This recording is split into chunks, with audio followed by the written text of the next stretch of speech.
to look like a much better version from last split. I don't know if you guys have like scrimmed versus them or experienced it. I mean, Once, yeah. I totally think so. I think Rael has been one of the, maybe even like top 4 ADCs so far. This, I mean, I'm kind of throwing it out there, maybe. Fair enough. I'm not actually sure if that's true or not. But in my experience, he's a good player. Yeah.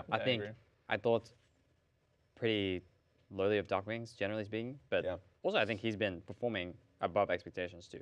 That doesn't mean he's one of the top 3 mids in the league or something like that. But people had him a lot lower and like something on par with, I guess, what the Scary Jerry of last split was. You know, people said Scary Jerry was the worst player in the league, so they expect Dark Wings to just be the new worst player, and Rael to be an upgrade, but not something special. But no, I agree. That guy's good. Seems solid. He plays ADC in the worst team in the league, so he will obviously have no impact on any game he plays. What's been your experience versus Rael, if you've had some? I mean, we scrimmed DSG once, and then that's like the one time per split. Yeah. I mean, I'm not joking. You give him one chance? Yeah, it's how it goes. And, you know, back to scrimming, you know, SR and FlyQuest and TL and stuff. So I think he's good. Typical Korean ADC. Good discipline. Like, doesn't make a lot of mistakes. Doesn't die for no reason. Doesn't have, like, a lot of ego, typically. Plays good, but ADC in this day and age is, like, very team-gapped. Especially, like, in lane swap meta, where, like, if you make a mistake or if you win lane, then their ADC runs top. Yeah. And they're like, oh, okay, well, that's cringe. So now it doesn't matter if I win lane. But if I lose lane, my top lane might not win his lane. Yeah. So now I can't get saved when I lose lane.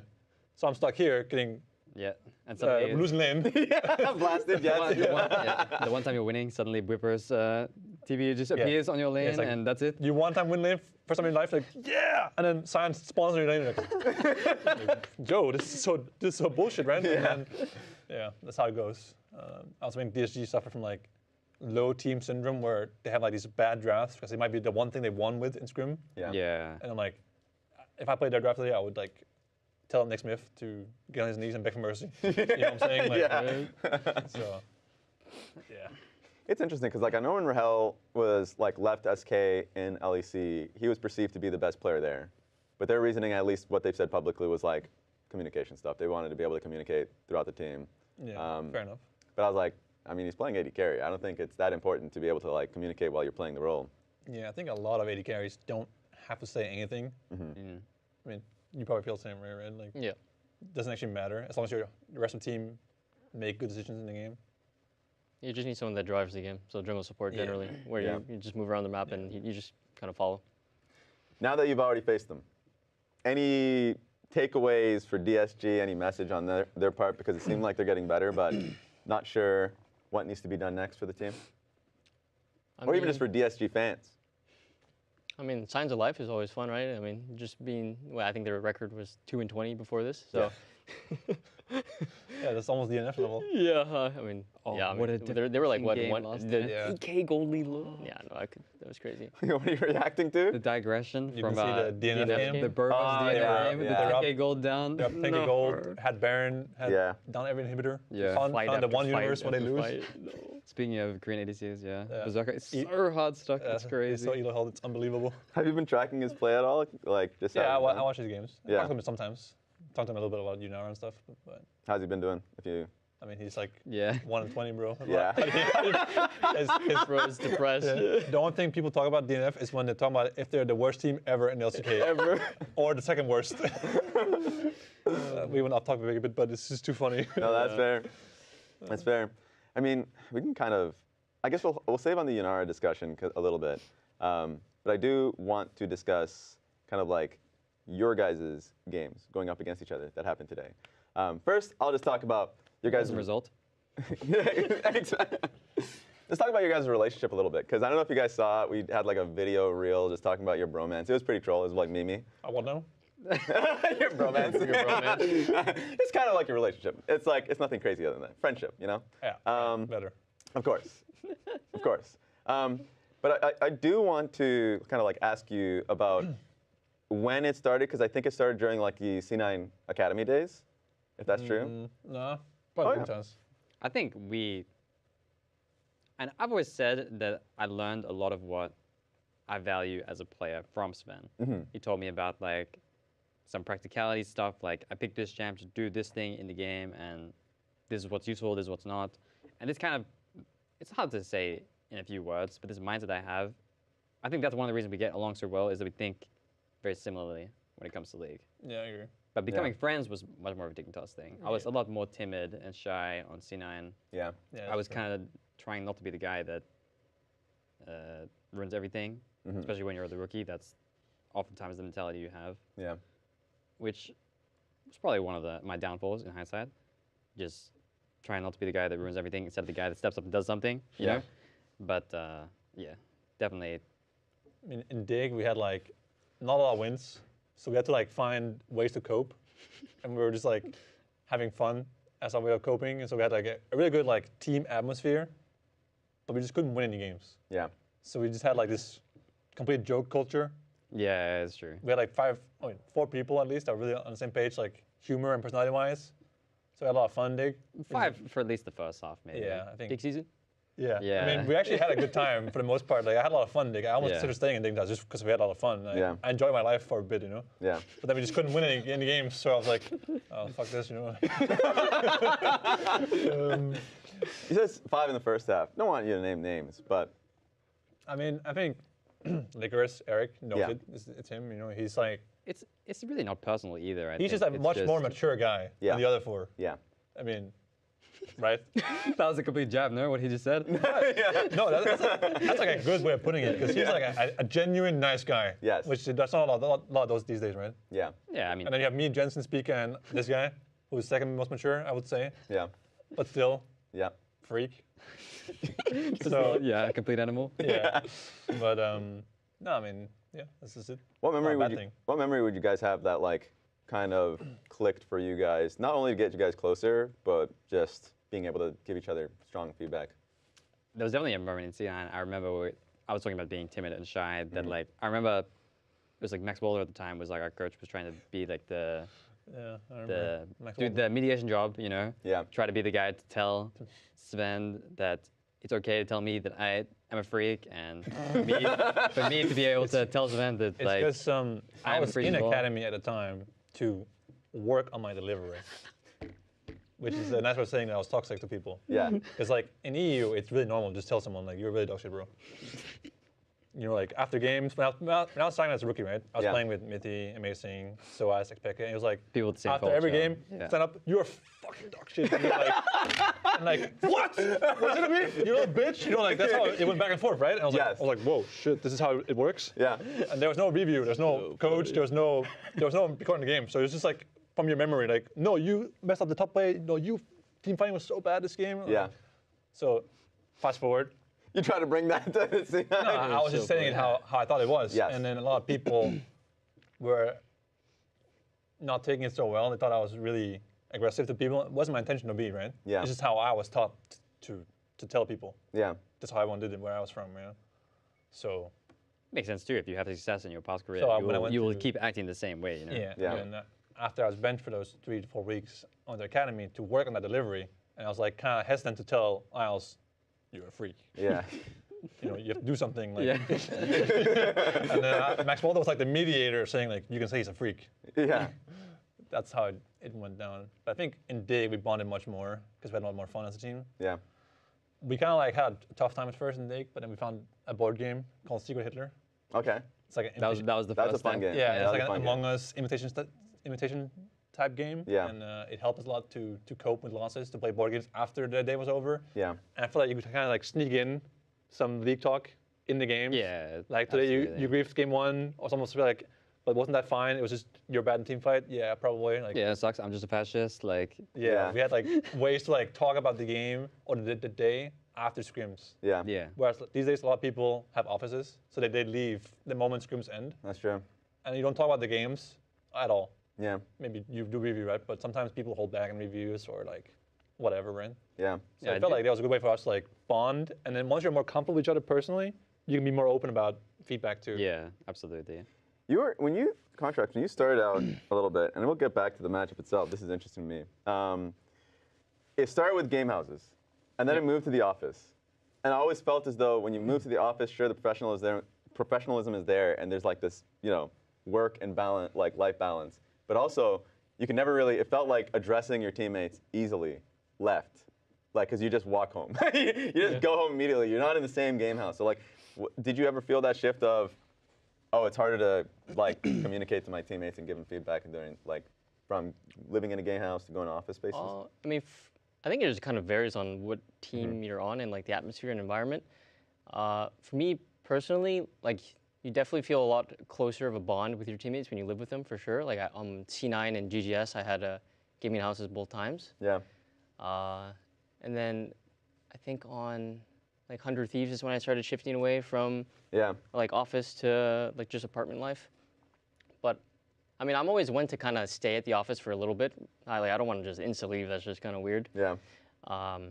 So I mean, we still like play solo queue next to each other, like at least now. And then, I mean, our team atmosphere right now is pretty good. So. True, and your social team has now been posting, and we've been talking about like the scrim board. Basically, you guys rating your own performances throughout scrims with like zero context. So there'll be moments of like, for whatever reason, B-Boy just putting himself as a 0 for the day.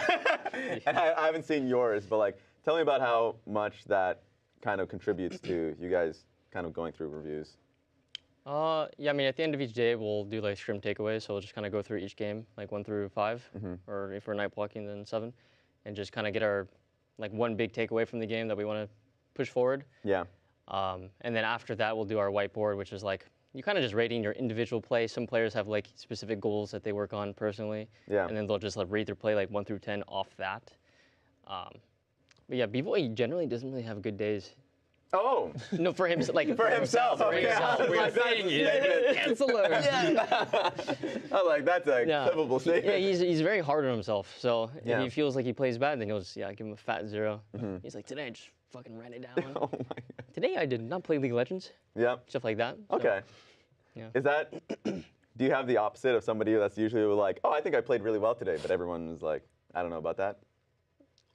Like for me, like judging. Just like you either someone calling you out for having too high of a score or something like that. If like people keeping each other accountable. Yeah, you get briefed and you see your teammate put a 10 on his name. You're like, yo. Sure, I'm not sure you deserve an 8 today. I mean, we hold each other accountable regardless. But, I think everyone's score is generally pretty well rated, I'd say. That's fair. Yeah. I think it's important for people to like admit their own mistakes before someone else tells you, because then you don't feel like you have to keep tabs on your teammates, you know? Yeah. Like a lot of people are like, once they hear you say, yeah, this was my bad this game, I played really bad, then they're like more okay with something you did wrong, right? Yeah. They don't feel like they have to come to you and tell you like, hey, I think this team fight you made a mistake because you already admitted you played bad in this game or something. True. So you know you're like aware. So saying you played like a 10 this game when you didn't, it's like, it's kind of sus, you know, because then teams like, I think you could play it better in this team fight or in this lane phase or like, you know. Yeah. So it's like important to stay accountable. Yeah. Yeah, we've never had a 10 before. Never? No. I mean, I guess That's a good sign, actually. Yeah. That's I'm true. impressed. Yeah. Especially, like, I don't know if you've ever had a specific, like, instance of this, of, like, doing really well in a game or a series, and then you, like, have one moment that might cost, like, a game. Like, how do you rate a back-and-forth kind of game or series like that? The complicated ones. I mean, we do it for, like, the whole day, so it's not, like, by game. Yeah. But, I mean, for that specific example, like, yeah, you can play the first 25 minutes well, but then, you can have one mistake where maybe you give them Baron or maybe you just die and get caught or whatever. Like, that mistake is definitely very egregious. Yeah. Kind of overshines the good things that you did throughout the game. Yeah, fair. But it doesn't mean that you played the game bad. You just have one egregious mistake to work on, you know? Fair. It's true, yeah. Yeah, it is true.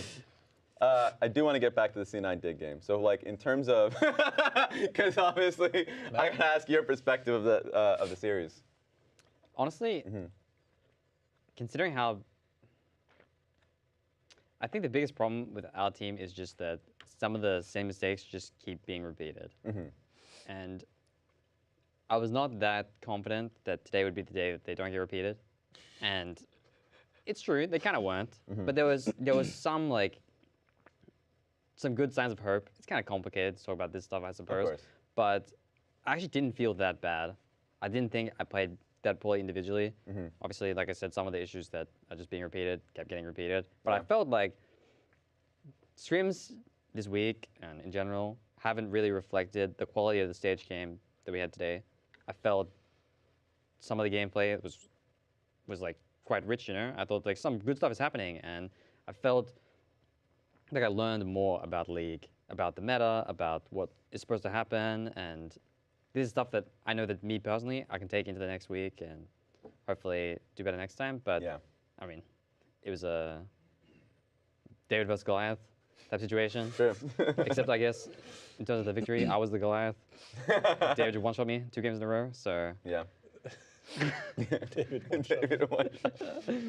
Yeah, I thought the first game was a free win in draft. Match about is really hard for you guys, and then we got the silver kill. I mean the Zaya kill. Yeah, past the tower as well, and lost the whole wave. And I clicked tab, 18 CS, 40 CS. Yeah, I got a BF first base, and it's kind of like GG at that point. Yeah. So we get free Drake, and then I thought, now I'm just gonna run top, and my kingdom will extend to top lane. Yeah. But then went to the grubs, and we just lost. I was like, okay. I thought we would stand on business in the banana bush and just fight. Oh yeah, but then they get. But then they came at us, and we went backwards. Yeah. Then I kept going. We're like, yep. Now I'm in the bear pit. Next moment I know my whole team is getting one shot. I'm like, okay, flashing out. And I was like, shit. Okay. Well, now this game's gonna be long because once you lose one fight, it's like, oh, now I can't win lane anymore. Yeah. It's just gonna be like a 5-5 farm for like 10 minutes now. Yeah, trading farm over and over mid-game. Exactly. When I was running the objective, start hitting it. 2 minutes ago, I was stomping everyone to the pavement in lane, right? So I think maybe bad swap from us or just bad grab fight. I'm not sure. I think made the game really long. Because you are right. At least I had to look back at it because you guys were very strong at that point. Yeah. And I guess it was still like going to be a good look for Nico to take the engage, but then he gets room prison before he even like gets the Nico ulti off. Yeah. So I just thought it was probably just giving too much space when you guys were quite strong. We should either stand on business in the banana bush, or we should have played 2v2 in both roles. Like Oriana beats Rise, right, 1v1, and we win top 2v2 still. So we could just lane and let junglers do the thing, slower, and then just have prior every wave, right? We can just move first when the fight actually starts. Yeah. I think. Also, the grubs aren't that important sometimes. Yeah, grubs are kind of useless, to be honest. If you don't have like certain champs hitting the towers all the time. If I had to stay bot, right, you guys would never be able to leave your lane.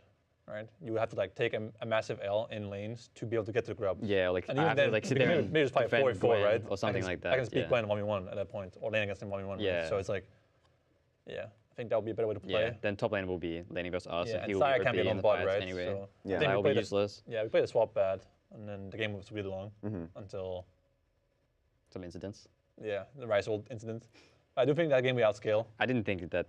Honestly, like it's like that was really disgusting, obviously. Yeah, but the game was like still. It was scheduled at that point anyway. Yeah. Like, if you go into review, you wouldn't think this was the issue in the game. That's what lost it. Yeah, I mean, like the final nail type shit. Yeah. But the most important thing was like the early game, the draft, the fight at like was it Atacama Drake? I can't remember. But yeah.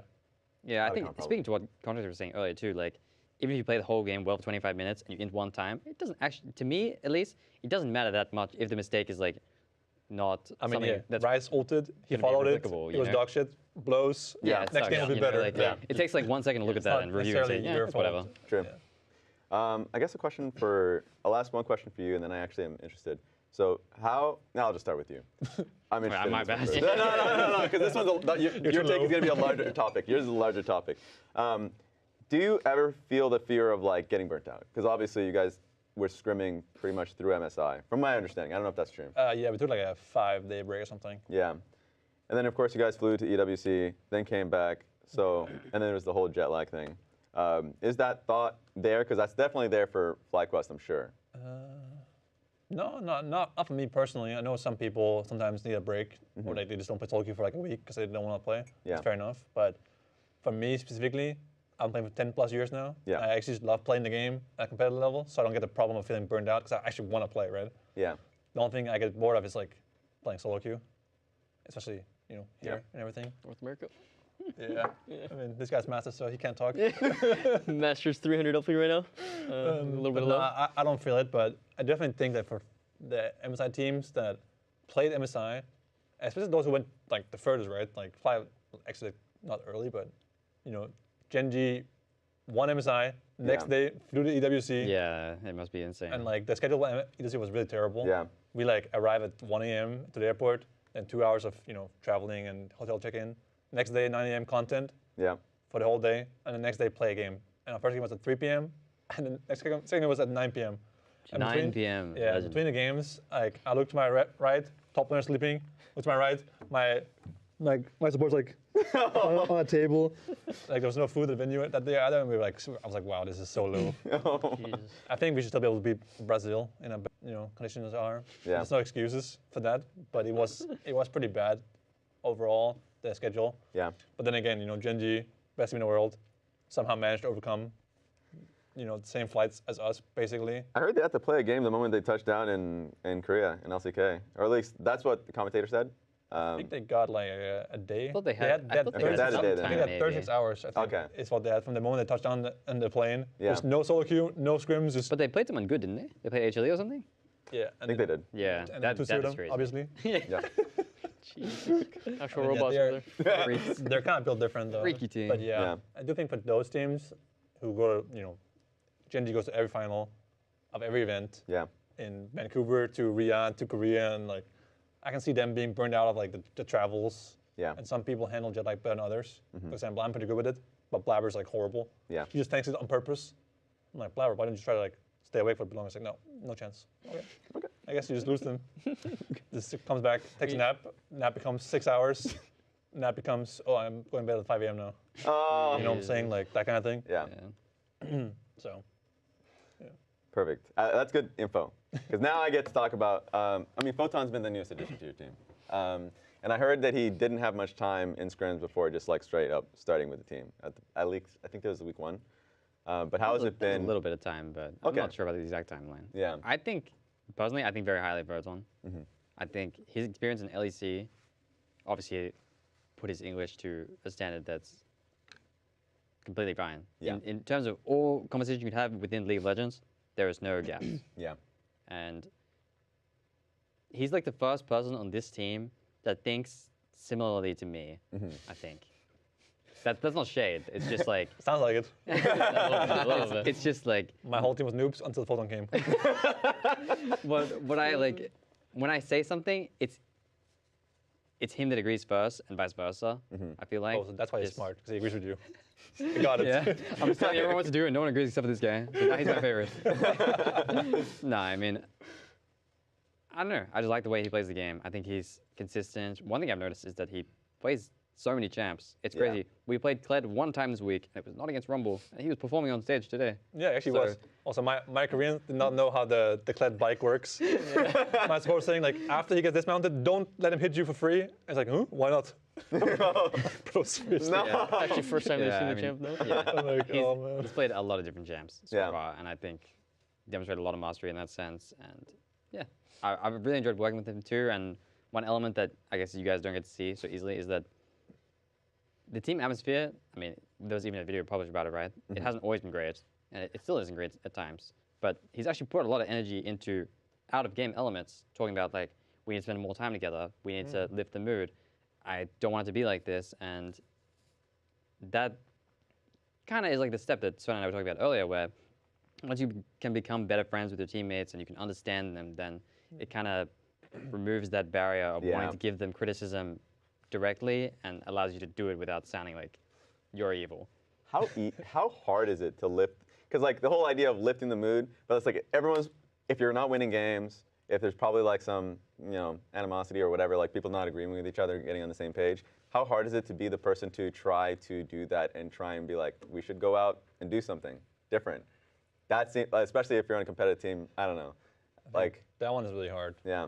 Because a lot of people are like emotional about it, and they're like, nah, CBA, I want to play solo queue, or like, I want to go to my room and kill myself or something. Absolutely. Like, Yeah. You know what I'm saying? Like, Yeah. I mean, a lot of respect to him for being the guy that does it. Yeah. I think. Especially like being a Korean person in a, it's true. Yeah, it's true in too. a big Yeah. speaking team, right? Yeah. That makes sense. So, and the Kled pick was crazy. That's actually, I remember he's played like, some of the prep that I came into was that he was playing in the Turkish league and he was like playing Tristana top. I was like, okay, so he... Yeah, Vesnara or something. Yeah. He plays a lot of champs, this guy. Yeah. Let's go into the next matchup, which is Team Liquid versus Lyon, the actual banger. That was for sure the biggest upset. Which one of you guys saw that one? I did not think that would happen at all. I was doing bets with Loki. He said FlyQuest will lose 2-0 to who they play against. I was like, bro, you're high. And he said afterwards, Lyon will be 2-0. I was like, really? You sure about that? Well, last bet. He said, okay, sure. I'll go back to my Thieves 2-0.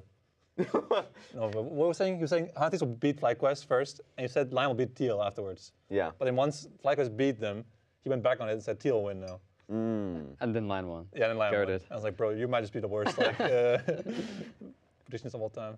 I thought Lyon played kind of well, honestly, like overall. Yeah, honestly, it was surprising from scrims.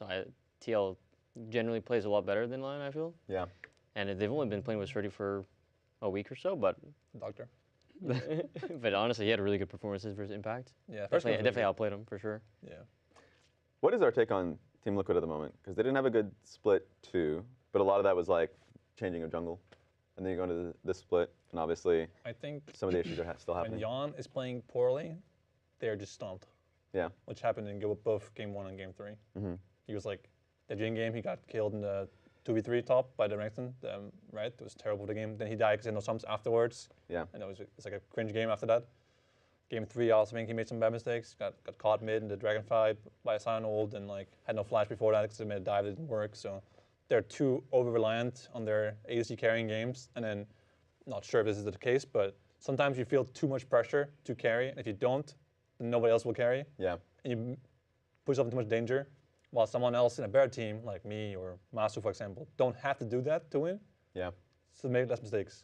You know what I'm saying? Yeah, there's less pressure to yeah, be the one that so has if I to don't carry, it, then no maybe matter Loki will what. carry, or maybe Thanos will carry me, right? So I don't have to like do anything. Yeah. And then more good things happen to me because of that mindset, right? Yeah. That could be the case. But yeah, I think like TL just rely too hard on their ball line to carry. Do you relate to that a little bit? Just because I feel like, I think at least for split 1, a little bit of split in split 2, you were having a lot of great performances, but obviously the team, the success wasn't there. Like, do you have that mentality at all? No, I feel like I had to try to adapt and play pretty calmly relative to like whatever situation that is happening. But I think a big factor that we started playing because of Fudge You got it. factor. Okay. That was actually unintentional, but Nice. no, I mean Fudge just started to play it really well, like just become a really solid, consistent player for us, and he's just getting advantages on his own. Yeah. And just being a driving force in early to mid game. Yeah. I mean, I can't believe that Fudge didn't get all pro last split, based on TL's performance. Who was all pro? Impact. It was Impact. Goat. Yeah. That's what I mean, right? Well, it's because crazy, no? Yeah, that was crazy. Yeah, I agree. it's because he had a rough first half Yeah. of spring, and then he started turning it online after. But I feel like I think when we got the best of three. Recency bias should have Like, carried yeah. him, no? I feel like recency bias should have carried him. Yeah, Yeah, and no, like, I agree. You know, like the graphic, I see it every time I look at a TL game. Impact coming off the worst split ever. Yeah, it's Third all pro. every single week on broadcast is there. It's true. Yeah. Worst split ever. Solo kill instantly. Ever since Whippo shit talked Fudge, Yeah. he's just I was gonna say he's that been too. he's been I kind of really, agree, to be like, honest. I set think up- the narrative like really locked set in. him Yeah. like with his posture. behind he in people's yeah. minds. Yeah. So how much of it do you think it's true? Because like at least from Team Liquid's games, don't really feel like much is happening. At least there's a lot more inconsistency topside, and especially for Impact, who came off of like an MVP like split. Yeah, I mean, he's really smart about the game. And when there's a lot of decisions to make, he's smart. But I think when I play against TL and scrims, their top laner and the mid laner are too happy to sacrifice themselves for their ball lane. Yeah. Which is bad. Like, I know in scrims, if APA can move bot and give one wave mid to make me lose one wave, he will do it. Which, like, Loki would never do this. Or Yeah. Quad, or like anyone would never do this, right? It's like just bad. Yeah. Because you also lose plates or XP, right? Like, things like this, right? So I feel like they're too overly indexing into their ball lane at times. They also don't, sometimes they don't swap when they should because their ball line's winning. And then they swap when they shouldn't when the ball line's losing. It's like, it's a weird way they're playing. Yeah. Where it's like, whatever you say, sir, you know? Yeah. Sir Yon. But he can't make decisions for the team, right? It's like not the easy role to make decisions for the team sometimes. Yeah, I mean, I wonder how much changing jungle affected this dynamic too. Obviously, they had a jungle before who is known for being a leader, you know, Yeah. calling the That's general. strong in what he wants. But I do think like Yuji hasn't immediately displayed the same leadership capabilities. Obviously, it's hard to know when you don't play the team, Yeah. right? So you don't have Yeah. access to what they're saying, their scrims, their outside POV, general yeah. atmosphere, of course.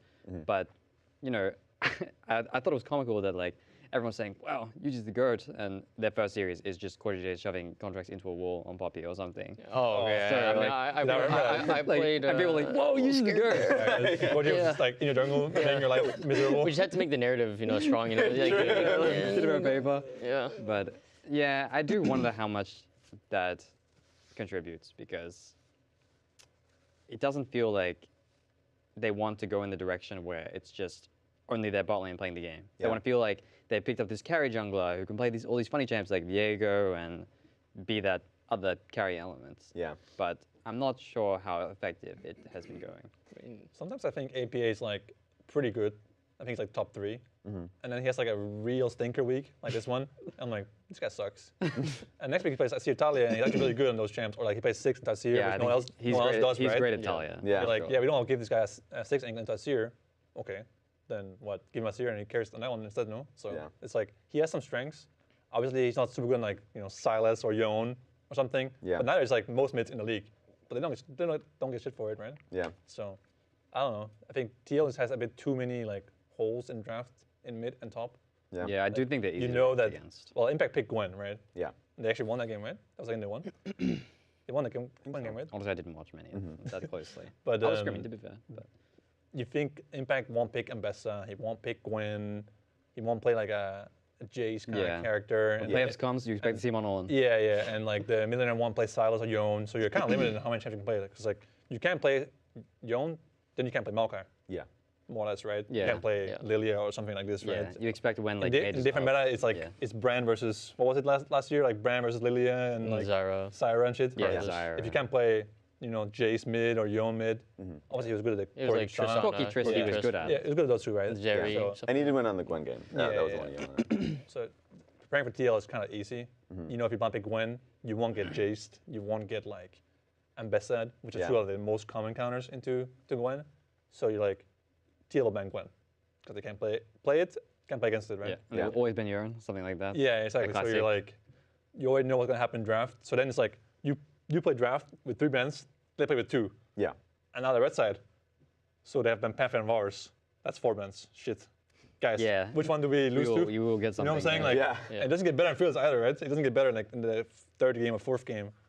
So. Especially, if you have locked bans. Yeah. The same is like maybe true for 100 Thieves too, with the Rumble.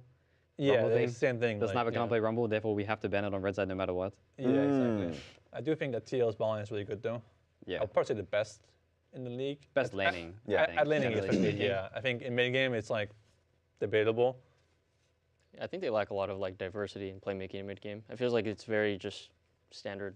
Like used to bring that like X factor. Of, like the funny plays. Like he just randomly shows up in a bush, or he's making a side play, fast play, or. I think he understood the flow of the game. Maybe sometimes you have to like be the funny guy. Yeah, it feels like they have no like trigger pull. Like he was the trigger pull before, and maybe that's what they're lacking right now. Yeah, that makes sense. I mean, they lost to Lyon, and for me, Lyon is like the most confusing team because they look either amazing, and I think they're going to be like a top 4 team, or like what happened last split where you guys kicked them out of playoff contention. Yeah, like that was like a big surprise or something. That was a bit like they won a game. A little bit of shock. What? But like that. So where do you guys feel like they're at? Because obviously now they're dealing with another visa issue.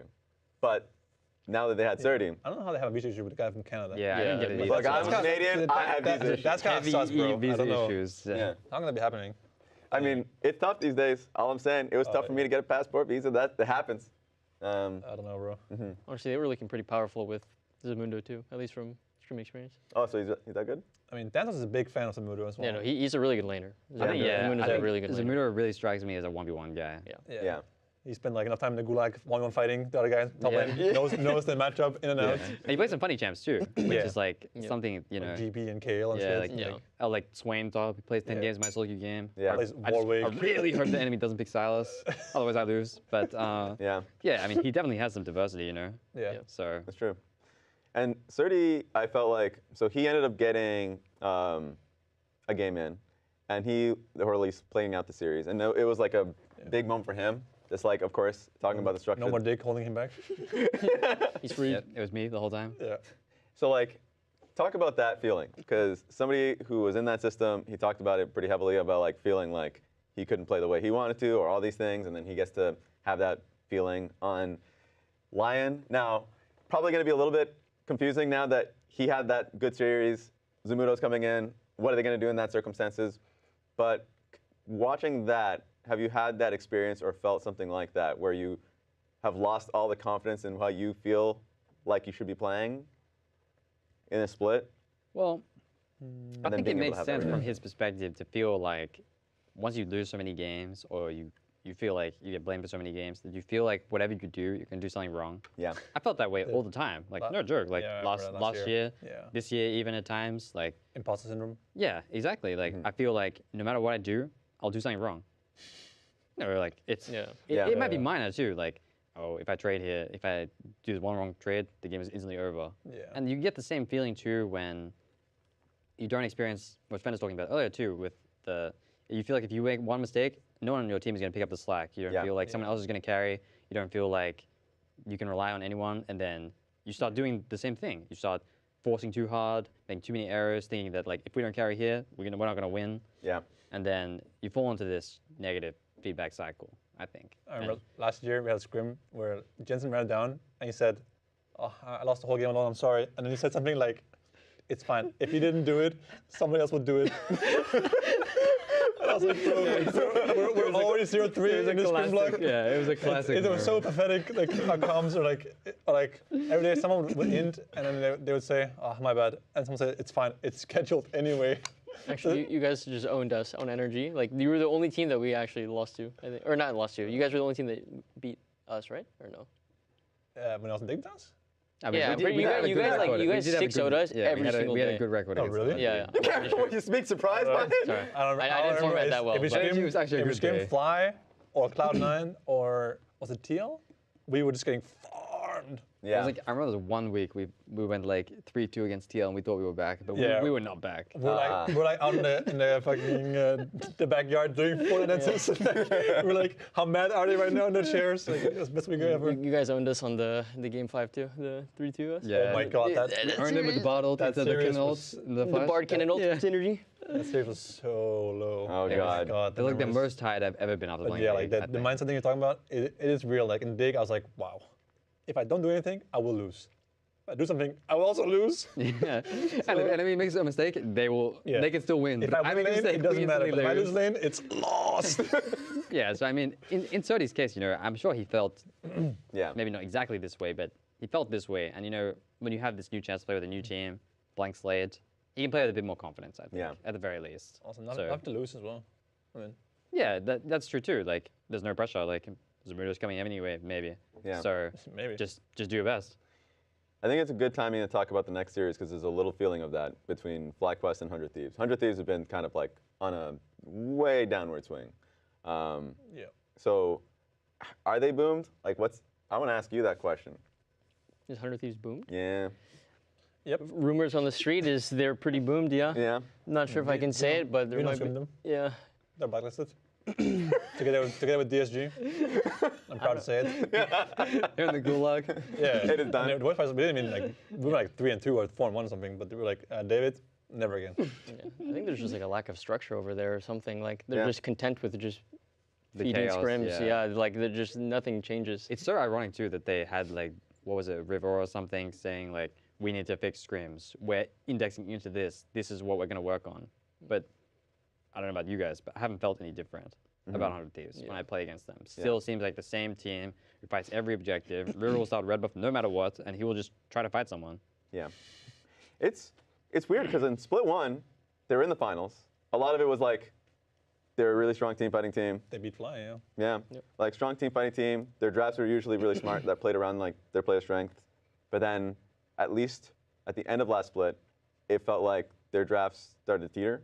Like there was that Riven versus Orange draft or something. Yeah, that was our game. Oh, there we go. Collected the free win. Yep. Thank you. But it seems like they have, Well played, Revan. Yeah. they've kind of skyrocketed. They kind of went downhill. So what do you feel like, where do you feel like it's coming from? Because I think, It's really hard to pinpoint, Yeah. I suppose, but it's what do you look at me for? it's true. It's true that like Yeah. the top lane definitely has champion pool issues. Yeah. Yeah. I think the game that they showed against Fly, like I was not watching these games that closely because I'm screaming, right? Yeah. But I tab in, Inspired takes the Drake, of course, full clear into Drake, goat. Then 30 seconds later, I see Sniper eating forward on Gwen into Rumble, who is like suspiciously walking into the stacked minion wave to like eat a minion and start trading. And he just eats forward, surprise, Sejuani's there, one shot instantly, and now he is just useful for the rest of the game. Down 3 gold the whole game. Yeah. I mean, I do think, I told this to him as well, like, bro, you're like 20 years old or something, and you're a Grandmaster. Like you can be Grandmaster because you play for a long time, and you're playing jungle too. Yeah, but like, we cannot be 20 years old and be Grandmaster. Yeah. Like, it does definitely like put in like call into question like are you serious? You know? Yeah. Are you serious about Lee and your like job? my mid laner is like what, 19 or 20? You're rank 1.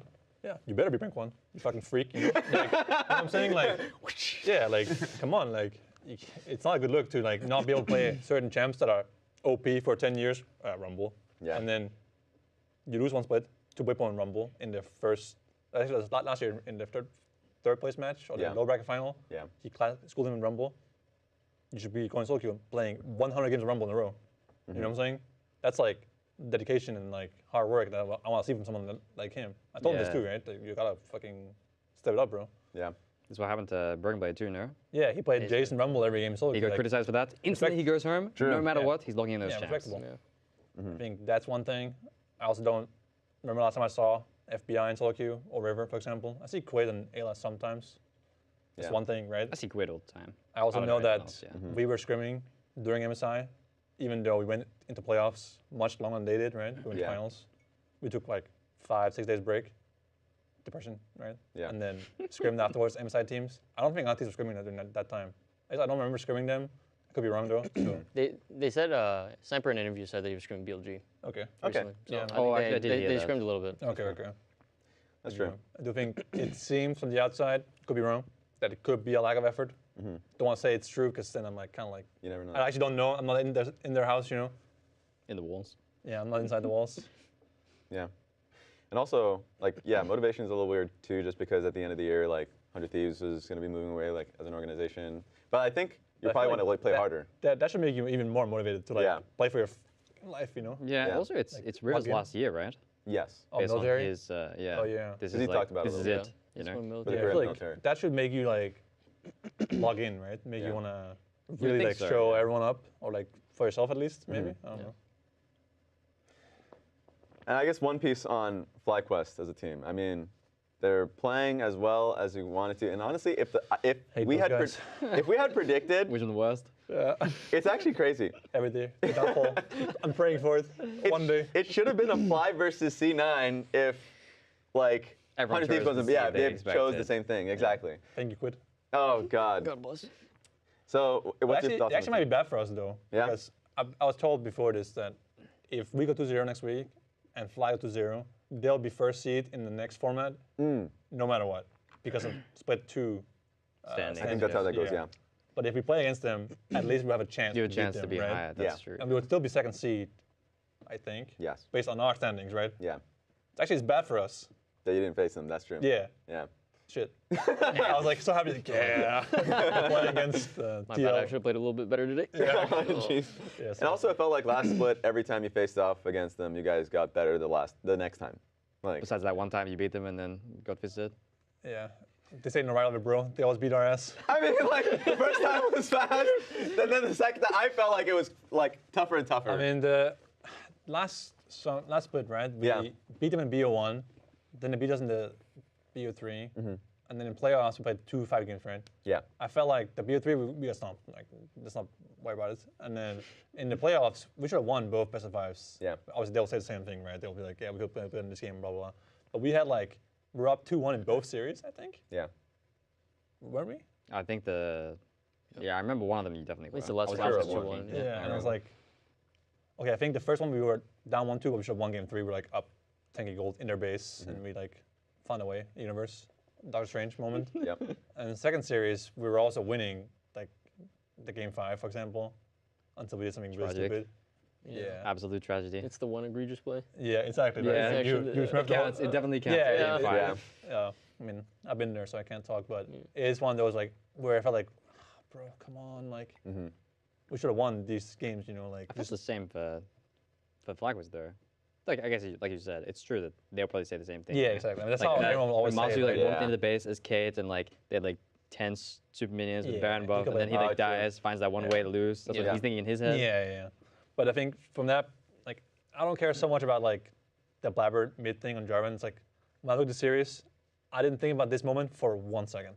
Yeah. Like he probably thinks about it for a lot of seconds, right? Yeah. But I don't Could give have a been, shit yeah. about this moment. But yeah, it's like not reviewable, it's not even you know? like something I would mention to the review. I would be like, yeah, we played really bad early game. We should have stomped this Drake fight. We had 3 dragons and Soul come up and we lost 3 in a row. Yeah. That's like 10 times more important than like, okay, yeah, you were like this close to being amazing of your ulti, but you weren't. Yeah. Sucks. You went too far forward. Happens. Like it's whatever to me. But yeah, I feel like we're due a win. You know, like True. Yeah. this can't keep happening, right? Surely. But yeah, I mean, Fly is good. They're very, very good at all the things between objectives, which is what we're not good at. We're good at that, right? Which is why we win a lot of fights against them, a lot of lanes. But then in the mid game, when there's nothing to fight for, they are much better than we are at minimizing, camps or lanes or making a good TP play, like to catch one wave bot and then TP top and kill top laner, and we're like, oh shit, they can do that. Yeah. Very high-tempered team. Yeah, when there's nothing to play you make for. one small mistake, like, oh, you let one guy catch a wave on side lane he shouldn't have gotten. He will immediately TP top and die top laner, and then you're like, what the fuck? The whole map has just disappeared, right? In front of my eyes, right? They definitely know like what waves are important across Yeah. the whole map, They and have- they bring it all together really well. Yeah. Yeah, but then they will like lose one team fight that they should have won, or they will lose lane when they shouldn't have, or like Inspire will run down for an objective. Yeah. You saw the Drake? The post-game interview was too good. Yeah, that was too funny. Yeah, my team did a bad lane swap, so I ran it down on purpose. He actually said that? I mean, Not more or less. Yeah. It was like, yeah. Based, I agree. Yeah, base sounds good. Next time, don't swap. All right, let's get straight into the matchups that you guys are going to have next week. So you can make it quick on this one. Team Liquid versus C9. I mean, you already talked about their weaknesses. Anything to point out for them that you're looking forward to? I mean, last time we played against them was in playoffs, and I played really bad. Okay, really bad. It's like a SR scrim, really bad, right? Like I played fine, but I thought I played really bad. Yeah. It was a complete free win. It was a complete free win, yeah. I was like, okay, so next time if I play good, it's a monster free win. Yeah. And they haven't gotten better since then, I think, based on like form and everything. So, yeah, it's not. Next question. Lyon versus Fly. I mean, what are your thoughts on that one? I mean, Fly should just Okay, win. I mean, I'm just asking. You know? I mean, do we really have to like? Yeah. I mean, I'm praying for Zamudo to at least get his visa. I'm actually as a praying for Canadian brother. Lyon to win too, because if they win, it means we could be first seed. Sure. If we win. Put every energy into them. That's all I'm saying. Hopefully Zamudo gets his visa. I do think that Zamudo does have like the kind of like funny factor that can win a game against like a good team. Like he picks like Kale or something funny, like Gangplank on 5, full AP. I don't know. Even his Gwen, he'll build like Malignus, Rabadons. Like he just goes glass cannon. Yeah, but all the Gwen freaks do that, right? Yeah, they go full damage. Oh, okay, there it is. All the Gwen 1 tricks, they just hate like buying anything that makes them tanky. Yeah, I mean that's him. And so actually, it's going to be 100 Thieves and Shopify Rebellion on Saturday. So just wanted to let you know that one. So that's your matchup. Thoughts on that? Oh, really? Oh, yeah. They're the one that chose you. I'm on Shopify Rebellion. They picked you. Yep. Yeah, sounds about right. Yeah, 2-0, next question. His lawyer. Yeah, no, I mean, I got you, bro. yeah, I think, bro. 2-0, let's go. Okay, perfect. I mean, let's be real, like this wasn't like normal, right? What happened today? Yeah, I It mean, shouldn't be. Right? I hope so. I hope SR is so. like one of the teams that actually do beat us sometimes. Yeah. I feel like when I play against SR, when they have a lead, they usually close fairly cleanly. Yeah. So I was surprised to see. Well, What is happening? Yeah, that's what I feel. I feel like Actually, once I have a good maybe not flow last of the split, game, this split. Yeah. like if I'm ahead and in the driver's seat, I feel like things are really simple, very easy. When we're on the back foot and like we're down tempo or losing lanes, it's like it's harder to make things happen. You're more like playing defensive and playing off timers and numbers. I mean, you always do that, but it's just you're more reactive when you're losing and behind. So yeah, definitely our weakness is playing from behind for sure. I think we fail to like create advantages. Yeah. And the next matchup is going to be Dig versus DSG. So I want to hear your thoughts on that one. Because DSG look a little better. They actually look better. Okay. Yeah, solid today. The unstoppable force versus the movable object. Yeah, I mean, it's true. They look better. I think holistically as a team, they The bar wasn't very high, to be fair. yeah, but holistically as a team, they don't really seem there still. Yeah. I think the way that they play the game is like so far from the optimal way at times. Sometimes it's just the scrappy way that happens to work. Yeah. I think they don't seem like a very calculated team or a measured team at all. They just throw it all together and see what happens. Yeah. If a funny gank works, maybe they can get an advantage. But the funny gank doesn't work over 50% of the time. In fact, it works way less. Like their games that they played, I don't remember when it was, but I remember them trying this funny dive. It might have been against C9 actually. This like funny dive on like Skana and Rakan. Rakan W's in, doesn't even make the guy flash, and it was just like the worst dive ever. Yeah. That's like the stuff I expect from them sometimes. Yeah. And that, you know, unpredictability. They did make a really to do bad something dive stupid. last week on top lane. I remember this. Yeah, I mean, it's just That's what you think about. they're just too unstable, too unpredictable. Not enough consistency. Inconsistent. Okay. The last thing I want to kind of cap this episode on is, so Jensen put out his retirement video. I hope you guys saw that one. My goat. Rest in peace. Yeah. Yep. You guys just talked about him a little bit. I want to kind of hear a message or like a memory from you guys from him. As if you'd like, look, I know he's still out there. He's going to be watching this. Hopefully his ego's coming a little bit higher. So you played with him the most, I would assume. Yeah, I mean, we went from, you know, iconic moment to winning a championship together in 22 summer. He was carried, but for the video, let's not say that. But me and Berserker carried him. But yeah, we won together, and then we played in Dig together, which was a nice way to finish out our story together in Dignitas. You know, we're good friends, and you know, hang out sometimes. The Danes. Yep. Yeah, I think him and I are actually the last Danes, right? Yeah, we are. In like in yeah. NA? Surely. There used to be a lot of us here in this league. You guys were the first intruders. Yeah. Yeah. The invaders, yeah. And yeah, probably like us winning together. Fair memory. We 3-0 at finals, and yeah, he was playing really well in that series too. He was completely stomping 100 Thieves. Played LeBlanc, I think, one of the games. He was completely 1v9. Yeah. I missed him. My goat. The King, how about yourself, contracts? Yeah, I mean, I played my full rookie year with him. Yeah. Poor you. From Jensen Game 5 Echo to carrying me to Worlds. Sure. Oh shit. No, playing with him was really good. I mean, he was pretty much the best mid laner that year that I played with him, and basically our game plan was just camp mid, get Jensen fat. He was just turbo smurfing every single lane on like Orianna LeBlanc. Back then it was so simple. Yeah. Just go mid, gang one camp lane. Jensen.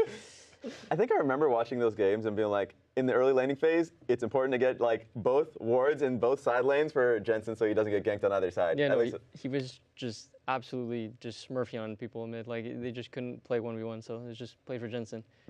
But yeah, I mean, he's had a legendary career. I mean, you know, hats off to him. Any funny moments? Funny moments. I mean, in scrims, he would always just put like this paper bag on his head. That's probably just my funny moment. Were you? Paper bag? Yeah, you would just put a paper bag on his head. Why? I don't know. I just Freak. now we need to ask him why he has a paper bag on his head. I think we just saw him do that and we just ignored it.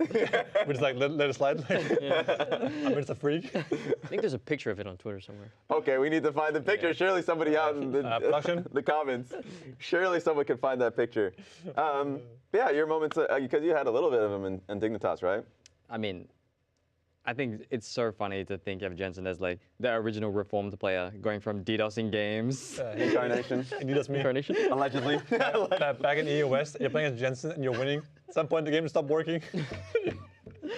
You must lose. It's faster. Too funny. Like, I was pretty young when I heard these type of stories, you know, but Jensen was like a legendary guy to me. Yeah. And actually, a lot of people probably wouldn't know, but I encountered him first in 2020 at Worlds when I played for O's. And I remember I was playing against, who was jungle at the time? Was he a Dane as well? The European guy. Sanskrit? No. Santorin? No. No, Goat. Santorin? Starts with B, maybe? B? He's a jungle? What is he? Broxer, the goat. Oh! Man, Sure. it was That guy.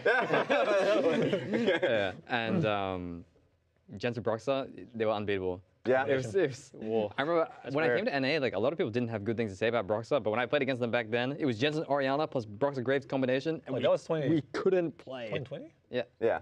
And we just couldn't play, and it was so sad too because they lost to Brazil, so we actually beat Mad Lions. Oh, I remember this on Legacy. Yes. And we beat Mad Lions, so we actually had a chance. We tie-breaked to go to groups, the first O's team to ever do it, and we played TL the first time, we got fisted by them. That's why we had to play them again in the tiebreaker. For some reason, there's no head-to-head, so we actually had a chance again. Sitting there, all excited, fisted in 20 minutes. The final boss, Jensen. What was it, Oriana? Yeah, I think it all around in both games maybe. Oh my god. And we just couldn't play. But yeah. That's your favorite memory somehow? That's the first encounter. Oh, but okay. yeah. I thought like Jensen, like I was a bit worried first because I'm, I guess, someone newer to the scene, and I thought like maybe Jensen would be a bit burned out and like wouldn't be as serious about League as he was before. But playing with him, I was like really happy. I thought it was maybe one of the worst metas you could possibly think of for Jensen. It's Corky Crisp mid, Zeri mid. Yeah. You can just pick any 80 mid marksman champ and it's just good. But he really like came into his own, learning these champs, picking them up, being the guy to win us games times. And like, we weren't a great team. We didn't win that many games. But I have memories of him carrying on Zeri, you know? Yeah. And he was definitely like a personality that I enjoyed having around. I will say our backyard Avalon games. I will never forget them. Absolutely not. Yeah, we were playing board games for like an hour every day after scrims in the backyard. Crazy good times. There's a lot to be said in there. I need after our 0-5 scrims, guys, Avalon, let's go. We had like a Dignitas tent from like one of the fan fests, you know? Yeah. Oh, out there, sitting in the 5 p.m. in the sun, slamming some reds. Yeah, I imagine Jensen out there one-shotting the box of Mechanics in one, like he doesn't eat them one at a time, just a full one-shot of the Mechanics box. Legendary guy. The GOAT. All right. Awesome. Appreciate you. Love you, Jensen. 07 Jensen. 07. We will miss you. And that's going to be the end of pros for this one. You guys can catch them anywhere, Spotify, Apple Music, anywhere. So, love you guys. Thank you. And coming on this section for at least the brown paper bag. I want to see that at least. Thank you, guys. Take it easy. Thank you.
I can ulti is there if you want to. I'm on ult here.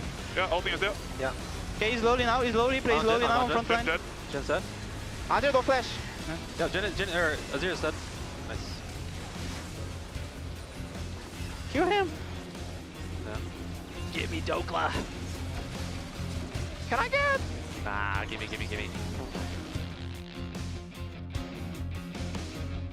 Okay, They're going? Yeah. They're going. I'm on front. Yeah, I'm yeah, coming yeah. to connect bot side, okay? Can we get back? They're TPing behind with their neck then. Yeah. Careful, Hey, careful, Nocturne. careful this angle. Silver's gonna get chunked out of In it. front. Yeah, I'm just sitting front. Alright. Good job, guys. Yoink. Yeah, no flash. Pentakill? Part of it. No flash to this guy. Nobody left alive. A triple kill for the victor of Palafox. A clean ace for Shopify Rebellion. And that's your game-winning team fight right there. They're going to take down 100 Thieves. They just looked at me. I got Nico no flash. Nico no flash. Nico no flash. I'm just hitting hard. Take it slow, take it slow. Help him, help him. I'm fine. Kaisa. Oh, there are no flash, sir. Okay. Oh, it could have been Penta. I speed it. Nice. GG. Not bad this game. I'll play team. GG. GG. Careful, don't give angle. Fight here. Bye, Vi bye, ulti bye. can Bye, work. I will ulti. stop by Can you combo help me? maybe. Vi. And Flash. Alistar. Kill Thanks, Alistar, kill Alistar. Weapon try to buy time. I'm fine. I'm only doing them. Jinx I no still flash, want- I Jinx wanna no go. flash. I'm only doing them, man. I have combo, I have combo, I have combo, I have combo. What the? Fight. Drake and Anthem. They just ignored me, bro. We can Drake and Anthem. No more hope for Lyon. And FlyQuest will 2-0 this series. Yeah, we're going to have to judge them now. Yeah, we're judging. Welcome back to Waiting Room. You can Week guess 3, what we're judging. LTA North Split 3. Which is you. Yeah, we're judging the guy who tweeted me about the Gatghost Whippo fantasy exploit. Yeah. For those of you who don't know, if you started Gatghost, it'll automatically give you Whippo if Gatghost doesn't play. I should have. 2 weeks in a row now. Yeah. Yeah. So first week I'll forgive you.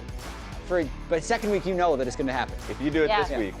But I appreciate the guy reaching out Sinful. saying he didn't. You mean can to. check his fantasy next week I to think see he- if he I think he mentioned continues to this exploit it. Either way, yesterday, Yeah. 100 Thieves, I thought they'd bounce back a little bit more. They did in game 1, but then they still fell in this series to Shopify. But I will say this was one of the more dynamic series we've had in Split 3. I thought there were a lot of really exciting fights. Yeah, I mean, kind of as delivered from, I remember when they asked Contracts about it, and he's like, well, if it's anything like scrims, it's gonna be, Yeah. it's gonna be pretty insane. I did think in the one game that 100 Thieves won, they looked a lot more like themselves than they had previously with Yeah. a lot of their skirmishing, especially with Quid and River being able to step up in that game as well. 100%. I think it's weird because they did look better. They got to game 3 versus Shopify that it's hard to tell where they're at currently. But there's always something off. And I feel like their team fighting is getting better and better, but you have one now series to play, otherwise you're going to get eliminated. Yeah. That banner's looking thinner and thinner for 100. no. You can take a look at that one. You have one slice of that pie left. Yeah, and they're not even going to get to pick their opponent in the first phase of elimination from the lower bracket. So True. 5th seed and 1st seed after today's games are going to be the ones selecting their opponents for the upper and lower bracket of the elimination phase. Let's. You want to talk about Lyon as well? I mean, with Lyon, I just feel like, yes, they lost versus FlyQuest. It was probably the hardest, toughest back and forth because Saint looked amazing.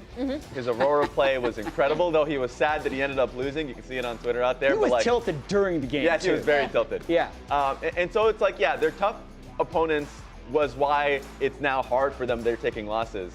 But let's take a look at the standings because for me, it tells the story for Lyon. Their games are looking competitive outside of their last week, but they still are put in a position where they're 1 and 2, and they're 5th right now. Yeah, I mean, the door's open for C9 to end first. Only if they 2-0, then a bunch of tiebreaker scenarios are going to kick in to see who would actually be first seed between FlyQuest and C9. On the 5th to 8th side, Dignitas, actually in our second matchup of the game, would have to 2-0 to earn the number 4 seed. If they 2-1, Lyon will be number 4. Ooh. But also, if DSG win, they can end number 4 because they'd have more game wins than Lyon. So that DSG Dig series is chock full of playoff implications. We got to move that series up. I want to see that series first. It's It amazing. actually is crazy. Yeah, DSG also looked better. Yeah. Right? Yeah. This DSG Hopium is at an all-time high. I don't think it'll ever be higher than. Where's the canister? Where's the DSG Hopium canister? Which is hilarious that they taking a won hit. 1 of 2 games and Yeah. they're off to the races. I mean, even in the O2, we were like, okay, this was gonna be a rough game always because it was against FlyQuest, Yeah. right? But they did look more cohesive. They did look more on the same page. And I think they got upgrades both in mid and then especially in the bot lane. This is the crazy thing about this, is because during this game where they were going crazy, it was Huhi's Bard performance that was really like propelling them to the victory. And then last split, there was that Huhi like Alistar performance where he was like flanking behind trees and like taking like different angles. You're like, oh my God, he's a legend. I don't think they won that game, but they didn't. They lost to TL, I think. But they'll have that one game that makes you believe that they're getting a lot better. Yeah. And I wonder if this one is like either you're going to capitalize on it, or they go right back. I'm crossing my fingers that this is it. Yeah. Surely. What was it that? Was it Fudge that said they're due? Oh yeah, Bucio. I think it was. Bucio. I mean, their game score is 3 wins, 22 losses this year. They're due. If that's not due, I don't know what is. I don't know what is. Let's see what happens. Yeah, well, we're going to see what happens. Okay, we have some more content to talk about in terms of the meta. Yeah. This is something we wanted to talk about last week. Full transparency. I have not changed my picks. Okay. So this is last week. Yes. Raz, I you also had didn't change some my meta picks. picks. Pretend this was last week. Yes. Yeah. I had some meta picks. You know what, guys, look. Before the day happened, I had some meta picks to bring up that I was interested in. I can attest. If you're an Alistar player or a Braum player, suddenly, you know, you're feeling attacked. You got nerfed. And I was going to say, Huhi Bard. Of course, Huhi Bard. Would be a good combo. It would be a great combo. He's known as an amazing Bard player. We ended up seeing it yesterday, so now you just have to trust me. I think at that point it comes to trust that I believe. But why? Why is Bard now good when he wasn't good before? Because a lot of the melee options, like even against Rael and stuff like that, they had received a lot of like nerfs for their laning phase. And Bard really propels as a pick if the laning phase, quote unquote, doesn't matter. For a lot of players, it doesn't effing matter. Now, if it doesn't matter at all, then you can kind of get away from it and start roaming. So I saw this as a great one. Now, I wanted to bring something back. Now, Bucio, of course, was Player of the Week last week. So if you wanted to say, okay, now, Coach, do I have more freedom? Are you going to say Bucio rights? Bard too? Bucio Bard is a good one. He already picked that one. Okay. Let's go back to 100 Thieves Bucio, where he can make this work. Try one more time. No. One more time. No, This isn't real. All right, get out of here. One more time. Give him a do chance. mine. He got to make it right. He's got to make it right. Out. Get out of here. Okay. One of mine had also been seen, which was the Vulcan Bard. Yeah? But I'm not going to talk about that because we already talked about how Bard is good. One thing I am going to bring up is, again, I talked about time to enchanters. I feel like we are seeing enchanters earlier, even in best of threes, because of a lot of the changes. I know they've been struggling. I know Dig have been struggling, but I feel like these two are best when they are actually playing like a pushing 2v2. So kind of boring, but I actually think Karma is still strong. I feel like Isles and Tomo do the best when they are having these pushing bot lanes, like an Ezreal Karma or something like that. So yeah, that was mine. In addition to the Vulcan Bard, but that's kind of a cheat because we'd already seen it. Yeah. I mean, I feel like the pushing from Karma is one way to win. I feel like enchanters are strong. I also got a question. Is LS watching the stream? He might be. Because he has this one champion. He actually has two champions that are really high in his tier list. One of them is Jinx, who we saw yesterday, who with no enchanters against a Mountain Soul Elder Drake was holding off the game. That's true. If you just took one little foresty boy and put him in the jungle and paired him with Jinx, whether you pair him with Contracts, with Inspired, heck, you could even say, I'd like to see Yuji's take on this. I'd like to see Blabber's take on the Ivern, but it's mainly just find a way to sneak in your enchanter if you really do need the engage of a tank support. You can have your cake and eat it too if you just pair Ivern with a hyper carry. I think it's a big, underutilized thing. By the way, I'm trying to check if he's live, but I got hit with an Amber Alert. So if you're find that person right now, find that person to clear that Amber Alert. Yeah, I will say one small piggyback point on that. One thing I really love that you brought up is the fact that you then get your enchanter, so your heals and shields from the jungle, because I do feel like so many teams are used to having their primary engage come out of their support or come out of their bot lane. And sometimes when that shifts, I talked about this when I brought up enchanters coming in, teams occasionally struggle with it because suddenly their support is face checking when they don't have as much health or they're not initiating fights, right? So Ivern is a really good solve. You can still put something in the bot lane that might be nerfed, but still is an engaged support, and then hybrid in jungle. Yeah. The only one I got another one? This is the last one. This is the last Get it in one. there. Get it in there. This is what I did. Okay, so I can't find the Nami on the board. I'm blind, even with the glasses. But the reason why I had Seos Nami last week before the games happened was not because I was impressed with Seos' Nami. It's because of the Lucian. Yes, because B-Boy told us, even though he is an Ezreal, like he's played Ezreal, he doesn't like Ezreal. He loves Lucian. So he got the pick. It worked out. It's a great pick currently in the meta. That's the only thing I wanted to point out there. We're done with the conversation. I mean, we kind of are. We're going to talk about bot lanes. Okay. We haven't done tier lists in forever. True. That's true.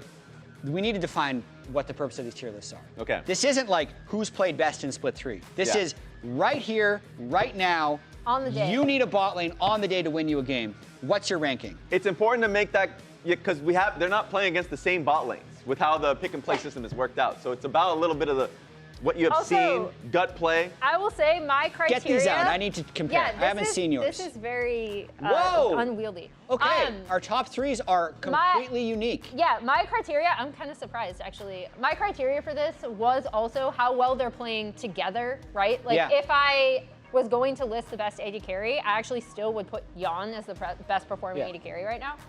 These are bot lane duos. We all have a different team as three. number 1, so go justify your number 1. I mean, I think Masu and Busio are performing the best as a duo. Yeah. And yes, obviously they benefit from having the best team and also, in my opinion, the best jungler right now. What about them is performing the best? I really, really love how they can either play the 2v2 lane really well or Busio can go roam around the map and help depending on pick, right? Yeah. And Masu is pretty self-sufficient. So whenever he comes and shows up in team fights, he still has that great team fighting. I think they slot into a lot of a variety of picks, right? They can play a lot of different styles. And I think that's really important. Yeah, so for me, I got the C9 boys up top, Sven and Vulcan. And I would say we've had so much conversation about like Masu, Yon, the 2 young prodigies of North American AD carries. Yeah. And we kind of leave, the OG Sven in the dust. But I would say, like, especially in the last 3-4 weeks, they've just been demolishing people. Yeah. Like, they're turret diving. They're actually winning lane extremely easily. And we haven't had highlight moments from Sven in teamfights because it doesn't feel impressive when you're already up 5,000 gold, right? Like they're just stomping people. And I'd also say the reason that I have Sven Vulcan up here is through the intangibles and how vocal the player can be in and out of game. Like I know that Sven is a big time leader for C9. I can't say the same thing about Masu and Yon, even though individually in game, as a viewer, you can appreciate how talented they are, but I feel like Sven also has that extra factor, and then Vulcan's having a resurgence, especially whenever he gets Alistair. So that's why I have C9. I think, like, honestly, in terms of this list, I only care. Well, this is really glued on. That's a strong one. Yeah. I only care about the top duo. 3. Don't look at the bottom. That's a powerful duo. Bottom 5. But everyone else And is then like Lions fine. are fighting you. But Yeah, this they are. is strong. They're fighting back. They're fighting back. I only care about the top 3. They ended up losing the fight. These are all S tier. For me, I have to start with Yon and Core JJ simply because, and this is kind of like an unfair metric, I guess, to balance. Okay. They carry a very large load of that team and the responsibilities on that squad. They have the strongest duo in my perspective, but a lot of the times they are able to do that within the draft to play for lane. And I think that in big moments, if Yon has like 2 kills or something on a Kai'Sa, if he's doing well within the game, he can find a way to be able to carry it. It happened internationally, it happens domestically. So there's a lot of faith in if you give this duo a lead, you can be able to respect them to be able to carry it through. And then I have, for the FlyQuest one, it's actually heavily towards Busio for me just because I feel like he's been incredibly consistent and the best support right now this split. So I felt like regardless of the pick that he's chosen, he is able to A, play for lane really well, A, roam quite well and make plays for the team, but more importantly, and something that doesn't get often looked at because you can't really make a highlight reel, is protect lanes when they're trying to get a push out so he can be there in case there is a gank, just it's safe. So he basically is able to save his solo lanes, and you don't really see it often. We call that the TN Raz, role. can you check chat to see who they think is right? Oh, I do that. I think I'm right, but that's just me. That's fair. Yeah. And I agree. This one was a tough one for me. I feel like you're going to win based on fandom. Oh. Really? I mean, maybe. C9 C9 I'm is saying he's a popular. panderer. I'm putting TL third, which is really rare for me because I know how elite Core JJ always is and how powerful Yon has been. Like, that's why I have all 3 of them.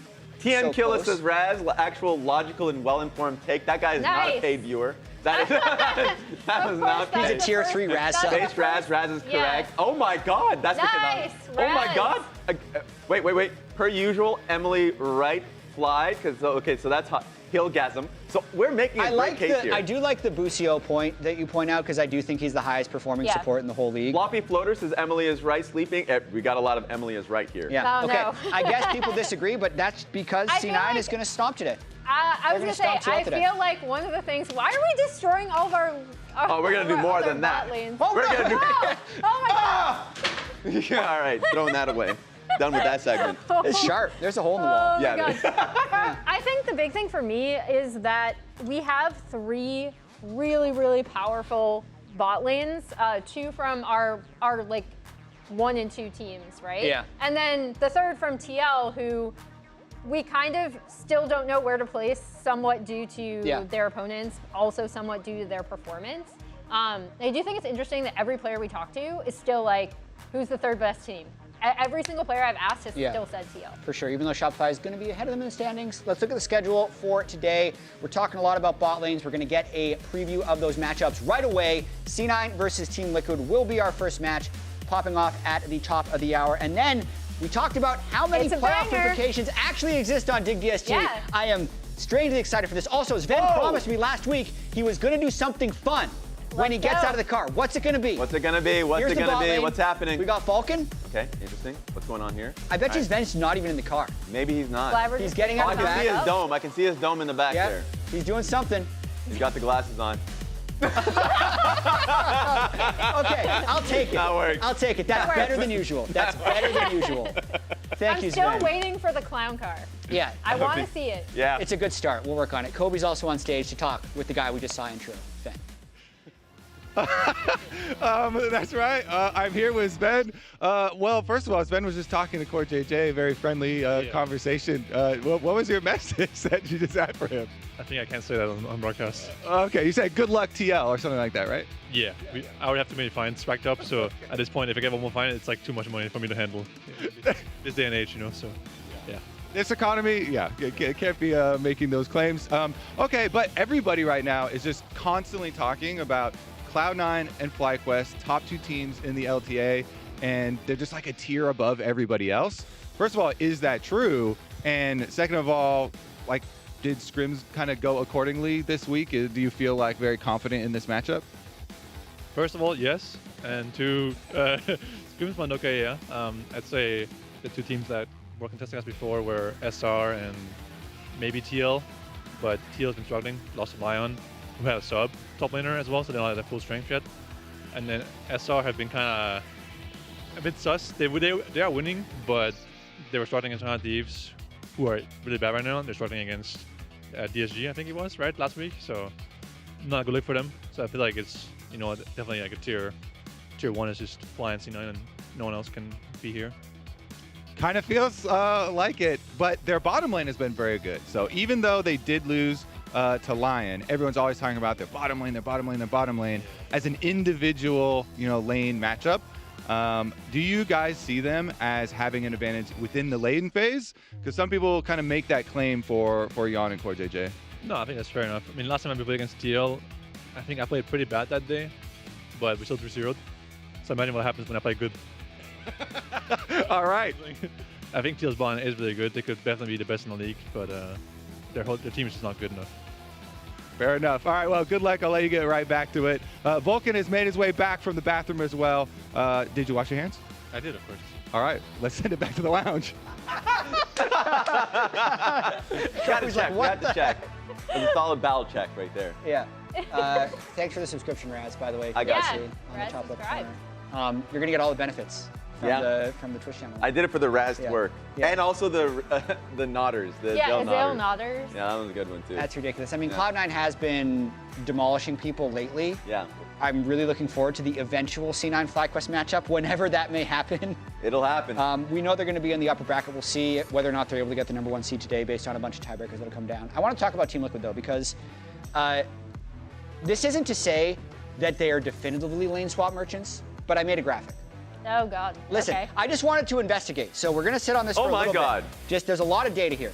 This is comparing 2024 all the way up to first stand. Okay. Not counting first stand when lane swaps were changed, and then afterwards. So the start of split 2 to now. Okay. CS difference at 14, gold difference at 14.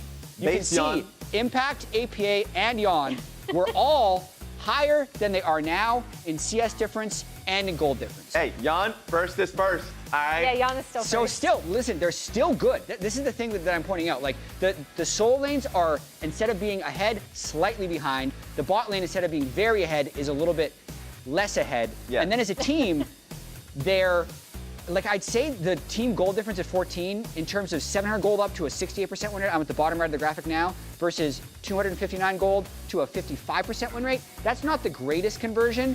So my opinion, based on all these numbers, is that lane swaps definitely hurt them. Yeah.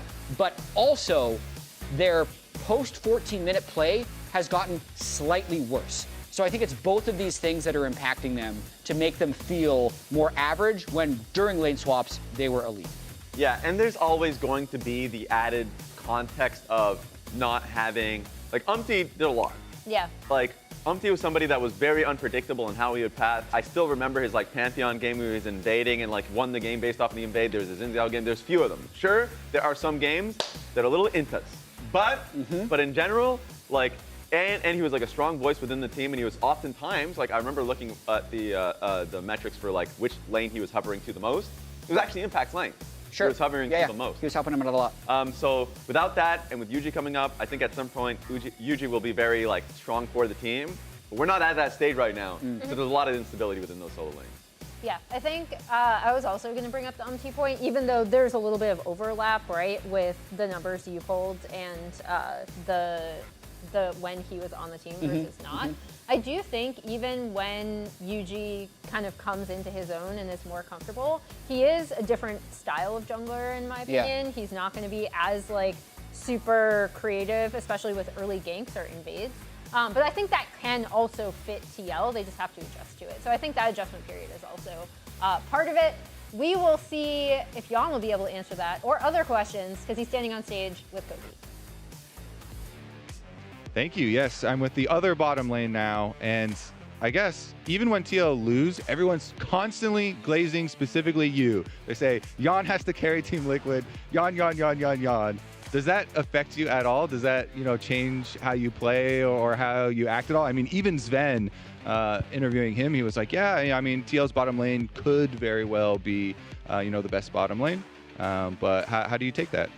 To be honest, I think it really matters. Everything really depends on our draft or on how like a game is won. And these days, like it's very top centric, like top side heavy drafts. So I actually don't think I'm that important to wins. I'm just trying to do my job is all. Well, another factor that people always say is pretty important for TL is coaching, Spawn. And Spawn is remote at the moment. Any updates when his next visit for in-person is going to be? And does it really like change the vibe or the mood or anything when he is here in person? Yeah, he's actually coming on the 12th. He's coming this Tuesday, so he'll be here right after the day after tomorrow. Okay, so he comes in quickly. Does he change that much when he's here in person? Do you feel it? I mean, personally, I don't, but everyone says he does. I mean, I'm very like, it doesn't really matter. Same thing remote here, but it'll be very nice to have him here.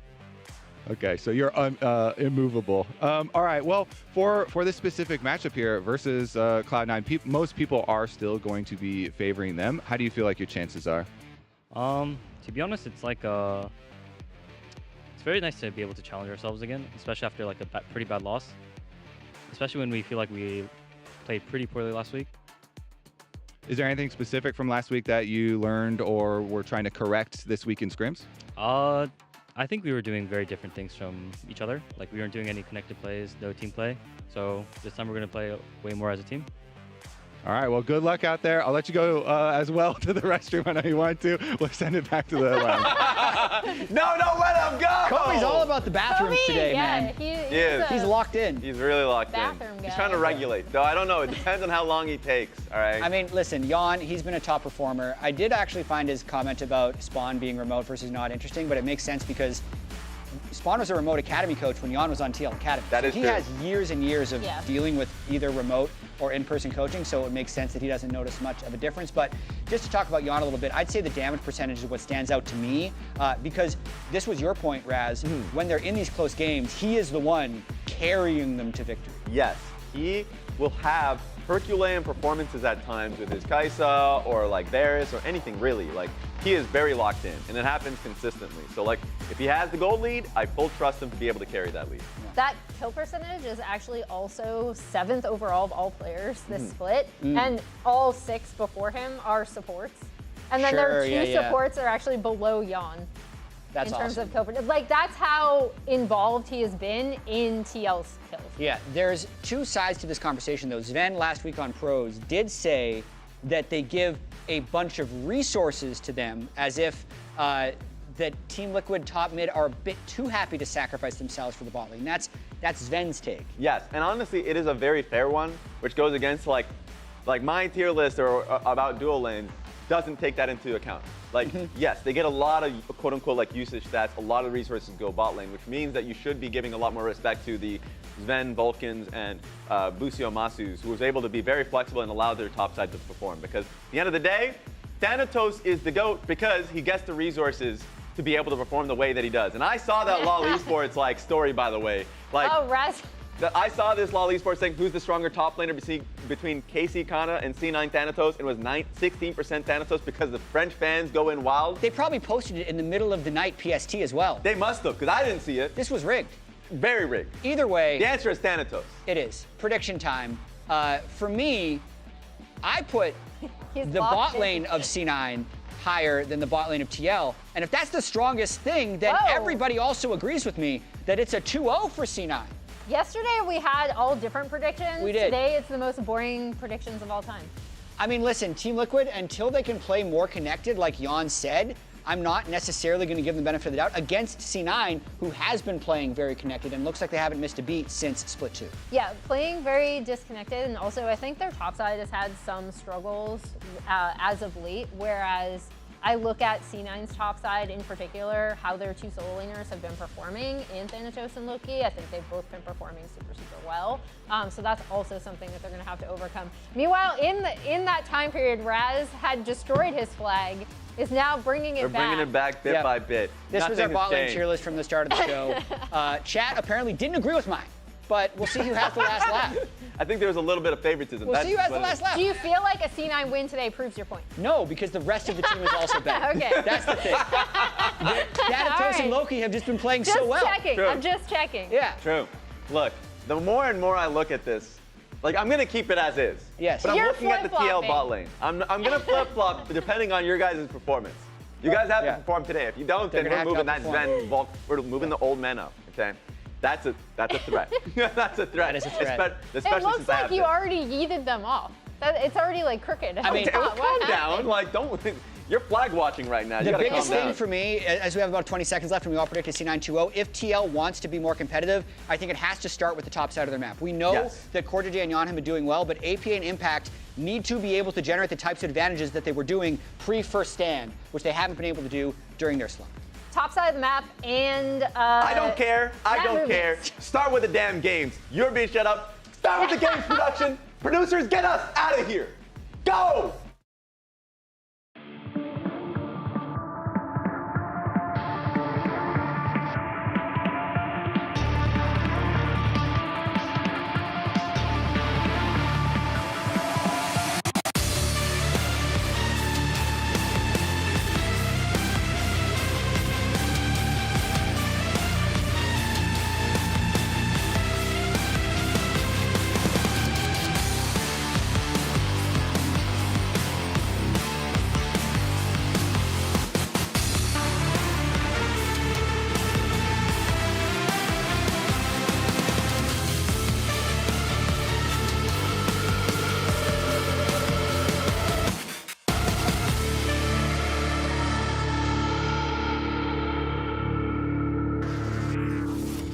Ladies and gentlemen, welcome back to the LTA. It's the final day of our pick and play phase here in Split 3. We've got a couple series left before the dust has settled and we move forward into the next stage of competition. And one of those series is here, the battle of the boys in blue, C9 going up against Team Liquid in a best of 3. I'm Captain Flowers, joined by Kobe and Emily Rand for this one, and I am hoping that all y'all on the lounge are wrong and we get a full 3 games. I'm hoping we're wrong too, in fairness. Okay. Yeah, like, I do hope, and I do know that TL have the skill to be able to defeat C9. It's just that C9 right now are looking so good.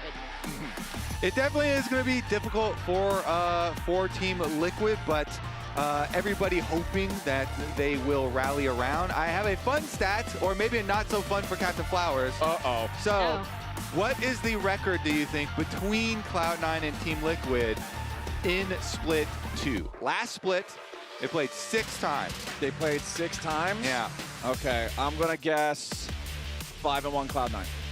Actually, 6-0. Damn, I was trying to give Team Cloud9. Liquid just I was trying to give them a trying to give them one. I figured they would get at least 1 out of 6. Yeah, they did. Ooh. 6 in a row, but let's jump into this one, Flowers, Okay. because the past does not necessarily determine the future. True. So, as we get into draft, we can see if there's any shakeups. Cloud9 obviously giving their credit to APA Ziggs. Yep. That champion did get a little buff, and so APA was like threatening, hey, maybe I'll do it.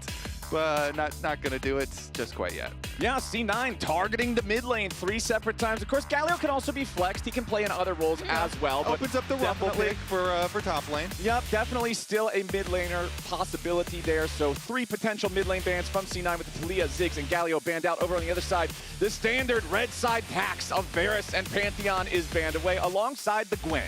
Yeah, and since the Talia is banned away and the Azir is left up, they'll highly prioritize that over stuff like the Rumble, even though Galio and Gwen are both banned, and those are 2 answers to Rumble usually. The third most prominent one is like Ornn type thing, so they skip over all of those to grab the Azir for Loki, and I think that is a wise choice. Loki has definitely been very, very good on the Azir, and the champion right now is worth building around. Yeah, I mean, he is still one of the strongest mids out there, fits into a variety of compositions. On the other side, we see that Yunara locked in for Yon. He did get the first professional win on this champion, right? It's a good stat. Yeah, it's a good stat. I do think there are certain answers to the Yunara, especially when you do first pick her.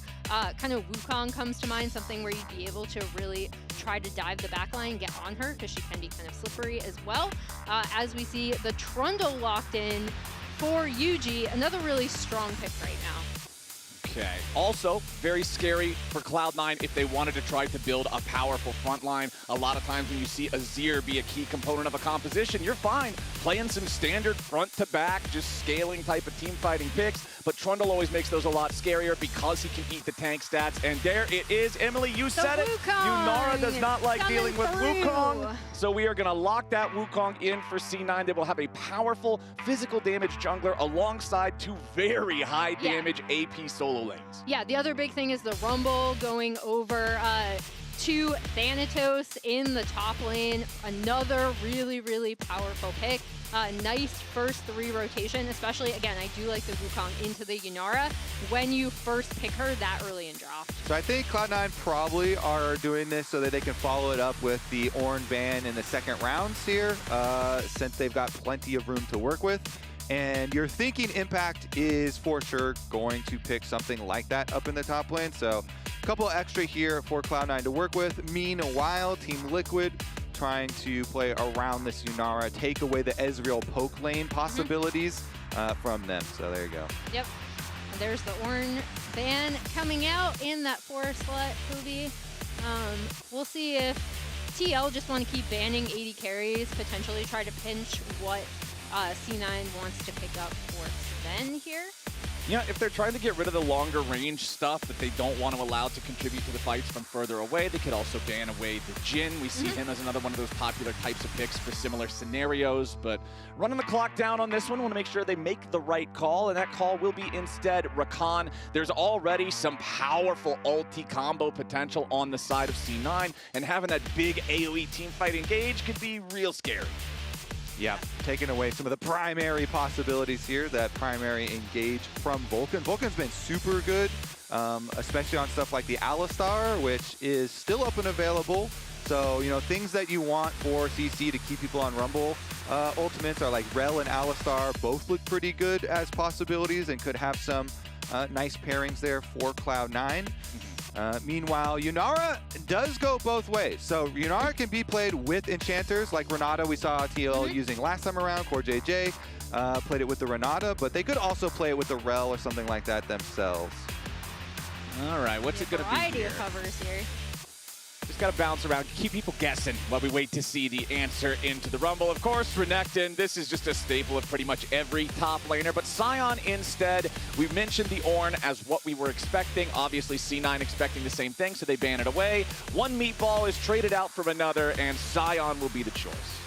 Yeah, and I mean, Sion is really strong right now. He can do a scary amount of damage, even if you don't go the kind of bruiser build that we saw Bwipo going yesterday. And I do like the idea of TL kind of defaulting to having a front impact on a frontliner. I do think that is where he can shine in these team fights, as we see the Corki coming through. It looks like they want a strong Nico. lane too. Yeah, it looks like they want a really strong lane here. Corki and Nico has plenty of burst damage to try and threaten whatever Team Liquid want to pair Yunara with. Nico can be so annoying too for these champions that don't have a fast way to dash out of the range of the Pop Blossom, considering there's some limited mobility on the side of Team Liquid. I'm excited to see what Vulcan can do here with this pick, as it looks like TL are going to finalize their draft here with Renata Glass, some counter engage to deal with when Azir and Wukong and everybody tries to dive in. Yeah, and this is some really nice protection from the Yunara, right? We talked about why Wukong is such a good pick to try to get onto her, kind of diving across the back line. Renata can stuff a lot of that, right? And I actually do agree with Azael's take that Renata has kind of been unfairly maligned due to being often coupled with Kalista, who... You are judged by the company you keep. Yeah, Renata exactly. hangs out with bums, so people think she is a bum. But Renata's not a bum. Okay, that's what we're going to see if they can prove here. Yeah, and Core JJ did play it last time they played, verse line with the Yunara that time as well. And already, kind of proved it. He put his money where his mouth is. So, as you say, Wukong is kind of hard for a lot of champions to peel, but Renata can do it with the ultimate because you don't have to, get into range of the knockup and stuff. If your positioning is good and spacing away from your Yunara, then you can still peel for her pretty effectively there. And we'll see how effective those bailouts are as well. All right, let's do it. Time to get cooking on this one. Team Liquid looking to prove they can hang with the top of the table contenders. Cloud9 would love to prove the exact opposite. So many opinions so far about this split have been that it's really just a two-man race at the top between FlyQuest and C9. So if you're C9, you want to make sure that everybody knows you are still right up there at the tip top, ready to challenge for number one. 30 seconds until minions And we'll see what C9 end up doing here. The thing I do really like about their draft, in addition to the stuff I already mentioned, is the fact that, again, with this pushing bot lane, I love when C9 do play around their early prio and the early prio picks. I think that's where they shine the best. All right, speaking of C9, last week Vulcan took some time to reflect on his KDA. Let's hear what he had to say. What's your KDA so far? I don't know what it is after this game 2 today, but David was telling me that after game 1 of today, I had 54 KDA. Oh, 54. 54. Wow. But then I had 2 deaths and 13 assists, I think, when the game ended. So 54 plus 13, that would be 67. Wow. Divided by 3, that's like 22 and 0.3. So my KDA is probably like 22.3 right now. So Vulcan did the math right. He just was using the wrong numbers. His calculations there were correct, but he actually got 19 assists that game instead of 13. So his KDA is 24.33, repeating, of course, and the highest in the LTA North, the whole league. Yeah, he was just being humble, you know? He had 6 more assists there, and the bottom lane definitely is where most people are focusing on this matchup because, you know, kind of like we said, on Team Liquid, even when they have lost series and lost games, Jan and CoreJJ are almost always the focus and performing very effectively. Did some interviews with, you know, Sven as well as Jan himself right before this game, and Sven was even saying, hey, yeah, I mean, there's a chance that TL's bottom lane are the best, you know, bottom lane in the league. He gave them a lot of respect, but also, you know, they beat them 6 times in a row last split, and the team definitely has a bit of an effect there. So good early usage here of the Renata. Yunara pushing up. You threaten with your Q. You charge up your Q on minions very, very quickly, and then threaten through. And CoreJJ is able to land some stuff here to get a little bit of poke damage and soften up the Cloud9 bottom lane just a little bit. And I think you can also see from this composition that TL kind of still do want to play around their bot lane carry, right? Because this comp has a lot of really good frontline and CC, and then additionally the Renata peel with the ultimate if anyone tries to dive on Yunara and she's unable to escape. So I do think this comp is very well set up for Jan to shine if they find those windows to have good team fights. Yeah, when I asked him specifically about this, he was like, yeah, well, you know, it depends a lot on draft, and a lot of drafts are kind of like top side focused. And I'm like, well, they're early slamming tanks a lot now for impact. It's definitely going to be focused towards Jan, towards that Yunara. And of course, Annie here for APA is a lot about that initiation, about that setup, and even will be about roaming to possibly make some bot side plays. So we'll see if that focus does pay off, because Trundle is pinging for a dive right now. You see Trundle here, Yuji's moving down, and already they're pinging to try and at least deny them on the wave here. So they're coming over, even with the vision. Okay, Sven backing away first. Vulcan still hanging out underneath the tier 1 turret as Sven has to Valk away from the Pillar of Filth. Now Vulcan's already lost his HP down to 200 here. CoreJJ is going to stay alive from the bailout, but does ultimately fall. It'll be a 1-for-1 trade as both supports go down. Yeah, both supports are traded, and then Sven backed off, so Sven still gets to CS here. That is usually, like, even if you go for 1-for-1s, that is kind of the drawback there for the team that gets dove. But because Sven survives, he still at least to get more CS here for this extra wave for the Corki. So it is actually not too bad for C9, even though they are down. And Yunara does have the early lead in this game, exactly where TL wanted. And it also means it's just going to be a repeat clear for the Strundle, top down to bottom again. Yeah, the big difference between the kills being traded, you already mentioned it. Yunara is ahead. Jan got the kill, whereas Vulcan was the recipient of it instead. Thanatos now going to get ganked up here on the top side. And Team Liquid's jungler is putting in the work. Yuji's going to grab another one. As we see, APA. Ooh, APA, one more hit might just kill him. The last auto attack is not there, and APA survived with about 20 HP remaining. I was going to say, I love seeing Yuji get involved this early, right? We talked about what Umti was able to bring to this team, and I think that was a lot of creativity. There was a point where Kobe and I were timing him in terms of like his 3-minute invades, but here we see him help set up for that dive bot, then come up, and yeah, I mean, I really like seeing that kind of initiative from him to make plays with his lanes, especially bot lane actually, just because A, that's the focus of where this composition is, and then B, I want to see him more involved with the team. Yeah, and I want to point out how they did it too. You know, they gained the extra, you know, timer to move early from bottom lane because of the bottom lane gank, and they're returning to this top side, focusing again here towards Sven. He's got some. Yeah, Sven's gonna have to flash away though, and he still dies. Beautifully done from Team Liquid here in the early game, returning to the scene of the crime yet again. It's just expert team play here from Team Liquid.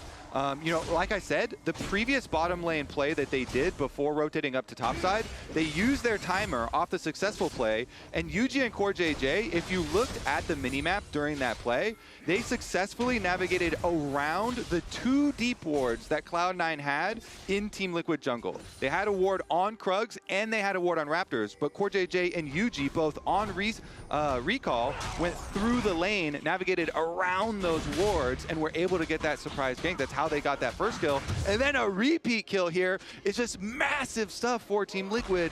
They've got their lead where they want it, 900 gold onto Yon, and the feats acquired here as far as the first 3 kills. So this is a tremendous early start for the game plan of how Team Liquid want to play. And it's really great to see from them being able to play around. I mean, that's him clearing Krugs afterwards. Hey, Krugs are important too. This is after him and CoreJJ made the top lane play, and this is showing those 2 wards. Uh-oh. Yon is in some danger now, though. Has to flash away as he's down to 200 HP here, so big defensive summoner spell gone. Remember that Yunara can only dash when her ultimate is active. He does tick over to level 6 now, so he will have the opportunity to do that if he needs it, but it's a pretty important summoner spell that C9's able to force there. And when we talk about what TL were good at, I know Jat had the kind of inflammatory title in Waiting Room of whether they were lane swap merchants or not. I do think TL did lose a little bit when lane swaps were eradicated from the game.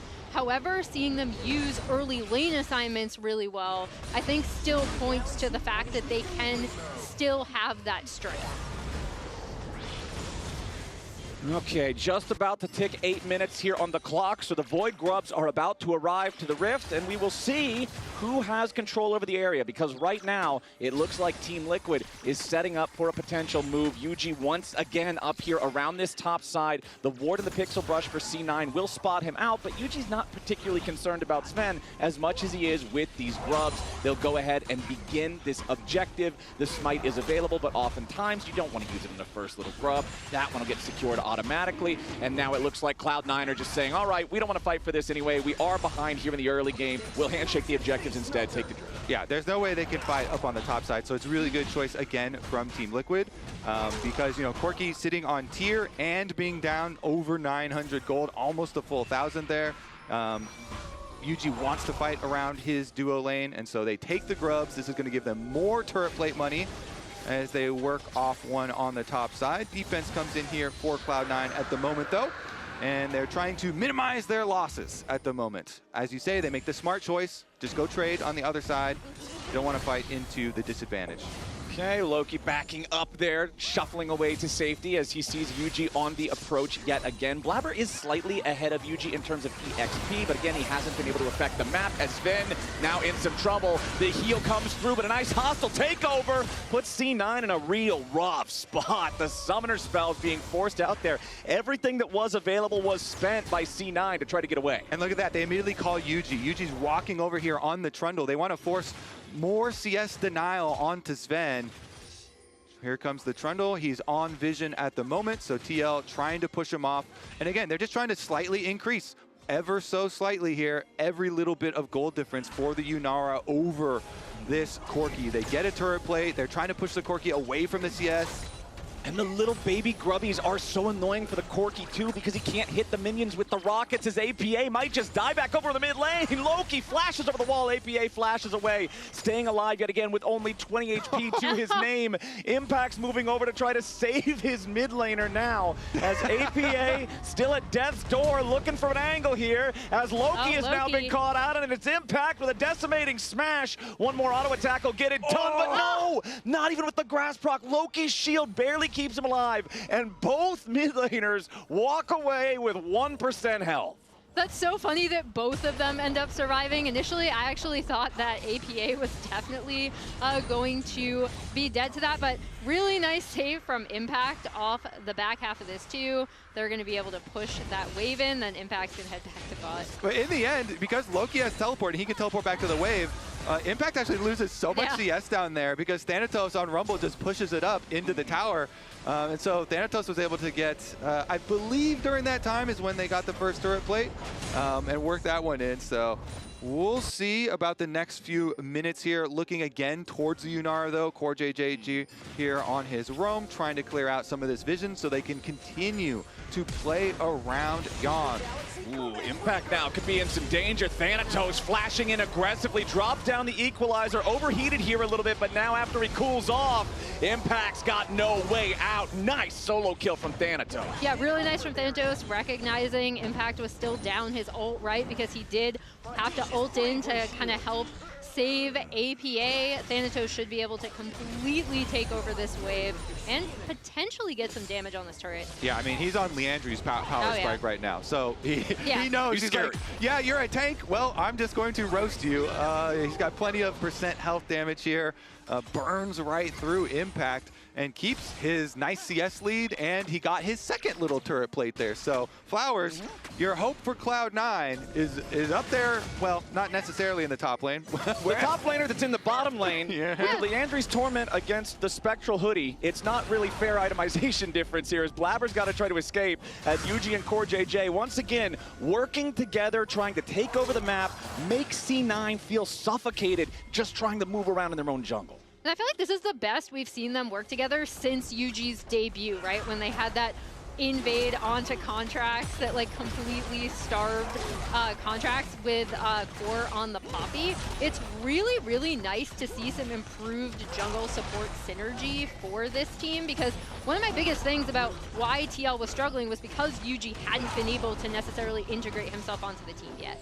And with the lead that he's built so far, with how active he's been in this early game, Trinity Force Trundle, 12 minutes in, is going to absolutely crush that first turret. Team Liquid's going to take that feat as well. It means they secure the empowered boots for themselves.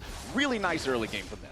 Yeah, and Jan is 1.5k ahead now as Yunar with the Kraken Rush build here. So Operation Play Around the Yunara is in full effect. Yeah, and now it's going to be how do they set up team fights around these neutral objectives. As Jan going to force the flash from Sven.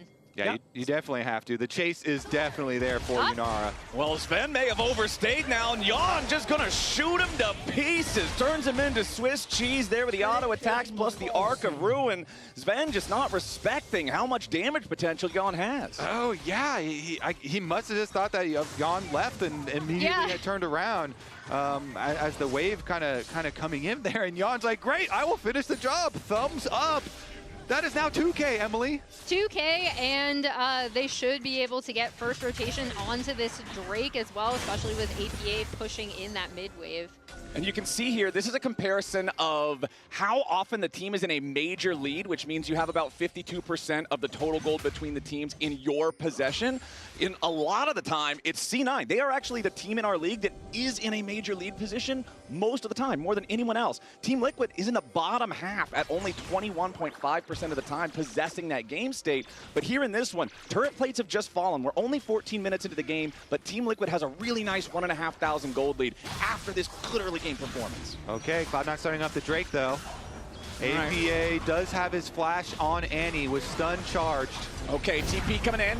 Team Liquid ready to fight for this. C9's already got the Drake down to about 1,600. Impact's gonna lead the charge. We're gonna go forward. It's stolen away by Impact of all people. Yuji with a defensive flash, getting himself back out of harm's way. Thanatos' equalizer ain't gonna find a lot, and now Blabber is first to die. C9 scatters to the winds, and Team Liquid's ready to chase, but APA chases too far. Jan's ready to follow it up though with a nice double kill there through the Arc of Ruin. It's a 3-for-1 trade for Team Liquid, and they'll steal the Drake away as well. Yep, I was a little bit nervous about that. Saw the smite come down, and then the Scion ends up taking it. But the big thing to me is Jan was completely untouched pretty much throughout that entire team fight, able to clean up a few more kills on the back half of this fight. Yeah, so Blabber goes for the turn, and he's just going to smite as the dragon is getting low, and it is just a Q charge from Scion, I believe, that is going to be able to take it. So they're looking at right now, Thanatos, you can see is coming to flank. Yeah, there's still an extra 100 HP on it, but They're trying to push him away, and Impact's able to get it. Then, running out, UG pops his ult and flashes away. They wait out this Rumble ultimate, and Thanatos is the one with pretty much all the lead. So Thanatos, you see him on the back side of the Dragon Pit there. The rest of Cloud9 really don't have a hope of trying to fight off TL at that point, so that's why Impact with his re-engage. I'm too core now. I'm so strong. True. He's right. He's very strong. Too strong. He is a very, very strong now. And that was a really good test for TL, right? Because I was talking about how it was going to be, how they either responded to C9 setups or how they set up around objectives themselves. Being able to wait out that Rumble ult, APA coming in with that clutch stun as well, even though he dies on the back half of that fight, really set up Jan for success. Yeah, I mean, honestly, TL this game feels like they came in with much better preparation this week than last week. Their early game, especially from UG, you know, clear down to the bottom side, push them off bottom. Then on the recall, him and CoreJJ run straight through top lane. They make the early play onto Thanatos. I mean, just very good stuff here from the very beginning, as well as into these team fights around Dragon. Now we will see, though, can they turn this mid-game lead into a full-on snowball? Because Rift Herald here is going to annihilate mid lane, and this is where TL have the chance of truly just like blowing open the map.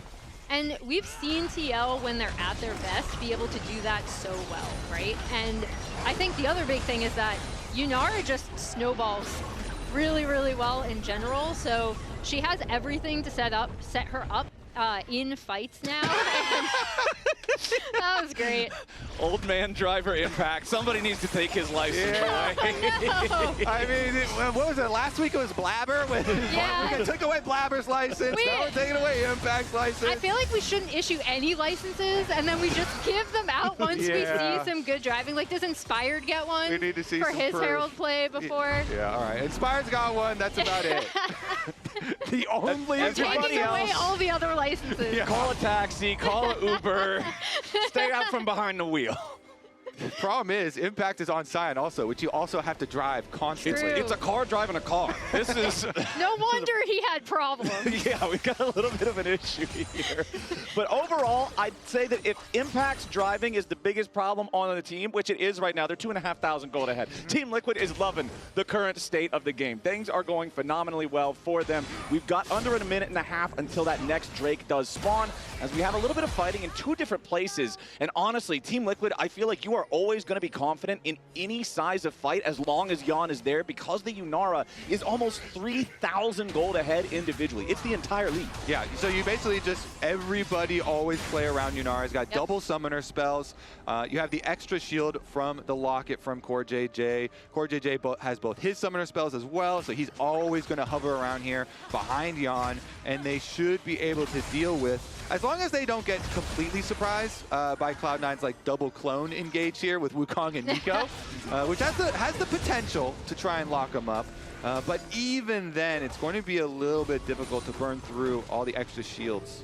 Yeah, it has the potential, especially if Thanatos is able to get either a pick or a really good equalizer across the team, because I still think he is kind of the super strong point on this C9 roster still, 1.1k ahead of Impact. Obviously, that's a Scion, so you kind of want to take into consideration that Impact still will be able to frontline very easily for the Yunara, but that is where I'm looking for from a C9 team fight, is if Thanatos is able to get a really good equalizer to just do so much damage, soften everyone up for C9 to go in.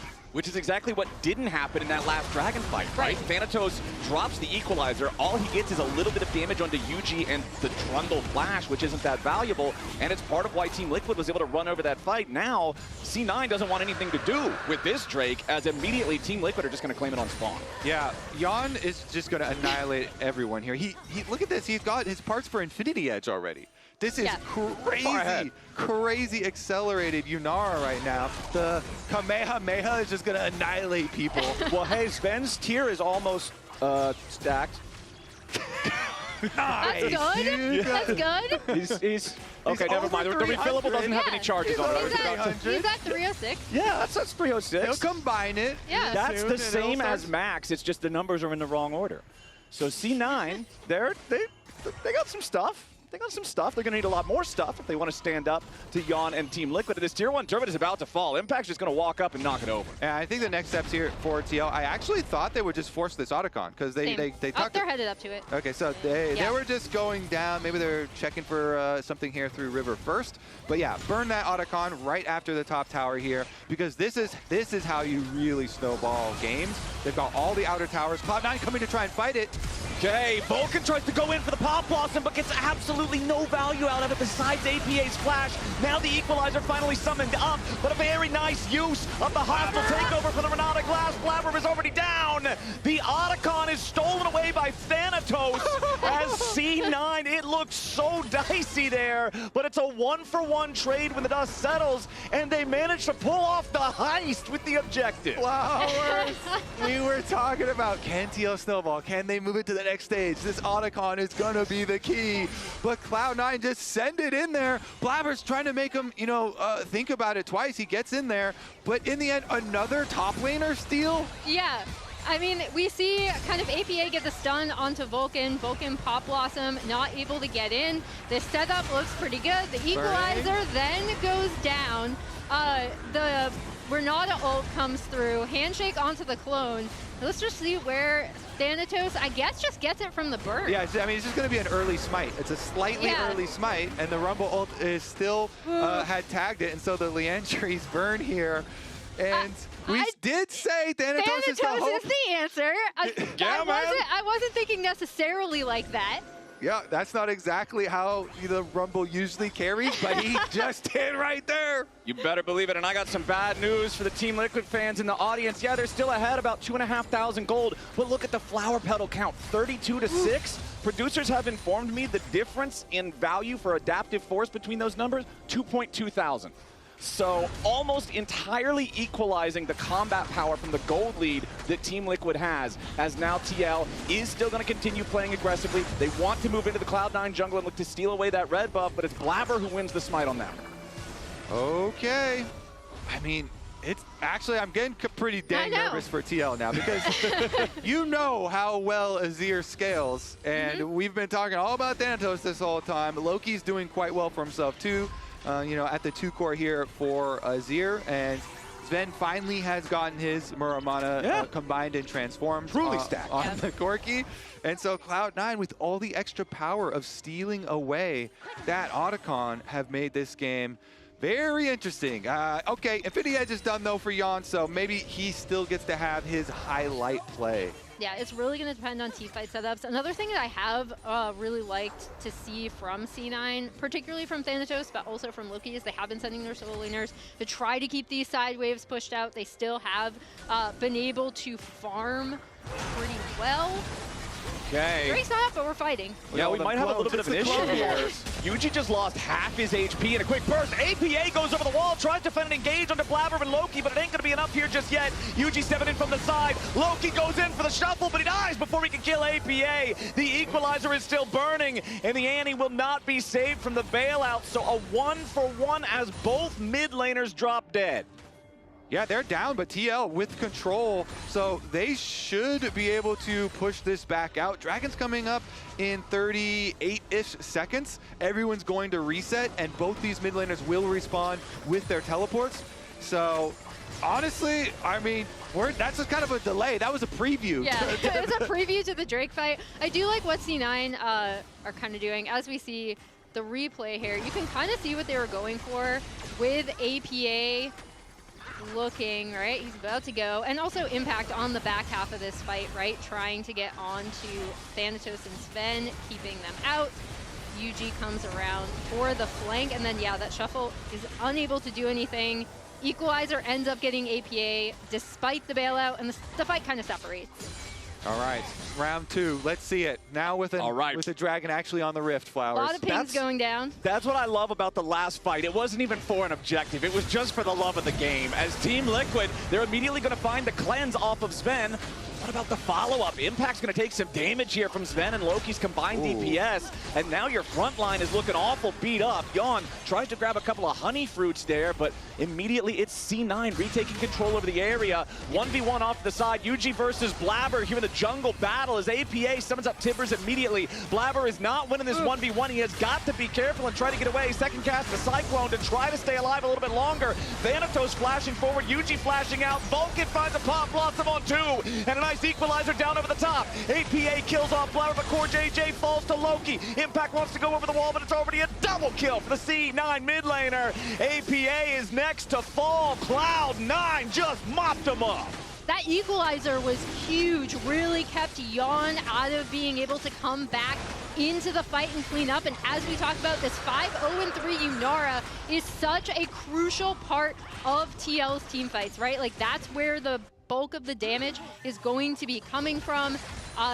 The equalizer off the back half was really what struck me about this. Yeah, plus, while he shot that equalizer, he was also winning the bottom side. He came down to save Blabber. So Thanatos here just does so much work for the team. Look at the Rumble. Blabber is getting chased off. He can't win versus Yuji. So Thanatos, he flashes in, he chases off the Trundle, then he turns around, he shoots the ultimate back up here. Vulcan had them rooted, so he's able to tag 3 of them and burn them down. Then he also keeps APA out of the fight, runs down the Annie. Like, this guy deserves He's him. He deserves the whole team. Honors. He plays every role. That is exactly what I was talking about when I said this is up to Thanatos, right? And now Loki, as we look at Thanatos' numbers thus far in this game. But now Loki is going to become a problem too, right? Sven is going to become a problem. They're going to be doing so much poke damage on this Corki Azir. It should be a lot easier for them to set up around these objectives. And we saw what happened to Impact before that Dragon fight. He thought he was going to step up, create a little space with a decimating smash. It was him who got decimated and smashed down to about 1,000 HP before the fight really even starts. Now Team Liquid still trying to fight for control over this topside river, as Cloud9 does not want to allow them to have that. Thanatos level 16 here on the Rumble, level 3 equalizer ready to cast. And he's got a death cap completed. Yep. So we're talking about, oh yeah, the 3 item power spikes. Whoa, he's engaged on? Yeah, Thanatos might be in a little bit of trouble here. Drops the equalizer, but he's already down. APA stays alive off the side as Impact continues putting the pressure here onto Loki. Blabber looking to reposition, protect his mid laner. 1-for-1 trade here as it's both top laners down this time. Impact wants a little more value here at the Scion passive, but he won't get much. So again, some quick, explosive trading results in an even 1-for-1. Really important catch onto Thanatos, though, right? Because that takes away just a lot of what C9 can bring to these team fights. Should allow TL to at least be able to set up some key vision around the Baron area. I don't think they're going to attempt it without Impact, though. Yeah, I think it was the pillar from Yuji that started it all out. When they had vision on the Rumble, they got the pillar behind him. They know he has no flash. Sven definitely has to Valk away here. Still can't handle the 1v1s versus Yon. But yeah, taking out the 3-item Rumble right at the very beginning, exactly what Team Liquid need. But it still ended up only being 1-for-1 as Impact actually couldn't really tank on the front line, and as they tried to continue the fight. I mean, even though they caught Thanatos, he just drops the rockets on himself as he's about to go down and still gets a ton of value out of them. Now Team Liquid's got to be careful here because the red carpet has been rolled out. Yuji's got to try to escape as Blabber jumps right back into the fight, but immediately C9 don't want to overcommit.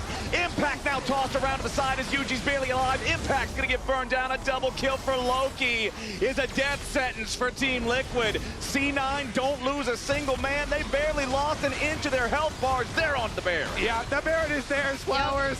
Thanatos once again starts it out with another sick Rumble ultimate on the ramp where they all have to exit through. And so even extra members of TL are walking across this thing, and then Loki goes in. He's like, you know what? You've done so much. I'm going to finish the job here.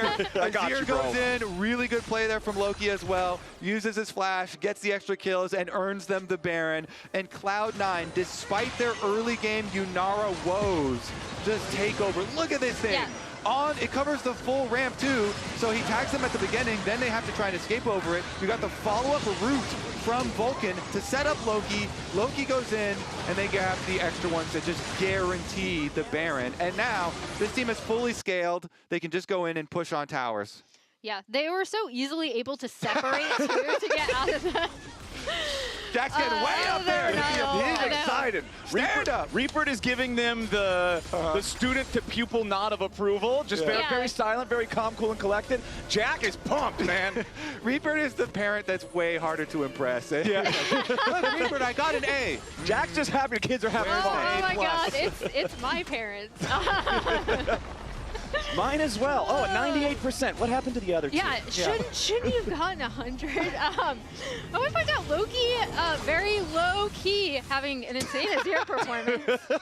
Nice, Emily. 3K Somebody get Freak on the phone. I know. Get me out of here. I need one of those giant canes that like pulls me. 5-1-1. He, again, now that we have gotten to this point, right? Like Thanatos was kind of the bridge between a really rough early game at the hands of TL, who were moving around the map super well. But now Loki and Sven are going to be able to do so much poke damage. Especially Loki, but Sven is pretty much in a position where, despite the fact that Yunara is so far ahead, those rockets are still going to hurt. Exactly. Yunara's range much more limited compared to the poke of the Corki, as Blabber's ready to try to jump in there. Does not want to commit the ulti just onto the Scion. TP ready to arrive from the side of Team Liquid as APA gets chunked upon arrival, but it's Loki dead first. Core JJ killed by Blabber now, as Vulcan makes a nice entrance with a Pop Blossom. Blink and you'll miss it. Team Liquid's already dead. Double kill back over to Vulcan. C9 have killed everybody except for APA. The Annie at half HP, struggling to hobble away from this one, as Vulcan just wants to interrupt them, try to stop his back, because Blabber and Sven and Thanatos are marching down mid lane, and Vulcan will find the interrupt on the recall from APA, so the Annie can't even get back in time to defend. Yeah, the Pop Blossom kept popping, so he hit something, and now he's gonna keep on chasing him. Oh, and he's still chasing too. The Scryer Trinket is going to find APA walking into the Tri-Brush. Meanwhile, C9's on the Nexus turrets. Only Core JJ responds to try to do anything about it. APA is still stranded all the way up in top lane. GG, 32 minutes in, Cloud9 come back and take game one. Yeah. All right, talking about low-key plays as well, the Vulcan snares were also quite big. The Tangle Barb? Kept quite a few members in critical positions. So C9, nicely done. Yeah, C9 bringing it back. Lounge, how are we feeling about that? I feel like Thanatos Rumble doesn't miss. Some of those equalizers were so impressive to me. Yeah, he always hits. He always hits. You know, I think they feel really good if you're a C9 fan. Really bad if you are a TL fan. Because damn, what more can their bot lane do? We can play. Look at it. Can we run both on his head? Look Mango. It's one shot. I think it's not bad though. Yeah, not bad. Look at Mango, okay? Yeah, look at me. Look Yunar. Right here. Yunar does. Look, I think he's coming back with stun. Yeah. I think we can end mid. Yeah. I will chase Sunny. She's not TP, okay? Kill jumpy. Nice. God. That game for me delivered. That moment, I was like, ooh, Azir is dead. Maybe there's a chance. And then the combination of all combinations worked out there. Rumble, Wukong, Corki. That was like super shred. When the coaches build out that comp, it's like, I envision Nicole. It's all happening at once. Doctor Who. Interesting game though because of the story of the game. Yeah. Team Liquid, Yunara, Core JJ, they had a really good start. I was thinking we're definitely seeing Team Liquid take the first one, and this is how it all played out. Yeah, I mean, honestly, this dive didn't look that crazy, but still, at the end of the day, you're denying Sven this entire wave. You're getting a 1-for-1, and Yon is getting the kill. So even though Core dies, it is still really good value for the team. I would have liked if Core just accepted his death and didn't flash. For sure. But not a big deal. But notice this 10-second death timer, respawns, says, you know what?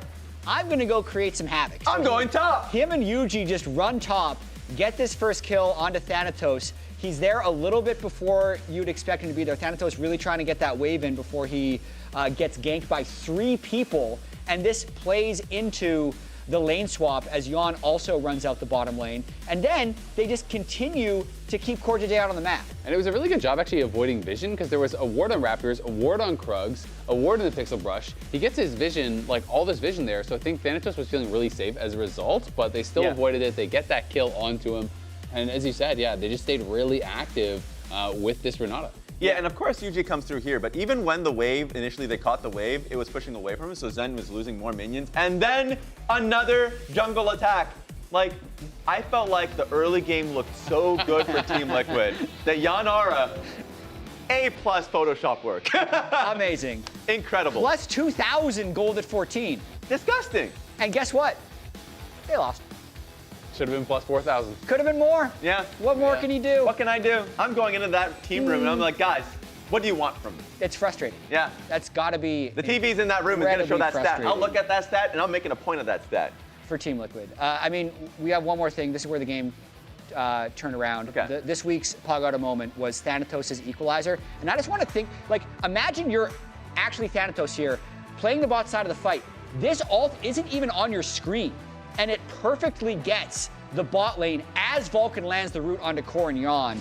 Completely game-changing there, completely stopping Yon from entering the fight. The edge of it was also ticking on impact on the bottom, he gets too. all three. Like, he's getting all three, so it was perfectly played. He's so far away. Yep. Like, I couldn't believe that. And I mean, the top gap, I'm not gonna lie, top gap was crazy. You know, impact, I don't think is still looking like the impact that I think of. You know, even in some of these fights on a tank, this is where you would think he would be so comfortable. He was too far ahead of the team at times where he's soaking damage, but his carries are not able to hit. And when you are playing a comp that is so reliant on Yon, there's not a lot of damage besides Yon, you have got to be synced up with the Unara. If you were taking damage, he needs to be hitting. And that was a great moment, but if you guys see a Pagoda moment worthy play, let us know by spamming the Pagoda emote in chat, because if you get something as good as that, I challenge you guys. Yeah. I don't know if you can get something better.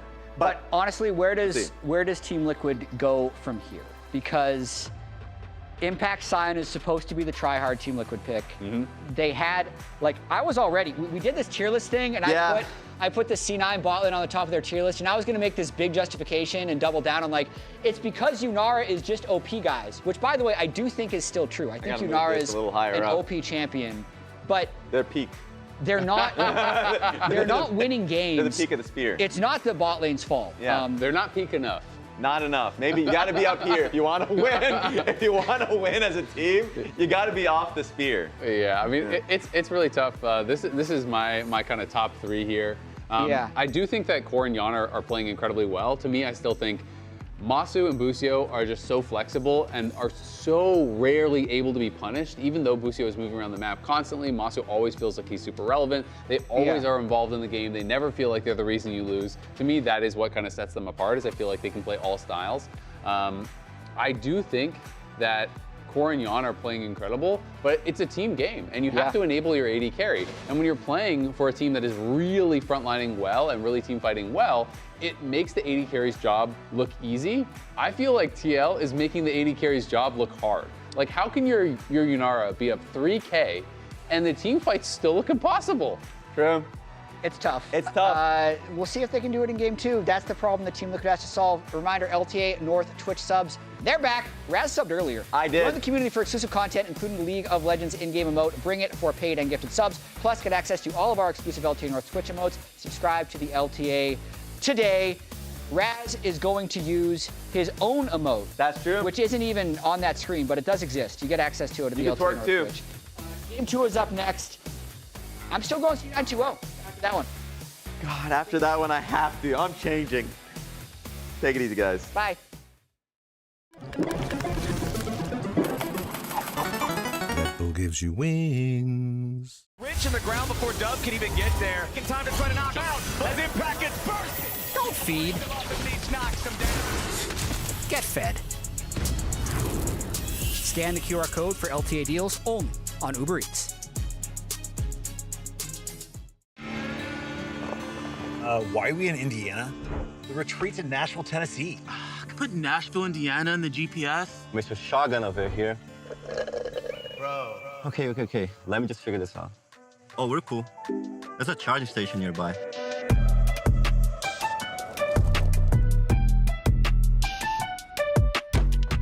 Who puts in Nashville and Indiana anyway? Yeah. Plans change, but the Kia EV9 is great for road trips and so much more.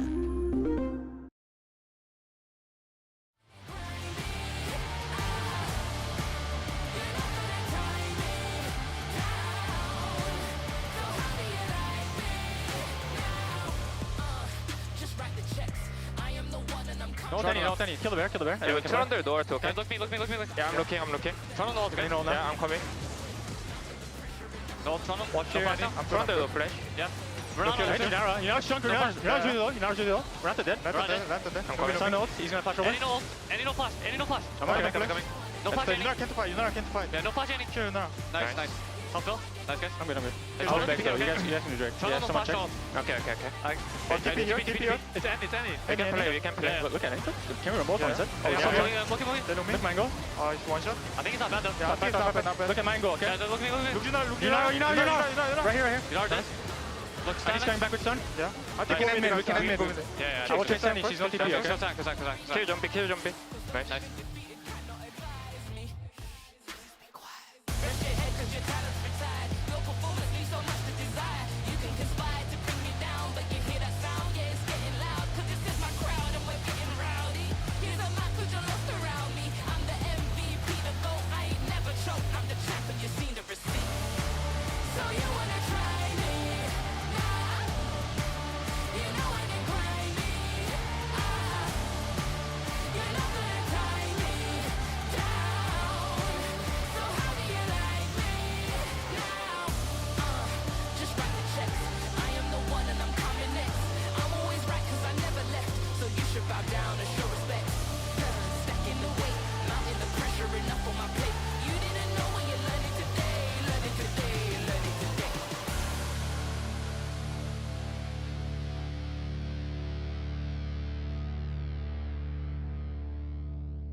Welcome back, everybody, to the LTA and the final day of the pick and play phase here before we move forward with the next stage of competition. It's C9 versus Team Liquid in our first best of 3 of the day right now. Team Liquid started off real strong in the first game. The bottom lane plus Yuji working together to make so many things happen, but Thanatos would not abide that nonsense. And after a fateful Otacon fight and steal, C9 took control of the game and sent it home.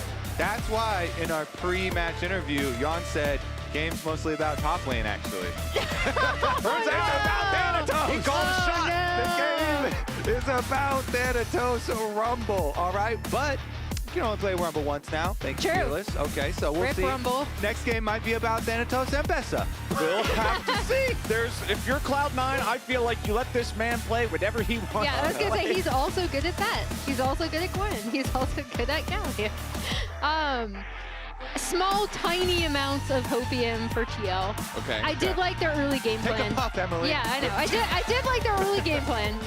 I thought they put a lot of thought and effort into executing. I loved seeing Yuji and Core working together as well as they did, especially with that initial topside gank and then the re-gank afterwards. I thought they did really well getting Jan ahead early. It was then just, again, a lot of their team fights. A, Thanatos just had an insane Rumble performance, but B, their team fights kind of got separated out. And I would say, the Otacon going down with the Rumble ultimate burn. Okay, so Blabber was like alive, really close to that, but then he didn't even smite. So we're not going to take that into the equation. No, it was straight up just a little bit early smite, and the Otacon kind of burned down to the Rumble ultimate. And I feel like that is the pivot point, where the branch in the timeline went towards Thanatos. That's the canon advantage of the game. That's when Thanatos was like, no, we are winning this game. All right, let's hop into this second one now. As Team Liquid is over on the blue side, it's Poppy, Yone, and Gwen banned out by them. C9 paying the Varus Pantheon tax, also banning the Vi out here as well. And Team Liquid, first and foremost, they're just going to lock in a solid, staple pick for the top lane with the Renekton. Yeah, and this is, I would say, Impact's favorite blind pick. I think he feels like, regardless of how the laning matchup goes, he'll be able to kind of frontline with the Impact. with the Renekton, rather. I do like the response from Aurora, though. We've seen Loki do a ton of damage on that champion, but also can be we saw potentially Saint do 42% of his team's damage. That number, when they tweeted it out yesterday, 1,600 DPM or something, I was like, this has to be broken. He was trying. I was like, that number doesn't seem like that's a legal number. See if that's repeatable this time around for Cloud9. But they're going to back it up here. Blabber on pure CC with the Skarner. Yep. Big old I think that's a good place, you know, after the previous game.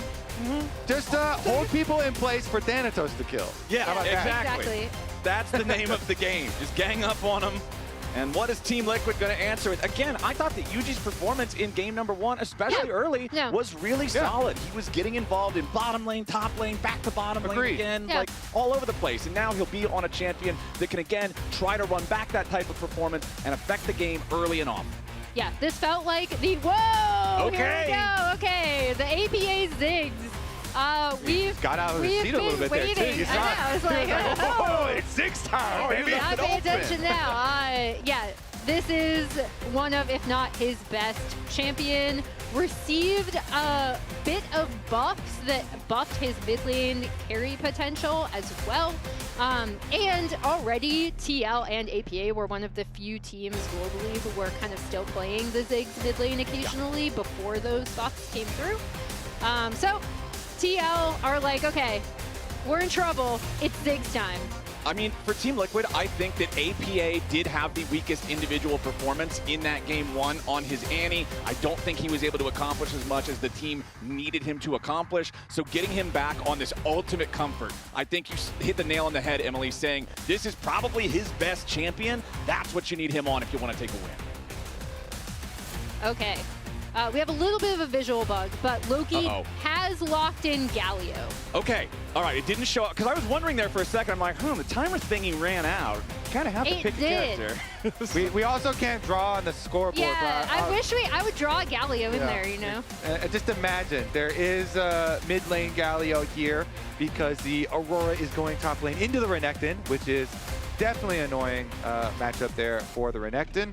And Impact already, like, I felt like he was having a rough time last time, and so Thanatos may very well be set up to put up some LeBron numbers here, similar to like Saint in the Lion series yesterday. We'll see, because Cloud9, aside from Thanatos' Aurora here, the burst damage champ, they have drafted a couple of, you know, tank and setup champions to play around / with him. When Aurora goes in, she can get in really deep there and be a very good spot for Galio to ult in on top of, who also can do some respectable follow-up burst himself.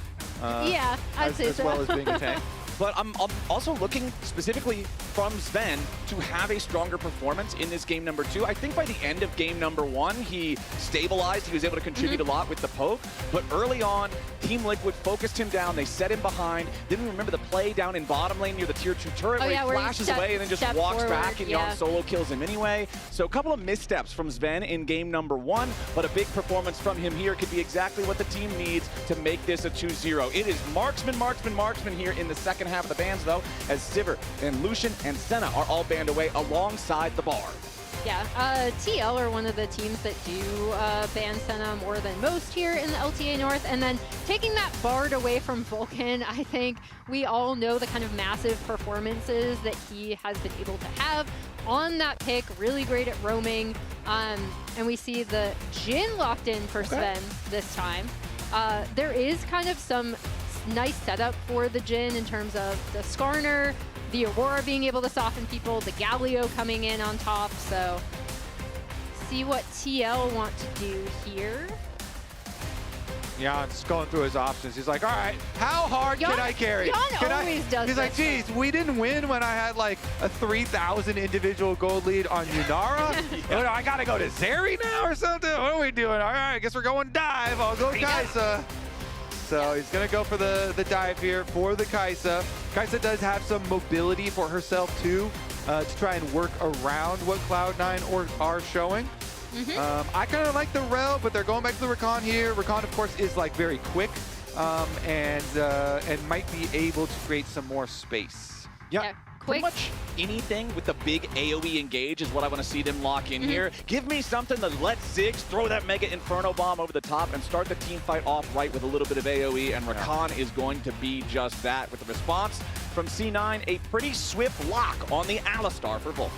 Yeah, and again, one of Vulcan's best champs, I think, pairs really, really well with what Jin wants to do with his setups. I think this is going to be a really nasty composition coming out of C9 if they're able to do it. On the other side, though, it's pretty much pure comfort for TL, and I'm including obviously the Ziggs in that, but also the Renekton, the Kai'Sa, something we saw Yon come back on in that 100 Thieves series, and then Core on his signature Rakan.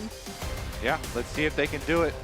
Plus Rakan, yeah, definitely is better than the Rael when you know Vulcan's going to go Alistar. So yeah, that works. Yeah, that definitely does make some good sense there. All right, TL, as you said, you know, that is comfort. See if they can bounce back here in this game. They did have such, it felt like a clear game plan that they executed on in the previous game. They just got to keep it together. The Otacon getting stolen there by the little tick of damage might have sent them over the edge. New game though, clear your minds. Focus up here. Could push us to a game number 3. Could push this series further. In fairness, it would also tilt me if it happened to me in solo queue. But yeah, losing it to the Leandry's burn tip. Also because you're not the jungler too when you're playing. True, so I am not. So everyone's watching. Everyone's looking at their jungler like. Oh my god, you sure that smite was timed correctly? Leandry's, huh? Okay. Does like what? No. 3 damage? Let it be known I do not play my teammates. Sure. I do want to talk a little bit about... Aren't you an AD carry player? Yes, but I'm a nice AD carry. Right, yeah, exactly. Okay. That's, yeah. You'll have to take my word for it. I want to talk about APA Ziggs. Okay. Not just he's good at this champ, but also I feel like it gives TL another clear game plan. I feel like when APA was at his best, it was either on this champion, it was on the Talia, or it was on AD mid specifically. And the way he would treat those is push up the mid wave, affect side lanes, take turrets down. Like, he was very much a part of what TL liked to do with their early mid game, especially with structure taking. And Ziggs is essentially a cheat sheet for that. Yep, definitely agree. They get a lot of gold that way, usually in the early games. You know, through that satchel charge, executing towers. So we'll see. We'll see this time around. Loki goes up to get his early Raptor side vision here. Try and track Yuji. And should be a pretty standard opening. Again, I do kind of want to focus on the top lane for this. Because even though, well, actually this is a good spot here as we get an early summoner spell blown.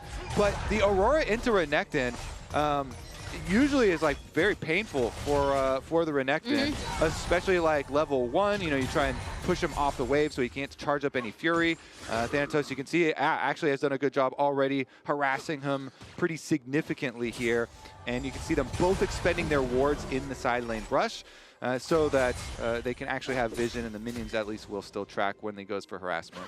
And I'm really happy to see Thanatos on this pick, not only because I think it's a good response, but because it feels like occasionally LTA North top laners haven't been as willing to flex this Aurora top, right? Gives another really strong component to C9's draft potential, because we know that Loki is also really good on this pick. We did see Photon play it into the Rumble, I believe, as well, which is another good matchup for her. Impact has doubled his CS up there. He got up to 2 with the wave that was at For tower. those that can't see, Kobe just leaned into my vision and was like holding up his index finger. He's like, he's and got 1! Squinting at the screen. Making sure. He's got 2 now, baby. Oh, 3! Okay. And he does lose a lot of HP. Takes a bunch of poke for it. How many does it get before he has to base and use the teleport? Well, his jungler's on his side defending, so they don't have to be as worried about the Blabber dive. Skarner's just going to continue full clearing there, and Yuji is cleared up to Impact's side to try and help defend him. So annoying there for Impact, because even though he dodged the initial cast of the twofold X, the return still hit him. Thanatos has this crocodile on the endangered species list. He is not having a good time up here for Team Liquid. As Raz would say, gulp. Gulp? Gulp? That is Raz's favorite thing to say. That's a classic Razism.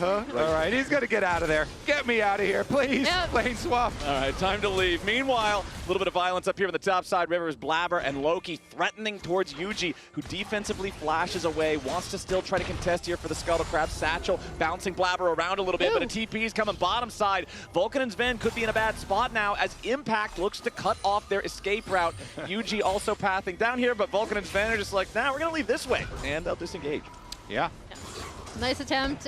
We do see TL kind of swapping to help Impact out for a little bit, right? Because that Aurora is going to stay topside for now, going up against Lyon. Yeah.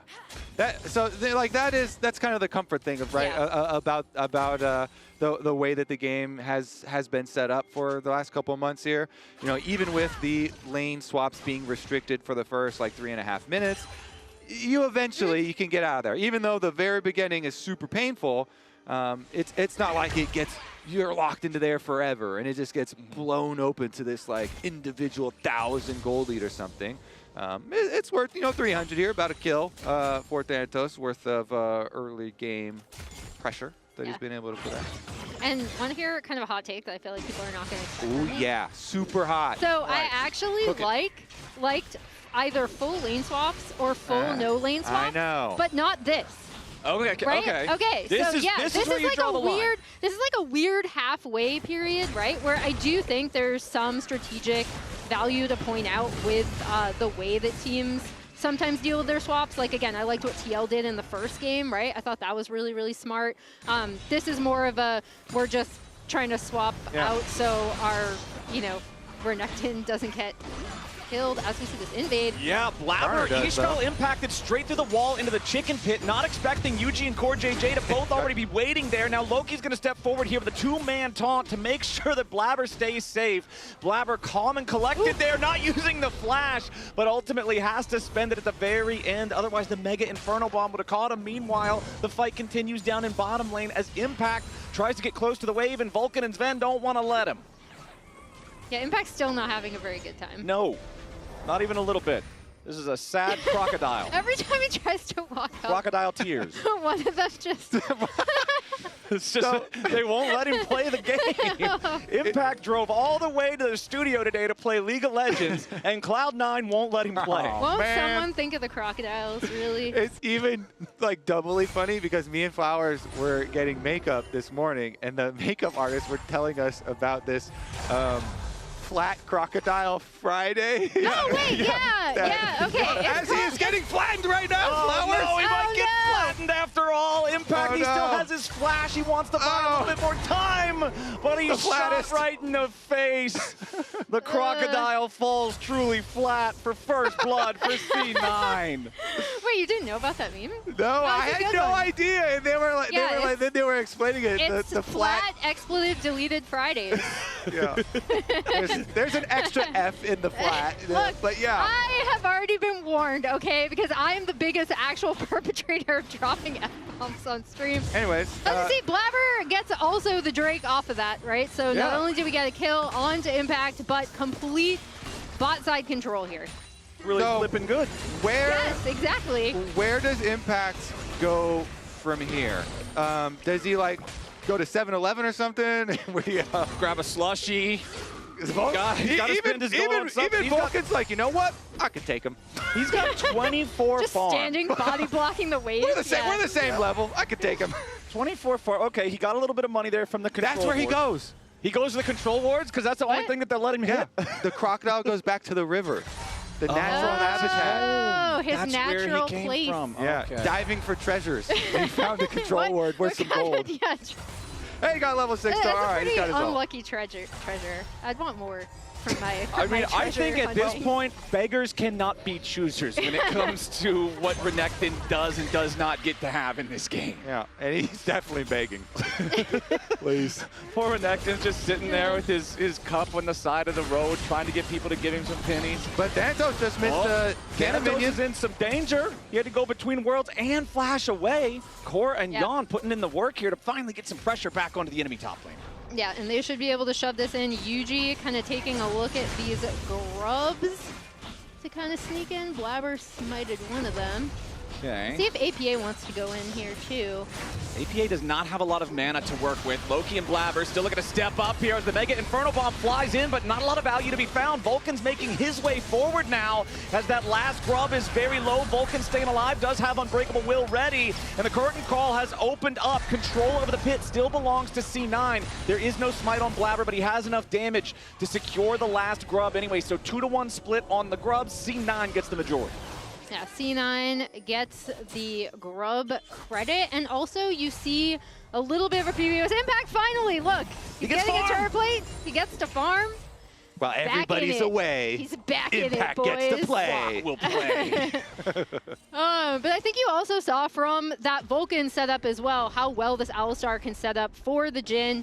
Here's APA on Ziggs. I asked for this Photoshop of APA onto Ziggs' body just to show off. He doesn't even look happy though. That's supposed to be as happy as Yeah, Champ. this is also during his Mustache Man era. You know, is that a good error, Emily? I don't know. But he's very good at Ziggs. He's very good at Ziggs. As UG might be in trouble. Yeah, this might not be a good era for UG. Vulcan and Blabber immediately going to start up the fight here, headbutting that enemy jungler around. Thanatos shows up with a twofold Hex to take him down. Void Seeker from Yon at the very end. Yeah, it damages Blabber, but it's not like he's close to death.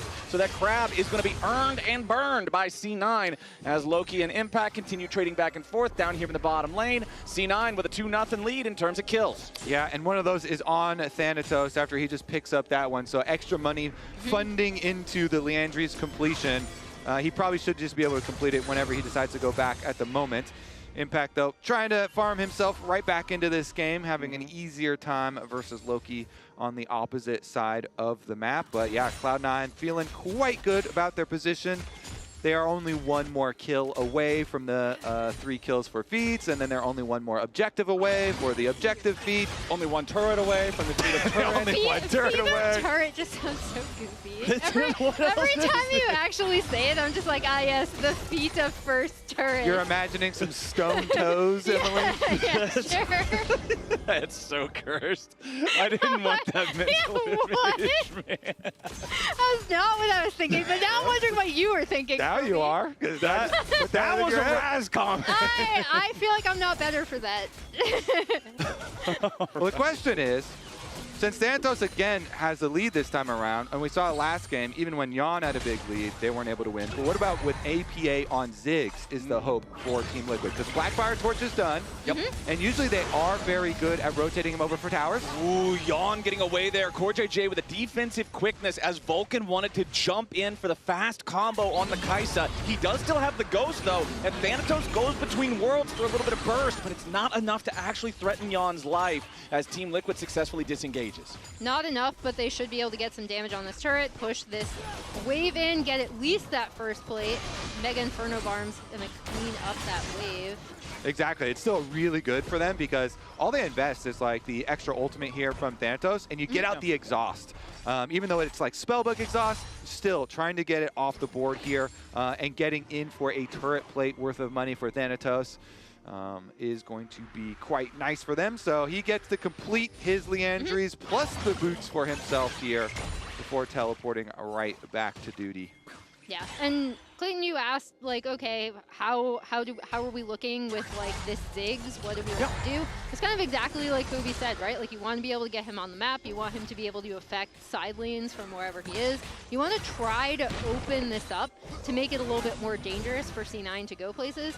Unfortunately, C9 have been winning out on all of these early skirmishes and map pressure, and now they're going to take the Drake. Yeah, Thanatos is walking down here, so you definitely have to respect that. Impact does have teleport, but... Ooh, Vulcan with the flash pulverizing to the headbutt onto UG. Blabber diving through the wall with the Ishtal impact. He gets the impale only onto the Zinjao, and now Zen could be in a little bit of danger himself, but it's UG first to die. CoreJJ and Impact swooping in to try to find something on the back end of the fight as Impact is frontlining, and Loki's barely getting away. The taunt at the back end of things as the chain CC on Impact prevents him from getting any of these kills. The hero's entrance finally seals Loki's fate, but he'll trade with Impact as the curtain call opens, and Team Liquid have to reposition their battle lines. C9 still looking to stick around and maybe fight a little bit more, but they've got to be careful. APA, he's full on health, but he's so low on mana, and C9's gonna continue disengaging, weirding for some burst. Core JJ stepping away as the Mega Inferno Bomb takes Thanatos low, but it will not kill him. Between worlds yet again, Yon into danger! Thanatos is just styling on these Team Liquid boys. Yeah, I mean, it was getting kind of dicey at the beginning. Blabber was driving people really close to Sven. Like, he drove Yuji melee range of him, and it got a little bit of damage there. Sven's okay, though. He backed up, and Cloud9 are able to kite it long enough that they get the outplay in mid lane. Here's how it all started, though, Emily, with Vulcan. I love watching Vulcan's Alistar. It's so fun. As you said, Blabber kind of driving it right back into Sven. Sven has to be pretty careful there as they end up cleaning up the feat of warfare. But the other important thing is that Thanatos still is trying to come kind of all the way around the back. Gets tagged by the Ziggs bomb field there, and then even when Loki comes back in, he's going to end up dying to APA. Throughout this, Thanatos did not have his ult. If he'd had his ult, it would have been a lot different. Yeah, and he did a good job there. Like, he snipes out Impact, he kills off the Renekton, then he kind of kites here, he's holding his flash, he's waiting for the engage. They got Core JJ low, he uses it there, and then he baits because Ben says, hey, I've also got flash. I can come in and help you finish this kill, and they do so. Uh-oh. I think the bad times might keep rolling here for Impact. Thanatos is on a rampage, and the Croc is once again out of commission. C9 up 1,500 gold, 15 minutes in. And once again, Thanatos is having a fantastic game. Huh. Yeah, fancy that. Dude's pretty good. He's pretty good. Again, I love this top lane Aurora pick. We already talked about how it matches up well into the Renekton. I'm glad to see more top laners from LTA flexing here. Again, we have another. We just got to keep pulling up good Thanatos stats. So, also like that he's got his Dark Seal, so he's probably going to make a mid-eyes at some point this game. If last game love to see it. There was any indication, definitely would like to see that, because Aurora is a champion that can keep her stacks. When you get stacks on this champion, so mobile, actually pretty difficult because you get to choose whether you put yourself at risk or not. Yep, and then on the top side, we do see TL going to try to take that Herald. We'll see if they're able to do anything with it. We do still have the turret-taking power of Ziggs on their side. However, we did also see Galio cleaning up that bot tier 1 turret for C9. Honestly, I think it's pretty big for TL here to be able to just kind of steal that Rift Herald away, considering C9 has been winning all the neutral fights, considering they do have the 2,000 gold lead. And like you mentioned, you combine Herald with Ziggs, if the turret's hurt at all before the charge, it's pretty much just going to be in satchel range guaranteed. Very, very easy to execute. Very, very easy to pick up some free money and try to close this gold gap back down to something more manageable. Impact. Uh-oh. Okay, sidesteps, past the Skarner car, but now he's still got to be careful and try to get away, but no, it doesn't look like it. Immediately, they lock him up with the Impale, exhaust him so he can't do anything. Game number 2 has been absolutely brutal for Impact Renekton. And this time, Kobe, the delivery to Sven was perfect. Well, Vulcan's like, don't worry, I also have Exhaust Spellbook here. I'm going to headbutt it. Thanatos was trying to teleport away, but Core JJ interrupted it with the grand entrance. Thanatos knows that Team Liquid wanted to send up a lot of power to try to get a kill on him here. He wanted to get away, but he can't quite get there in time. And now with a Mega Inferno Bomb, APA gets a really nice shutdown. So Team Liquid, they'll summon a Herald up here in the top lane. They'll get the tier 1. They force Thanatos death, and they make sure that they're going to get the second charge too. That's incredible usage, but Cloud9 now coming over for defense, so they have to be a little bit careful about sticking around. APA really wants the second tower. Yeah, he's going to try to get the satchel on it, but instead he just drops dead. A miscalculation from APA is free money for C9. Flowers, is greed one of the deadly sins? Yeah, it's a pretty deadly one. Just checking. Yeah. Okay. Ask Ziggs. You can't, because he's dead, because he was greedy. Because, yeah, exactly. I look, they're blue pings on that tower right now. They're like, we need this money. Get that money. Get the money. Somebody get paid from that tower. Regardless, Cloud9, I mean, that actually made up some of the losses that they just had received on the top side of the map. But now Loki seems like he is under attack. Yeah, it's a full send from Team Liquid going in after the Galio. Very nice taunt timing there from Loki. And the Justice Punch to dodge away from the satchel. Oh my goodness, cut the tape. Cut the tape. Team Liquid is looking goofy. Loki just casually walked away from him on an afternoon stroll. But they are going to get that money from the tower. Yeah. Give me that. Okay. Bang. There it is. All right. Splat. The audio for... Because it's the bees zig, Yeah, and it just it's makes the- that splort noise. These turrets are sounding was- juicier than I expected. We had a really good build-up. We all got silent, and we're waiting for them. And it just goes... It's like a weird little magical whoopee cushion or something. Yeah. It just sounds goofy, but we have at least a little bit more money back in Team Liquid's A pocket. weird magical whoopee Wait, what cushion. makes it magical? Dak, because it's Ziggs and he's a magic champion. I think that you could make an April Fool's skin out of that riot. You guys, the choo-choo train Orn was a really cool idea. I'm telling you, whoopee cushion Ziggs. Whoopee That's your cushion next Ziggs. one. It's going to be the clown Ziggs. Yeah. All right, C9, let's see if they can maintain control over these neutral objectives. They're going in after Drake, number 3 of the game. Loki has tagged Impact, marked him off the side. Remember that grand entrance can come in, that heroic entrance from the Galio, as they will scrap back and forth a little bit here. The remaining 4v4 back in the river, not going anywhere here just yet as CoreJJ jumps in. Vulcan's going to eat the Mega Inferno Bomb, but he's the only one taking damage. Vulcan with a major engage. The follow-up multi-ulti from Vulcan to Impale 2, as everybody on Team Liquid's having a scatter. Thanatos versus Impact off to the side, and Impact is going to get the critical clutch kill. Yawn is still alive. Impact roars to life. Yawn finally cut down as Loki needs another taunt, and Blabber's got to do some serious work here as Loki is about to fall. Team Liquid will win this fight. They will ace Cloud9 as soon as Blabber falls. He gets Impact on his way out, and it's 9 dead men in the river. Only Yuji left standing. Only Yuji left. The Zin here. You can't take the Otacon because it's going to take him too long. So the Otacon's still going to be there when we get out of this replay and we get the resets. But here's another look at the engage. Vulcan spent everything. Blabber just spends his ultimate as well here to go for the suppress engage. But look at Sven. He got dove on. Yawn and Yuji did not hesitate. They immediately delete him. And then Impact, as you said, on the other side, finished off Thanatos, and TL were able to climb their way right back into the game.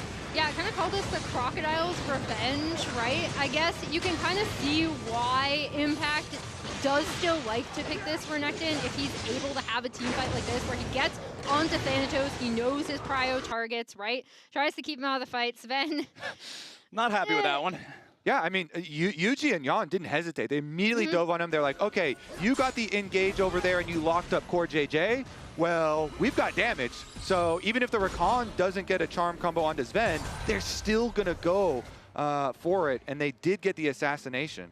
They got the assassination. We got the Drake secured by TL, so C9 doesn't get to sit at that soul point status for the rest of the game now. And TL, after never having a gold lead for the entire game, C9 commanding about a 2,000 lead for the past 10 minutes or so. TL's got a gold lead. We'll see what they can do with it, as it still feels like C9 is going to want to try to set up around this Otacon, potentially take that next. Yeah, I mean, it's really dangerous at the moment here since either, like, the fight is so close, and they're kind of showing Blabber possibly up towards the top side. He does show, they got a little sighting of him, but he doesn't even finish the red. He comes over now because they're forcing 4TL's side. There is a ward right on the Otacon that does see the health, but they're gonna go. All right, let's see what they can do. Mega Inferno Bomb has already been used on the objective, and Otacon is secured by Team Liquid. Vulcan jumps into the fight, and Blabber's ready to follow. Quickness from CoreJJ to lock up C9 as they try to make their attack. CoreJJ disengaging now as Blabber's about to die first. Team Liquid, beautifully done. They'll claim the Otacon, they'll claim a kill on Blabber, and now they've got more momentum. There was a control ward on that red buff. Blabber went up to the red buff, the control ward saw him there, and that's when TL make the call. Nerves of steel there for TL. They saw Blabber on the top side, they said, we full send, we burn this Otacon, we get ourselves into this game, and now with that, plus this tower, the gold is just surging in their favor. Flowers, we may actually be in for our game number 3. This time around, the team with the early lead again loses the Otacon, except that the table has been flipped, and TL are the ones making the mid-game surge. The key to winning in this series is you gotta lose early. Let's take another look at how Team Liquid made this one work. Yeah, so Blabber was seen by the controller up by the red buff, so he took a long time to get down here, and TL just kind of burned it through. Yeah, and here we go. Impact going in onto Blabber, even though he gets rooted. I mean, it's just kind of them being able to create space. C9 knows they are going to have to back off after this. Really huge from TL. They should be able to take this mid tier 1 as well, really take control over the map. And this, again, how they play with this Ziggs, how they've still really focused on spreading him around the map, taking turrets, has kept them in the game. And how they react to information. There was no hesitation. When you see their movements, as soon as Blabber showed up by the controller, up on the red buff, they make the call, and the whole team just committed to it. They got it done just in time. Then they, turn and get the kill afterwards too. And as you say, snowballing tower gold with Ziggs afterwards has put them in quite a good spot here. And we talked about how important this Ziggs is, as right now we've got a big engage coming out. They wanted to get the kill onto Thanatos, but they don't quite have enough damage. Immediately ready to go. Mega Inferno Bomb does still have a few seconds left there on the cooldown. But what I was mentioning is we said we wanted to see a big performance on the Ziggs. We talked about the comfort for APA. We talked about how this is probably his best champion in the game. His game 1 performance was underwhelming, and here in game 2, he's got nearly a 2,000 individual gold lead now. His Ziggs is doing exactly what they need it to do. Yeah, and even though they don't get that kill onto Thanatos, they should be able to set up to try to take this Mountain Drake and really play with Fog to force C9 to come into them. Okay, Thanatos is going to mark Impact off to the side here. As Baron does spawn now, we can see the Drake also live on the other side of the river. C9 maybe looking from an angle. Core JJ does not have the quickness. Team Liquid knows that is a big engage tool that they would really prefer to have if they're going to commit to a fight right now. APA jumps back over the wall there with a satchel charge as Loki finds a little bit of damage here onto Impact. The Dragon's going to get mad, further knock him back into the wall. Impact still hanging out in here, has to flash over the wall to guarantee that he does not lose any more HP. Remember, he has no teleport either. If he recalls, he has to walk all the way back to the fight. Sven gets tagged there with the Void Seeker. Team Liquid still grouped up as 5, thinking about challenging here. Thanatos off to the side, wants to be able to have some sort of a flank. Core JJ a few more seconds before the grand entrance is ready.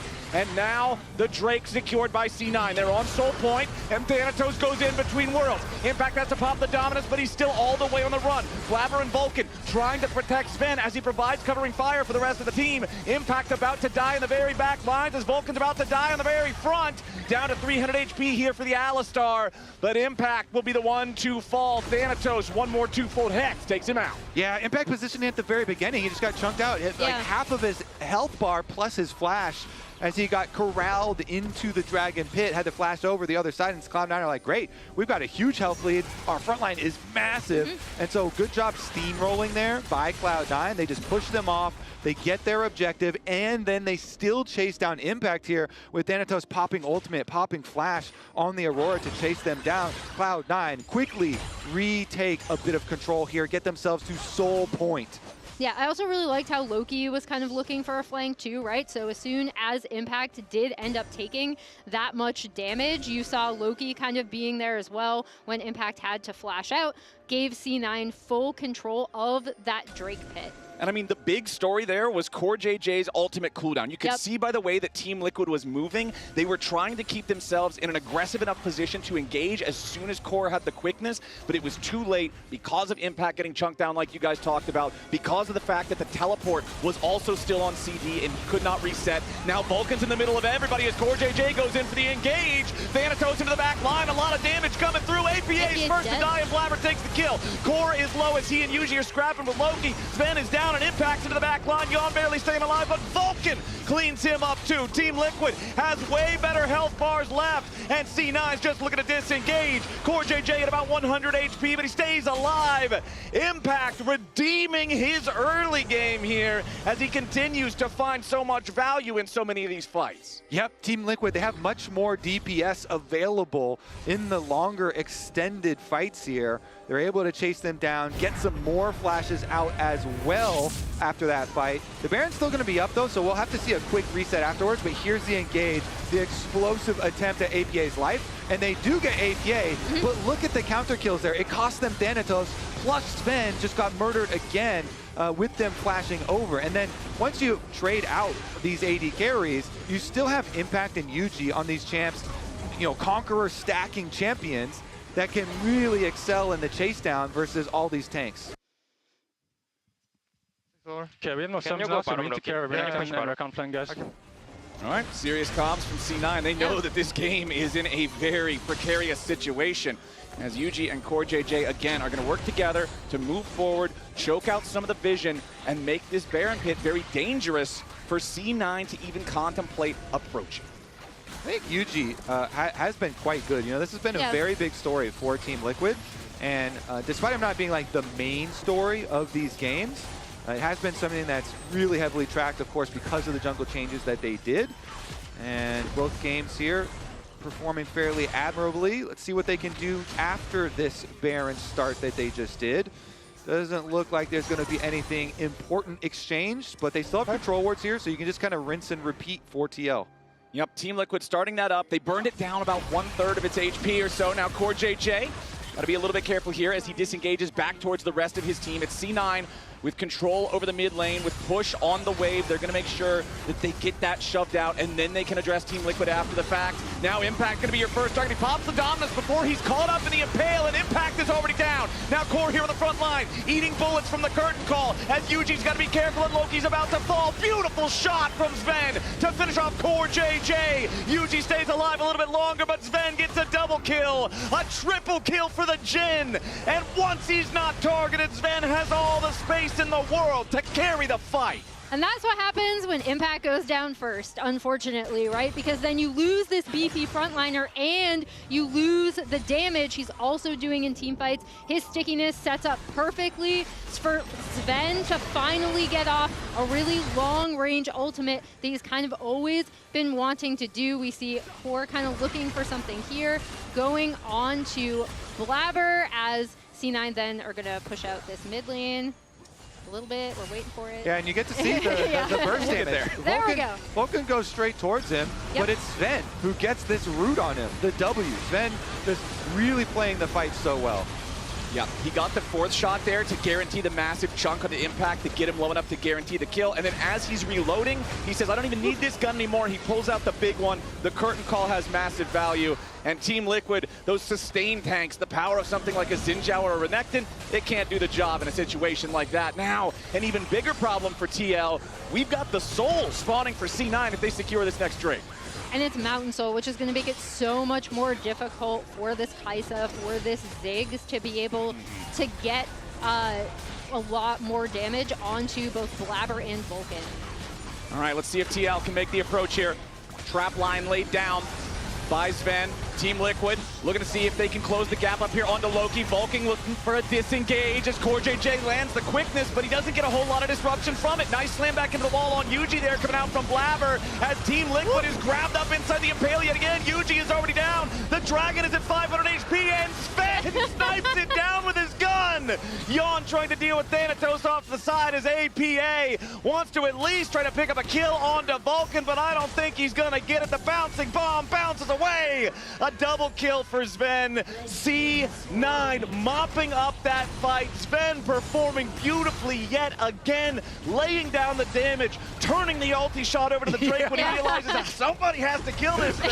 And now with an ace, C9 are marching straight down mid, looking to end the game. They are. They've got Baron, they've got Dragon Soul, and they've got the series wrapped up, Flowers. It was a valiant effort from Team Liquid. It looked like they had a real good chance at bringing this one back there for a while, but C9 proved triumphant. They prove why they are at the top of the standings, and they prove they are better than Team Liquid 2-0.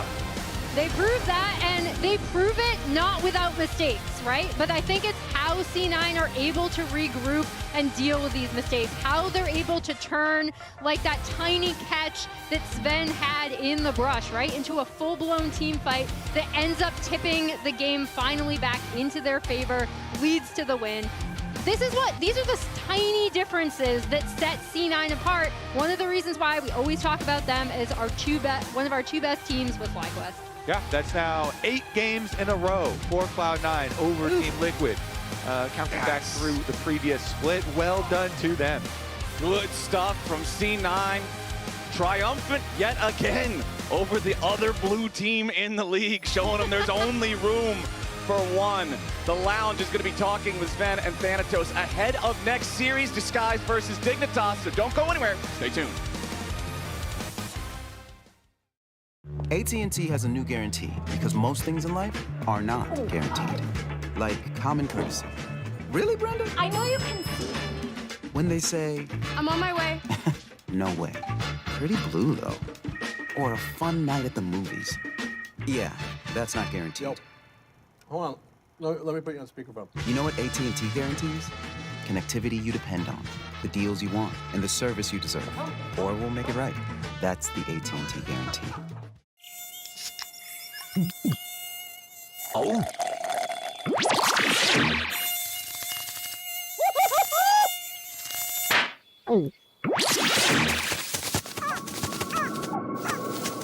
Huh, nature sure is full of wonders. Red Bull gives you wings. The new Red Bull Zero is here. 100% wings with monk fruit extract. Rich in the ground before Dub can even get there. In time to try to knock out as Impact gets burst. Don't feed. Get fed. Scan the QR code for LTA deals only on Uber Eats.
Welcome back to the Lounge. We're going to have Dig DSG next, which is a lot of playoff implications for seeds 5 through 8. We got Thanatos and Sven here, though. True. We got to take out the banner first because you took Team Liquid out. Now you can take theirs. Oh, I'm strong. You got it. You got it. Okay. Easy. Okay. Pass to the now middle we can one, hand guys. it over to Raz, the middle one. your side. Raz, you missed the middle one. Oh, there's a center The one. middle one's still on. You know what? You Done. sit down. I got the rest of this. I want to talk to Sven. Yeah. You can sit down. You can sit down. You guys are working on the banners. Thanatos played great. Yeah, you can sit down. Not me though. I So can you help you. did. I need help you. Okay. This is a teamwork. disaster. Raz. Yo, Raz, you had one job, bro. I didn't know it was a middle one. I can There's help you. been a middle one in every single banner. That thing is made of iron. It is. Okay, we got it. We got it. It's not a good look. Speed running it. It's not a good look. It's not a good look. This is distracting. Perfect. Yeah, Actually, it is. we nailed it. Fine. Congrats. Nice, guys. All right.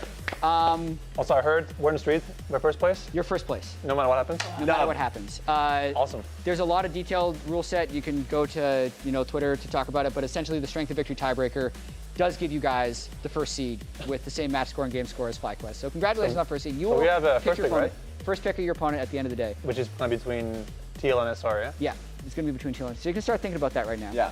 But how did the series go? You could pick FlyQuest if you really wanted to. I'm good. Are you good? I'm okay. Okay. Thanatos, how did you feel about the series? I think the second game when I was 4-0-0, I should be 1v9, but I wasn't. I feel depressed. But you were 4-0-0. The Rumble ult that you had in game one at the Dragon that caught the Scion and the Yunara, Yeah, it was huge. and when you were on the bottom of the screen, Yeah. I mean, hard to answer, but how do you control your camera like that? Because it's off screen, that ultimate. I mean, obviously I have like 10 eyes, so I can watch my tri-bush and our bush. Come on, Jet. I can watch Didn't you know? everything. Yeah. Omnipresent. Because Team Liquid put up a really good fight in both games. So like, what are your thought process on Team Liquid? Because them as a team have obviously been a question mark. But I feel like they are much better than maybe we have been seeing. I think in the first game, our laning bot wasn't so good. Hard matchup, to be fair, and weaker jungler early game. But then they had a frozen wave top. Yeah. And I had to go there, and that was really bad for me. Yeah. And then the whole game was just like hard because Yunara was just so fed. Yeah. And second game, I think, was kind of free win. They had a bad swap this game that really screwed over the Renekton. I don't know if you guys saw, but he couldn't farm anything bot, and Thanatos farmed top the whole time, 1v2. Well, it started because Thanatos just like destroyed him early in lane, and then they swapped out. They swapped because they're losing side lanes on both. Like, they lose bot 2v2 and top 1v1, so they swap. But the Renekton can't 2v1 at all, right? And we had a frozen wave bottom, so he was bleeding a lot of CS this game. And I think it should have been a free win until that one fight where we just ulted like Kai'Sa, and somehow he didn't die, and I think I trolled that fight. Because I miss everything. Okay. It's not only me who made the mistake in that fight, but I think I played that fight badly, and that's why it was hard. Because we got aced when we were up like 2-3k gold probably. Yeah, I was wondering did you change your approach later in that game? Because I felt like you kept being in the middle of fights and dying, and then as soon as you started standing like 2 screens away from everything, the game got really easy. Yeah, I mean, ideally you want to have a good mix where you can use QW, 1/4 shot, run backwards, press ult, and then everyone dies to the execute damage, right? Yeah. But then every time I try to follow up on this Gunner ult, I got Xin Zhao flashed or Renekton flashed on me, and then the guy who was Gunner ulted, Kai'Sa, wouldn't actually die. He would ult on me afterwards. I'm like, okay, I will just press ult now. Yeah. And then it worked better. So. Okay, I want to move to I want to get your opinion on the next series, DSG versus Dig, because there's actually scenarios where if Dig 2-0s, they're 4th seed. If they 2-1 Lions, 4th seed. And if DSG 2-0s, DSG is 4th. Or sorry, I said 4th, everything is 5th. None of these teams can get 4th seed. Oh, okay, then I don't care. You don't care, but I think it's interesting. And I just want to ask, who do you think is better, DSG or Dignitas? Thanatos? I think it's hard to say because there's a lot of Koreans. But what does that mean? Because I care only Korean, because they are close to me. Okay. I think Rael is a good player. As a ADC, so I bet DSG. Okay. I agree that Rael is good. Is it just because But he's in Elo Hill, so he can't win. I actually have to ask you this because I remember this was an LCKCL. Rael, was he on your team? He was on somebody's team. When I was in the LCKCL, he's in my team like for 3 years. Yeah. Or 4 years, and we are best friends. Okay. Yeah. He's not biased though. Not biased. Castle versus Photon, who's? Photon.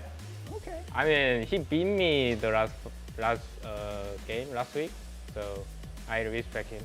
Yeah, he lost one lane to him a week ago, so now he really likes him. Yeah, that's really good. I mean, I keep saying that DSG looks better. But if you look at the stats, they're 3 wins and 22 losses this year. It's unfair though, because they have a new roster, but right? But they changed the roster. I feel like this roster is significantly better than that 3 and 22. I mean, I agree. I think Rael is pretty good. but his team is not. And ADC is the worst role in the game in a bad team. You can carry, obviously, sometimes you get 1v9, but it's also really hard if your team's outclassed. And even though Dignitas is the second worst team in the league, maybe not, Thieves are actually worse, who knows, but I think the gap is too big in the other roles. Yeah. So. I mean, really quickly, of the bottom 4 teams, we got Dig, Lyon, 100 Thieves. I think Lion's DSG. not a bottom 4 team, they're just unlucky. Okay. Yeah. True. So I mean, they're their the best opponents were C9 Fly and TL. It was really hard. They beat TL, and they played against us with a second toss-up, like not even their main toss-up. Oh yeah, the Yayo. Yayo, yeah. And then now they're playing with 30, who they have, let's say, like 1 League of Scrims with, maybe 2 now. So like, it's kind of unlucky, right? And they made it close against FlyQuest too, so I think they're like the true 3rd, 4th place team, just unlucky. Awesome. So Thanatos and Sven, you're both saying DSG slight favorites. Or no, Dig? I'm on Dig side. You're Dig? Dig. Thanatos, DSG? Yeah, I bet DSG. There it is. Split desk. I said DSG. Are you saying Dig? I actually said Dig. That's crazy. Casters, take us into it. But to be honest, Dignitas win. I say DSG is going to win. Okay, I say but he's my best friend. What can I do? That's fair. Thank you, Thanatos. Get their first Sven, series win of the year. It would be their first series win. And notably, I think part of why people are favoring Dignitas, or it's more 50-50, is they have the head-to-head. They've beaten DSG a couple of times this year already, but different rosters for both of the teams. Exactly. It is a different roster. Obviously, Dig made a change. DSG made a couple changes. I just think based on this split, I'm not looking at the scrims. I'm looking only at stage games. Okay. DSG has looked better. They did actually take a game last week against Shopify. I feel like they were actually in a position to win that series. The 3rd game was very one-sided, but 2nd game I definitely thought they could have won. 1st game was actually quite clean overall. So I feel like DSG are playing pretty well. Castle, everyone had been saying, Castle is like 1v9, he has no help, blah, blah, blah. But Rael, I think, played quite well last week, and I do feel like DSG are on a bit of an upwards trajectory. So I'm excited to see this matchup, and I do think it's going to be interesting because, yeah, I mean, this org came in this year, but they still have not won a single series, and we're getting down to it because if they don't win, they only have 2 more series left. Yeah, and then they have the promotion tournament ahead of that. They want to get some momentum going in there. A big part, you mentioned Rael, more firepower on the roster is the way I keep thinking about it. But same side for Dignitas, or same story for Dignitas, more firepower, bringing on Photon. The new top laner coming in for Dignitas has, despite them yet to pick up a game, I'd say individually he's managed to pick up leads in games. At different times he'll have 1,000 gold lead. He'll have a couple hundred gold leads. So I think the Photon is trying to work with the best tools that he can. Playing these carry champions, he's blue 1'd Gwen twice in a row and then playing pretty much exclusively carries. And I think has been impressing me so far considering kind of how the team's been struggling. Yeah, I mean, I think that Photon, that kind of has been his reputation, especially when he's playing in the LEC, that this guy is really good in lane and that some of his problems come kind of outside of lane. And yeah, to your point, it's like the team has been struggling big time. I mean, on average, the team is down about 400 gold at 15 minutes, but he is slightly positive as far as his average gold. So his gold differential at 15 is plus 24. Hey, that's something. But we'll take that. It's a plus in front of the number. Exactly. When the whole team is losing, even going slightly positive or even generally means you're doing really, really well, right? Exactly. Because that is League, and especially in top lane, if your other lanes lose, often you're getting swapped on. Often people are going to be roaming up there and putting pressure on you. So yeah, you are going to be the focus here, but both these teams definitely wanting to get a win here today. And DSG, I mean, they're hungry for it. You think back to Split 1, XT was talking all kinds of trash about Dignitas, his former team. Same colors, but they look better on the DSG jersey. Exactly, thinking he was going to be, absolutely smacking them around. But Dig has won each time they have actually ran into each other throughout the year. Exactly. So that means that maybe a more chip on the shoulder for players like Exu here to try and pick up that win. Finally back the talk he gave at the beginning of the year. Some things like that Gwen Blue 1 are available, but instead it's going to be the Azir Blue 1 for Dignitas here in Game 1. Yeah, so Azir is up and available. The question to me is, will you leave up the Gwen? Because clearly Photon loves to play it. Castle is a really flexible player. He likes to play a lot of different stuff, so I wouldn't be shocked to see, if he was willing to give that over. Instead, it is going to be the Rumble being grabbed up here. First repeat champion for Castle. It was Sion, Jax, Rumble, Cassante, Yorick so far, so this is the first time doubling back. And we get a ton of first pick Vi, so I do think DSG is going to be really happy about the 1-2 that they got on red side, being able to grab both the Rumble as well as the Vi. It does mean that Photon has the ability to counterpick top lane in the first 3 if he wants to. So that is taking a little bit of that red side power away, but Rumble obviously really strong blind pickable champion. We do see a lot of Galio as an answer in pro play. You know, people are quite a fan of that matchup. I do think there's a number of different matchups into Rumble which can work quite well. I think Yorick's actually quite good into it also, but not the most popular answer in pro for sure. And so we'll see if Dig does want to match roles here and pick their top laner, or if they are going to look for something a little bit different. I'm going to imagine a carry top laner for Photon just based on what they've shown so far. It's been 2 Gwens, Aurora, and Kled, but this would buck that trend. It's Scion locked in for Photon. So this is actually just the matchup that we just watched in that last series between Thanatos and Impact. It did not go well for Impact. You definitely expect the Rumble to have push here early on, to be able to put that pressure on. And if the Rumble gets ahead, sometimes you can kind of just be ahead of the pace of the game where the Scion doesn't really get that tanky in the 1v1. But if you can stay even, or if you can put that Rumble behind, you know, through some good ganks, then the Scion can kind of become that brick wall. Seeing Ziggs come through here early is a little bit surprising to me.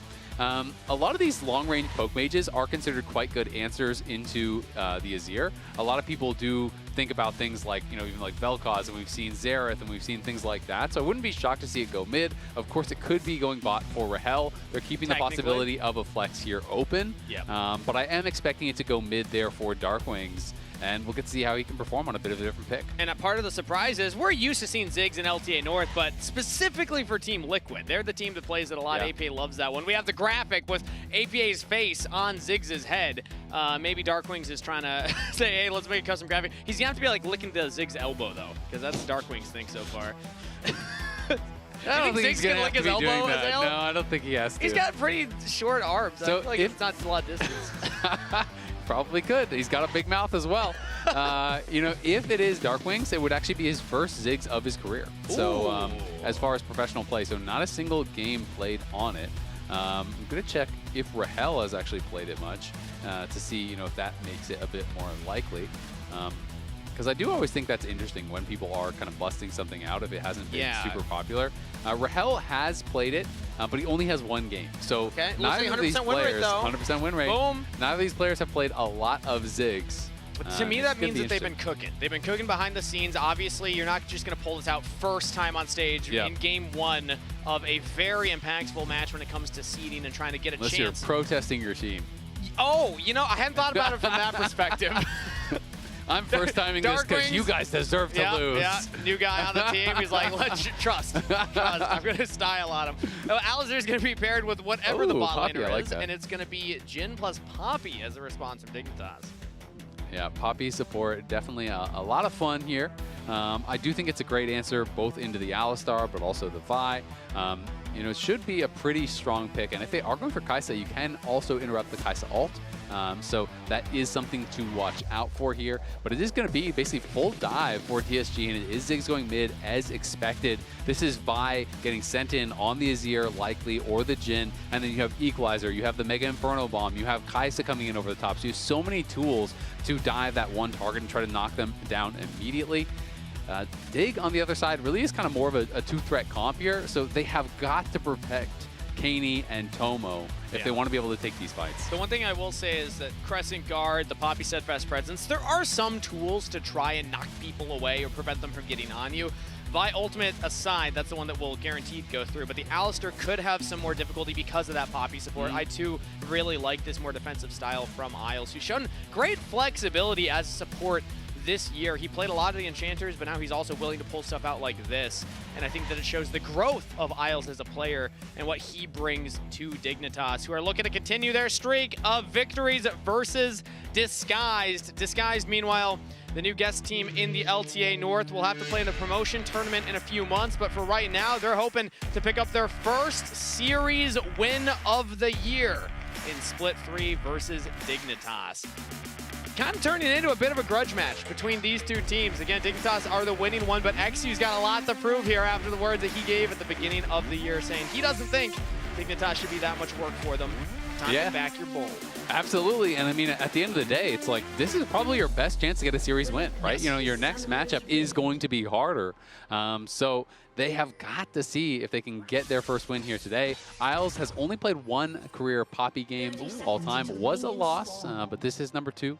Okay. The chance to right the ship. Hey, number 2. Well, okay, it's not Rael playing the Ziggs. It is actually first time for Dark Wings. So we got a couple of newer champs here.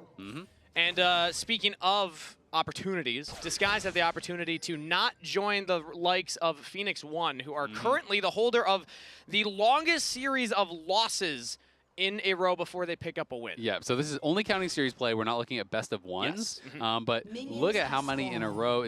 It will, if they lose this and then get knocked out next week, that would be a tie. So thankfully for them, they can't hold the record because there's no more games to play. But they will have lost every series that they have played in the history of their org. Yes, and I know it can... Which isn't a great stat. that would feel rough, and the reason that we want to highlight that specifically is because it's got to be a big motivator for these players. They know the situation they're in. They know how tough it is. You don't want to be on those rosters, You don't want to be on those types of stats either, so definitely motivated for Disguised to try and pick up this win here. I mean, it's just so tough if you are then associated with, like, the worst roster of all time. Like, that is not the association that you want, man. That is not the stink that you want to be on your name. Hard to get off the clothes. It is really hard. Multiple That does not wash out. Yeah. That is tough. I mean, all jokes aside, you are, playing for a spot in the league, right? And players that are on these kind of rosters, you kind of have to be able to make a really strong argument that, hey, like, ooh, it wasn't me. Like, it wasn't me. It was someone else. You have to be able to showcase your own play, which sometimes makes things really tough because then you have players that at times maybe are playing more for themselves or more for stats, trying to actually make sure that they are looking good.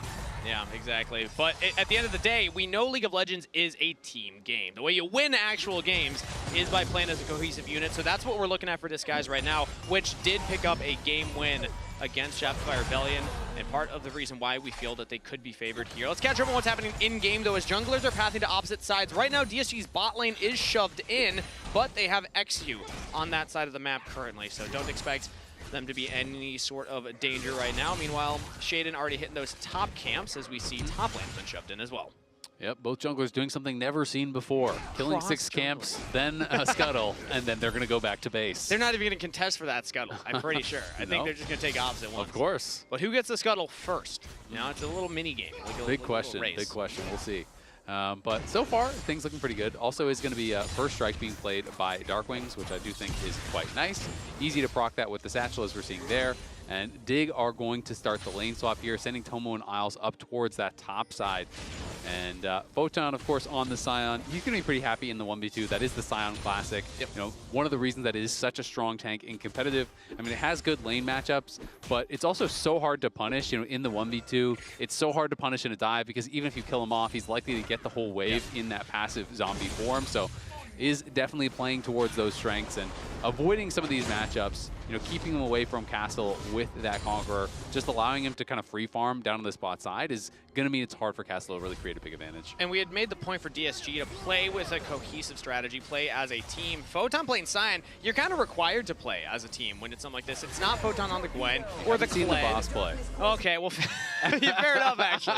That is the notable counter example. But typically, when it comes to pro play, you see the Scion as a team player, which is not how Dignitas had been drafting for Photon before. They were giving him tools to exceed alone in lane. Now, Dignitas will be using the Scion more as this kind of frontliner / engage tool for them. And I think we might just see them swap again. Yeah, exactly. So as soon as Castle is TPing bot, they had to push on the side of Dig in both side lanes, so this gives them the opportunity to just continue dodging the lane. So they just immediately swap away, and they're going to send Scion back towards top to answer Rael.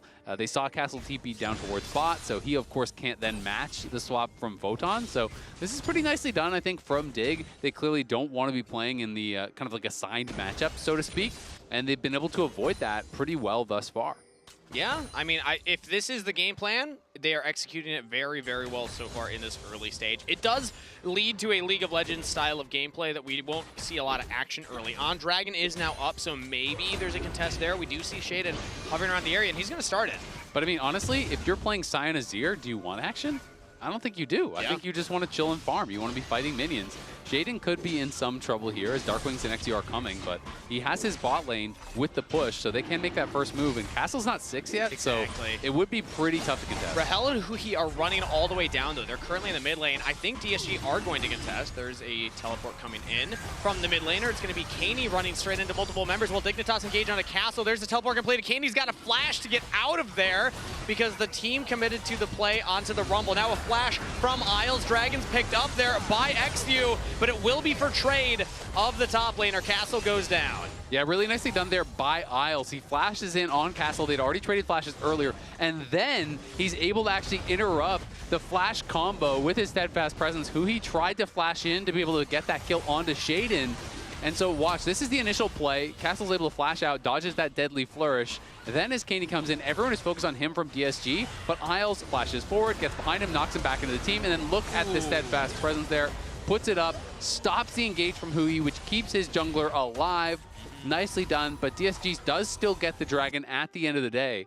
So they are down a couple hundred gold, but they do walk away with the objective because Shaden, of course, had to leave being that low on health. Exactly. The only other thing that happened elsewhere on the map is Photon was able to get a wave in, so he's a slightly ahead of Castle right there. And a plate, yeah. Made you a liar, didn't play with his team. Hey, there we go. Just to spite you, he's only going to walk down side lanes and just into kill towers. He didn't die to the turret while doing it, though, so it's not the full bounce treatment. That's true. Yeah, he would have died for that second And play. he has no lethality, so we know he's a coward. Good point, good point, yeah.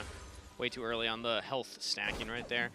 But it does mean that the side gets a little bit of resources. The kill was picked up by Tomo as well, so gold onto the Jhin always feels good too. Yep, absolutely. Darkwings continuing to just farm away here in the mid lane. Not really creating any sort of an advantage in that mid lane, honestly, but is getting a little bit of gold from First Strike. Has got a bit over 100 thus far. And of course, it scales relatively well into the later stages of the game.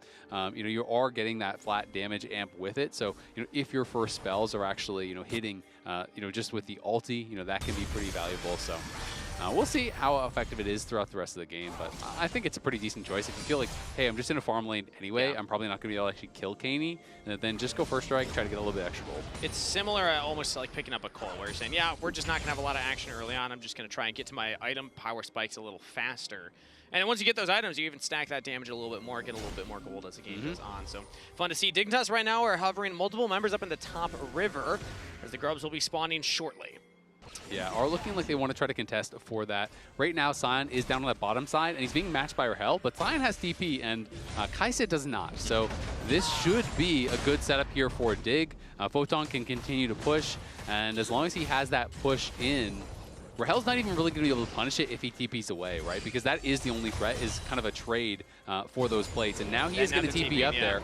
So we see XU is on the Grubs right now. He's going to be able to get one, and then Vault Breaker over the wall. So that's just one taken? Yeah, I mean, that's already such a big win for DSG. The fact that they get the TP out, and you didn't actually get a clean sweep of the Grubs. DSG was not in the position that they could fight at all. Dig kind of showed up a little bit too late there, and as a result, XU just sneaks one away, gets over the back of the wall, and now, by the time Tomo gets down towards bot lane, you're going to have lost that full wave bot that Rael pushed in. So even though you get the extra grub for Dig, I would say this is a positive play for DSG, given the state of the map. I think they actually did quite well to answer this. And it looks like that's teleport coming in from Isles down into this bottom side here as the Poppy with the Summoner Spellbook. So when we went into game one here, Zale, for Dignitas versus DSG, if you had said, yeah, the first 9 minutes is going to be this kind of intricate back and forth of lane swaps and different teleport fades towards the objectives, that's not the expectation I had. If you had said we were just going to be duking it out, having some fun, absolutely. But this has really turned into a more cerebral version of League of Legends of how do we just maximize our gold income by kind of out-rotating our opponents. Yeah, absolutely. It has been a lot of focus on the map play, and the question is, can the teams actually get an advantage with that? Can they play the map better to create these big advantages, and can they turn that gold lead into something that is actually then paying off in the team fights? Because both these teams, I think, at times have struggled quite heavily in the 5v5 to actually be coordinated, to be on the same page. I think it is definitely something we see with a lot of our bottom teams, is that each player has a clear idea of what they want to do in the team fight. The problem is it's often very different from the other players on their team. So you'll see XU, full sending it in on the buy while the rest of his team is trying to peel back, or the rest of his team doesn't want to engage, and things like this. So we have to see if they can get on the same page. But so far, very, very close game. It is pretty much dead even in gold. It is just the one dragon for the 2 grubs, basically, that has been the trade. Speaking of, that's coming up in 25 seconds here. So more vision so far by DSG. They have wards behind the dragon pit. They're getting their control wards down around here to try and stop Dignitas' approach. And now, this time, it should be DSG that has the advantage because they have TP on Castle, where Photon is up on the top side, does not. So if he wants to be down here for this dragon, he's going to have to start walking down. And he has no Scion ulti either, so there's not a quick way for him to get here. I think what he's hoping to do is just kind of lane lock Castle and just hard shove in that wave and say, Castle, you can't leave or you will lose plates. Yeah. And we'll see if DSG are comfortable with Castle just trying to accept that loss and fight for it, and they're going to... Flash engage coming in here from Huhi. So FS presence and flash response from Isles as Darkwing's teleported down. So DSG just forced Dignitas' bot lane away from the dragon. Shaden is hovering nearby. Maybe a steal attempt. We'll see how Dignitas want to approach this. Currently, they're just walking away. Yeah, and you can see a lot of assist pings from Photon. He wants them to come dive top. So Kaney is actually going to go up there. They're not going to try to contest. Instead, they're going to try to make a play on the other side. It's pretty well set up. Castle has flash and has ultimate. Photon's going to have to try and tank things up to start. Kaney will be the damage. Photon can take a lot of shots. That's 3, but he will walk away because of Huki's teleport. So DSG will get the dragon and defend top lane. Yeah, good map movement, but now Shaden's coming, and the redive potential is still there. Huhi does have ulti, but he's not going to have any damage to actually turn back. Castle's now TPing back, and that will force them to call off the play. So Huhi TPs to save Castle, then Castle TPs to save Huhi. That's teamwork, playing a little baby. leapfrog. Yeah, let's go. Huhi throws up the laughing Braum as well. I love to see that type of coordination from DSG. They get their second dragon, and Castle's right back to farming. He's going to push another wave in. It's like nothing happened. I mean, DSG's actually playing the map well. I got to give them credit. I do think their setups have been pretty good here, and able to defend the counterplay up on that top side. Now it is Kaney with that completed first item, TPing back out towards that side lane. Clearly, they do not want Scion laning against Castle at all costs. Feel like they're trying to avoid that, but the Hollow Radiance is done now, so it's not like Scion should be having that much of a problem in that side lane. It's double AP Soul Laners, so he should be tanking against whoever. And once you have Hollow Radiance, if you're not mega behind, you kind of just one-shot the waves and kind of ignore the matchup. So I don't really feel like they should be that concerned. Yeah, you can always threaten the ult from the side lane. He takes out so fast. And this is kind of the downside of the double AP solo laners that we've seen coming up in the meta, is that you can just pick a tank, build MR, you feel really good about that. Yeah, exactly. And you can say, well, yeah, but Rael can build AD. Like, he can go full AD, but it's hard to just have enough auto attacks to actually kill a Scion as Kai'Sa, because Kai'Sa is relatively low range. So I'm generally more a fan of kind of AP hybrid style builds that we do see coming out of Kai'Sa. But the issue here is that you're going to have to be full AD because you already have double AP soul laners, and you're heavily outranged by both the Jhin and the Azir. So team fighting becomes really, really difficult, right? If you're trying to stand there and actually auto attack enough times to kill a Scion or kill a Xin or kill this Poppy, well, 1 or 2 autos from the Azir, it's like WQ, auto, and you're kind of out of the fight. So we'll see how they're going to be able to navigate this. Of course, they're going to try to circumvent that by just having it be 100-0 plays on these full dives. Exactly. But I do think Rahel's job is pretty difficult in this game, given that he is pretty heavily outranged, and there's a decent amount of pressure that can be put on him by the other comp. Whenever I see a composition like this, if the Kai'Sa is in a team fight only autoing the Scion, that either means that nobody's near the Scion, you can do it, or you just got the wrong target. You can just follow the Vi ult. You're going to be looking at Kaney, looking at Tomo, these squishier carries. Kill them first. Deal with the Scion later. That's the extracurricular right there. Although Castle's dealing with him right now, actually. Stacks up the Conqueror very fast. He takes Photon to half health. Still able to take the 1v1 trades very well. I think that's maybe why Photon would rather lane against Darkwings. Yeah, I mean, Photon doesn't actually want to fight him. That was a situation where he walks up, he kind of face checks him, and as a result, you're tanking that full damage coming through from Castle, and that is an overheated Rumble. He's going to crush you with the Conqueror stack.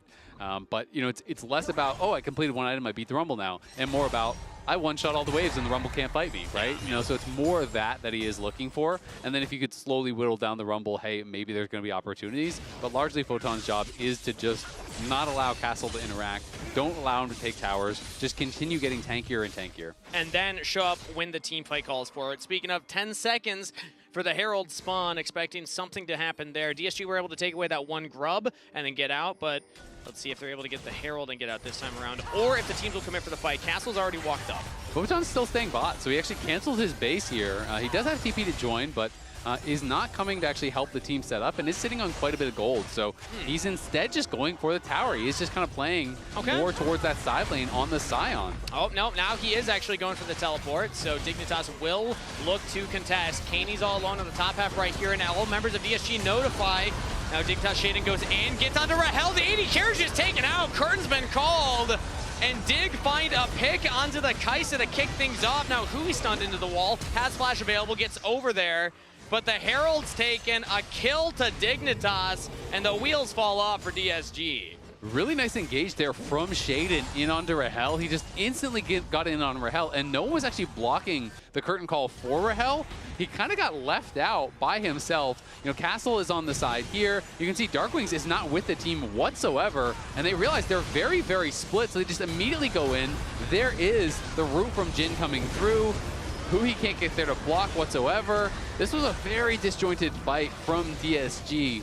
And even with Photon showing up, you know, he hadn't bought, but it just didn't matter, right? He shows up to the fight with 1,500 gold in pocket, but at the end of the day, they win the fight regardless. He crashes the wave, so the wave then bounced back to them. Kaney gets to pick that up, so everything goes in their favor off of that run of play, and DSG just not really positioning correctly. No one there to block the Deadly Flourish, no one there to block the curtain call.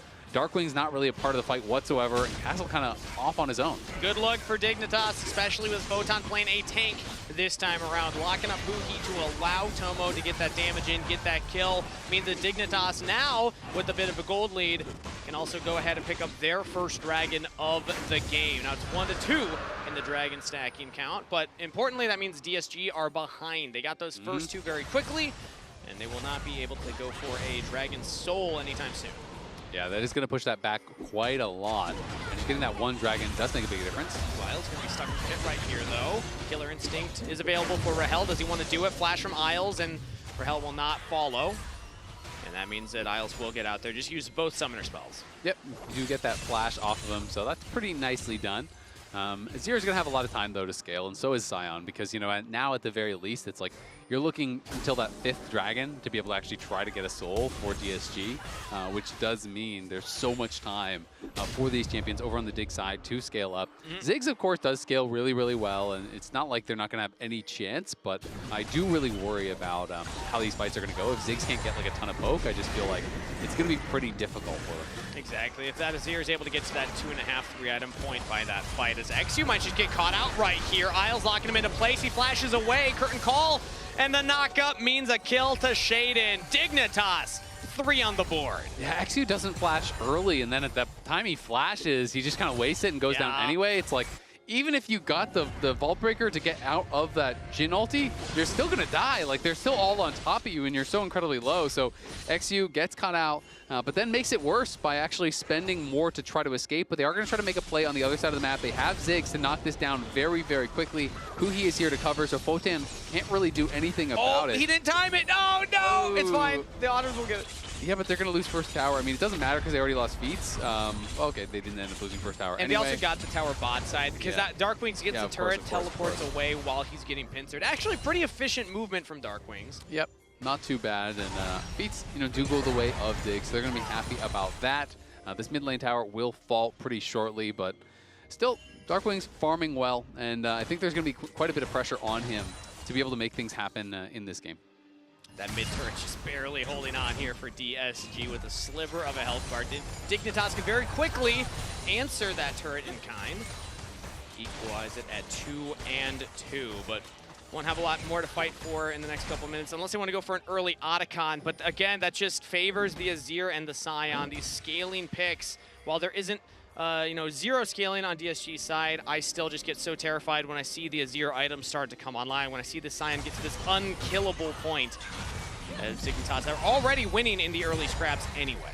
Yeah, absolutely. I mean, the other option that DSG do have is just say, okay, who cares? We have too much AP. We'll just go poke Kai'Sa anyway, and then we'll just play around poke from Ziggs and Kai'Sa and hope that you can poke past that front line. But of course, the difficulty is if you can't actually get that damage past the Scion, then you're not going to do anything to the Scion, right? Because Scion is just going to stack a million MR and become an absolute brick wall. And every time he shows up at this point, he is going to be really difficult to actually knock down. Otacon is going to be spawning here on that bot side.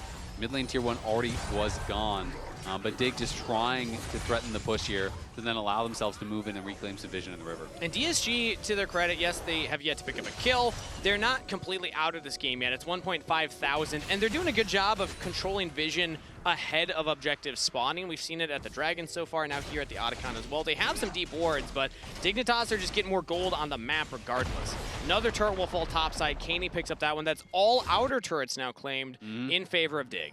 Yeah, and Kaney is sitting on the Seekers now. So usually what you see, when people are going against these really heavy dive comps is they'll go for a Seekers and then go for the rest of the piece of another item. Yeah. Instead, he's just going to go for the full Zonias. So does complete that, and we'll have that up end available for this next fight. So if you Vial in on him, he's just going to press the Zonias. He's going to immune that, which makes Tomo kind of the more appetizing target.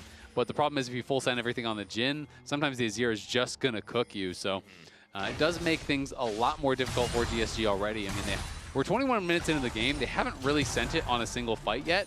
And I am definitely getting pretty worried for them that, by the time they do actually fight, it's going to be really, really tough. Trying to hard engage through Poppy, through the Azir ult, through this Scion that is already on 2 items completed.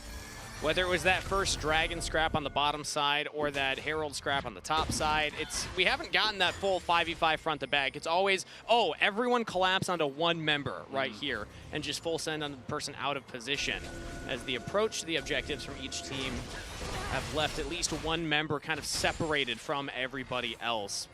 I'd love to get a proper front to back though, because we can really start to see what the poke does. If Darkwings can play patient enough, Ziggs is one of those champions. You can really do some crazy things in a fight if you're just able to, curve those bombs around the front line. Yeah, this is going to be difficult though. Castle again is somewhat split, and they're looking for the fight. Canceled by Huhi. He just goes in on his own right now. DSG are not able to follow up, so Huhi is just out of the fight at the start. Castle again collapsed on by the rest of Dig. And that is the story of DSG so far in this game. They just cannot find the full 5-man engage. I mean, that's just brutal, right? Like, you finally look like, okay, you're going to set up, you're going to take this fight here. They lose without anything even happening, basically. Yeah. And now they're going to probably lose the Otacon off the back of this as well. They're trying to whittle down Photon, but it's taking forever. Darkwings is getting some damage in onto Isles, onto Photon here, but Otacon's already half health. XU's gonna look for a steal, but the flash from Kaney locking XU into the pit. Season desist. Rael's trying to help him out, but now Shaden says, all right, I'll deal with the Kaisa, y'all deal with that, but he's losing the Kaisa fight. Shut down for Rael. XU gets out. Kaney will chase down Rael. Otacon's still there. Can XU find it? He gets into it. He takes it. XU with the Otacon steal. Castle teleports in. Triple kill to Darkwings on his first competitive Ziggs. Oh man, cue up the Benny Hill music. This one's getting a bit wild. As it felt like Dig was gonna get a free Otacon off the start of that Dragon fight. But then they just kind of full turn and try to pick people off. Meanwhile, they're tanking the Otacon the whole time. They're all getting incredibly low. I mean, Photon is zoning here with Isles. The point of that is so that you can actually just finish off the Dragon. Instead, they decide to, okay, now we're going to turn, but there's still people actually tanking the Otacon. In comes Rael. You have Kaney fighting in on XU on the side. Then Shaden tries to go and actually take down Rael. XU gets over the wall by himself. He is alive. He's back on the map. He's back. Darkwings is still here. And Tomo has just been tanking the Otacon with the team the whole time. And the Otacon gets down to 1,200 and XU just takes it because now there's not even a jungler. Tomo, I guess, his thought process was like, I'll hold my 4th shot and maybe I'll use that to secure it. Yeah. But this went from looking like the game ender for Dig, that they were going to be able to take the Dragon, take the Otacon, get everything. Everything went wrong for Dig. I'm telling you, APA was watching Darkwing hit 3 people with every ability. Like, why can't my enemies do that? Oh, beautiful stuff. I mean, Darkwings is now randomly super fed. Like, he's got a death cap. 7 stacks, Dark Seal 2. And now the gold was close. I believe it was around 2,000 in the lead for Dignitas last I saw. Now it's just close to 1,000. Just how they drew up the plan. DSG was baiting them into a sense of false security. Oh, yeah. By They were just repeatedly secure. approaching team fights, not grouped as 5, just for that moment. Yep. I mean, that is crazy. And now DSG, they did at least lose the Dragon, so they are not on soul point. But getting the Otacon is going to feel quite nice. And it took it from feeling like, okay, Digger fully in the driver's seat to now we're back to a pretty darn even game. They do, of course, have the adaptive stats that are going to give them that extra advantage from the Otacon. But the scaling edge still does feel like it's probably on the Dig side unless Darkwings can land a lot of poke.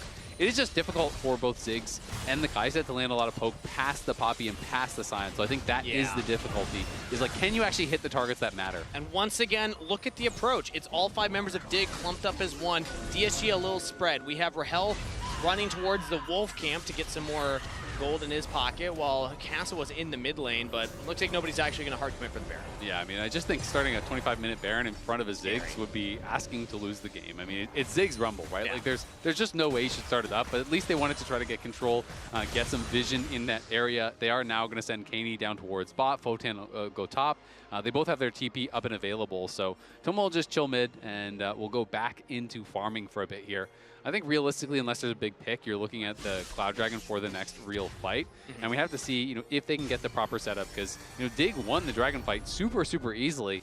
But then again, it's kind of what I was talking about earlier, where everyone had a different idea of like how they were going to actually finish that, right? Photon's like, I'll zone and you guys will just finish. And Kaney's like, I'll kill the jungler and you guys will just finish. And Shaden's like, I'll get the ADC, and it's like, and then all of a sudden it's just Tomo tanking the Otacon and everything is kind of falling apart. It's like class 1 of an improv group. Yeah. We're still working on the yes and for everybody getting on the same page. There was a lot of improv though, for sure. There was a lot of improv going on there. I've also never been to an improv class, if you could tell. Neither it's on my bucket list. You haven't? You want to go to an improv class sometime? Not particularly. No? No. It's not your thing? No, I don't think it is. I feel like, see, my image of improv... I do enough in my job, good point. See, my vision of improv is like, whose line is it anyway? But I'm worried that it's not going to actually be that one. I don't think it's going to be I don't think it's actually going to be like that, yeah. Although I could be a good call-in for the group, Yeah. Yeah, just I could see aesthetically. It. Yeah. DSG currently controlling the access point towards that top river here, as it's still early for a Baron take, but you want to make sure that you're controlling that just in case the enemy team's ever out of position, and they're just ready to go right now. Teleport in from Dignitas, who he, again, looked like maybe he was going for the engage, but now he's getting engaged on himself, has to flash away. And again, we're just kind of dangling by the Baron right now. There's the Rumble. Ult goes down, gets a little damage in. Dignitas are currently holding the line to their jungle access, and DSG will not walk forward. So we're just throwing out abilities. We're just testing cooldowns right now. I mean, Isles flashed in and ulted XU out, but that didn't really accomplish too much. No. And then Hui looked for an engage, and he has to flash out. So now maybe Isles could be in trouble. Maybe Whoa. Isles. Ooh, big Mega Inferno Bomb from Darkwings lands a sweet spot onto Isles. So he actually does have to leave the fight now with one member no longer there. Maybe DSG look for something more. I mean, they could try. They could try to turn it onto this Baron, but it is still going to be very risky to start it in their face. Yes, Isles is not here, but the rest are. Shaden is a little bit low, so if they can poke him a bit more, we'll see. Has the Crescent Guard available, though. Curtain Call used. He's trying to get onto Kaney right now. He takes a big chunk of damage from Darkwings, who dodges the last one. Shaden gets in the pit, but it is secured by XU. Now, Shaden punished for the attempt. Crescent Guard keeps him alive, though, but Rael gets on the back line, takes down the jungler, flashes onto Kaney. Double kill to Rael. Looking at Tomo. Darkwings on a rampage for the kill credit. Give him a double as well. DSG commit to the Baron, and they are rewarded. Yeah, DSG are able to take it down. There was a bit of a flip as Shaden did get in the pit, but XU secures the fight. Gets that smite onto the Baron here. We can watch one more time how close it did get. Shaden was down to half HP. Isles was back in base. So they say, you know what? We're just going to do it.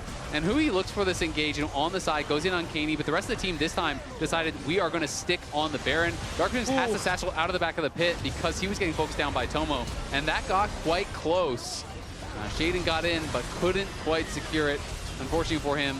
And then the re-engage does end up being really good for DSG. Got a bit dicey, but when Kaney falls, Tomo's being focused down. There's not a lot of damage left. Nice. Let's go, guys. I can get dragged too. Yeah, you get dragged.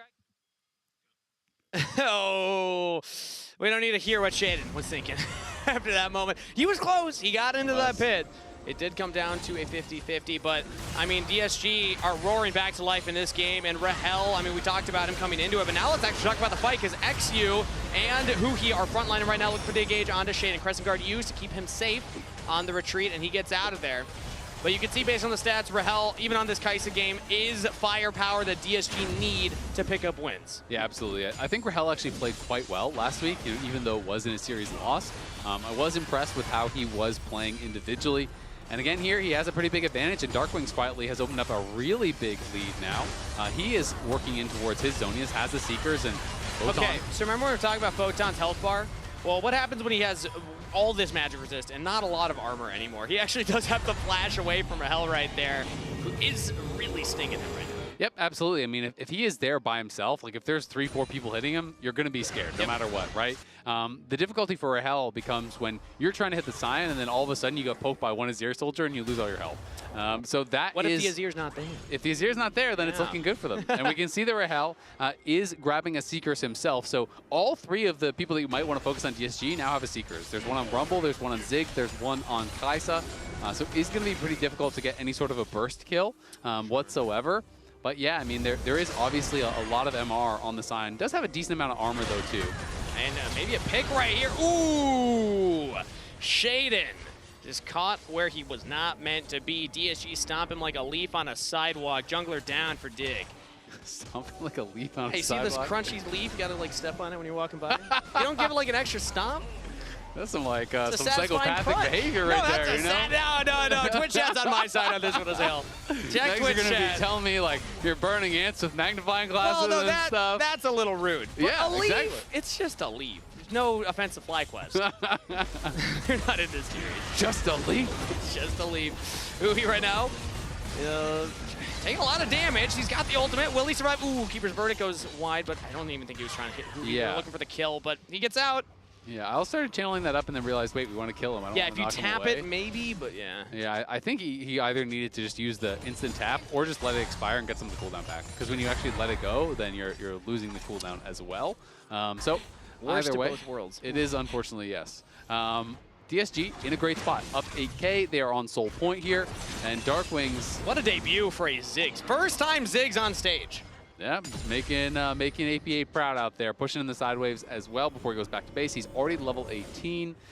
We already touched on the death cap. Now he has his Void Staff. He upgrades that Dark Seal to the Mage Eyes. So he is full build for now and is really, really strong. If he can hit pretty much any of his like major spells, like 1 Q in the center of your ult is going to be enough to push someone out of the fight. I mean, he's on Gathering Storm as well, so he's really full scaling runes here, over 700 AP at this point, and is going to be really difficult to deal with. You can see Rael now finishes Zonia's. The Zonia's not yet done for Castle, but yeah, DSG looking difficult to take down for sure.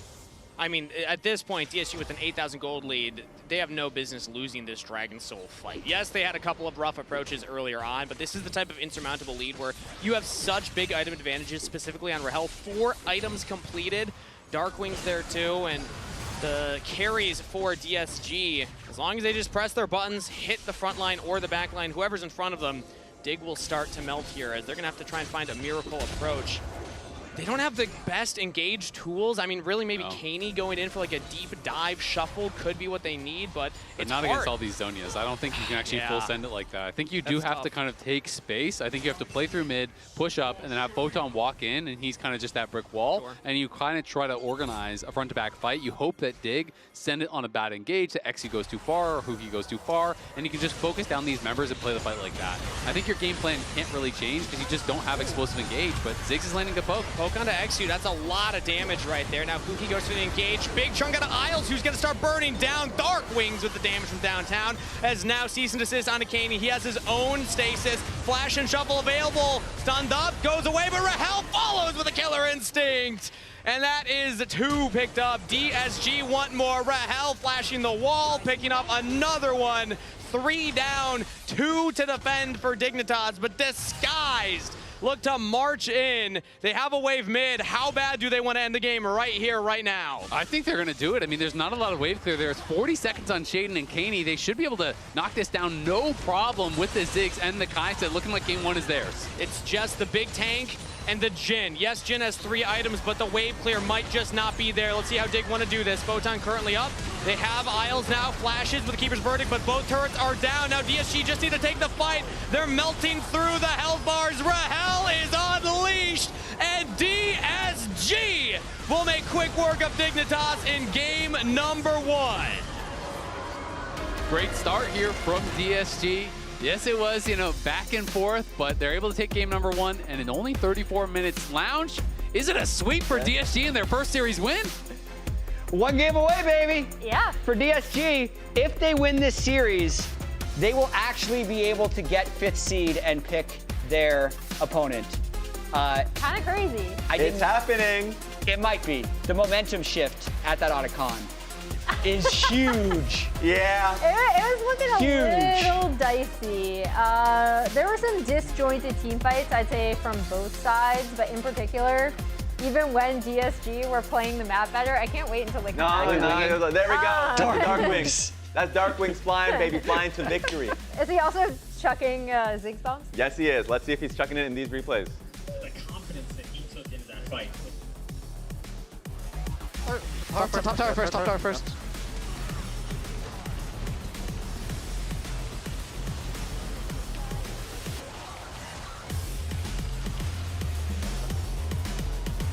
I want to kill him.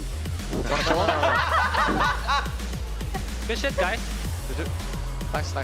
That's all we need to hear. I was like, it's a killer is it instinct. on? I'm like looking at all the mouse and no one's talking. Yeah. I want to kill him. I want to kill him. I was like, all right. Get him. Message sent.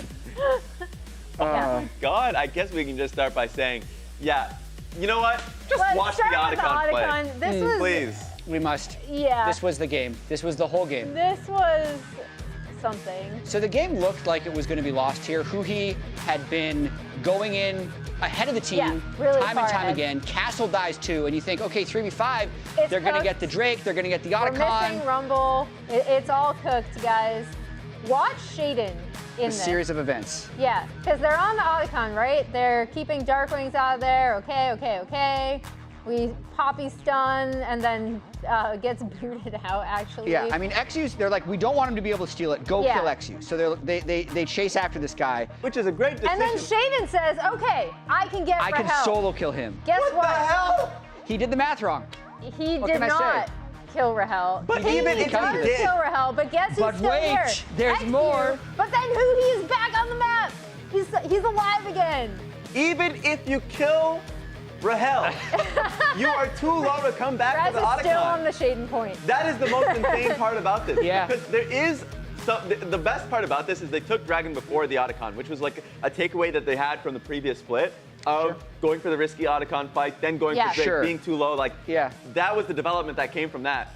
But then they had full control and threw it away. That was insane. You know what I was just reminded? I remember when DSG used our room, like our prep room, and they had a thing on there that was like a fill in the blank, and it was like, don't do Otacon.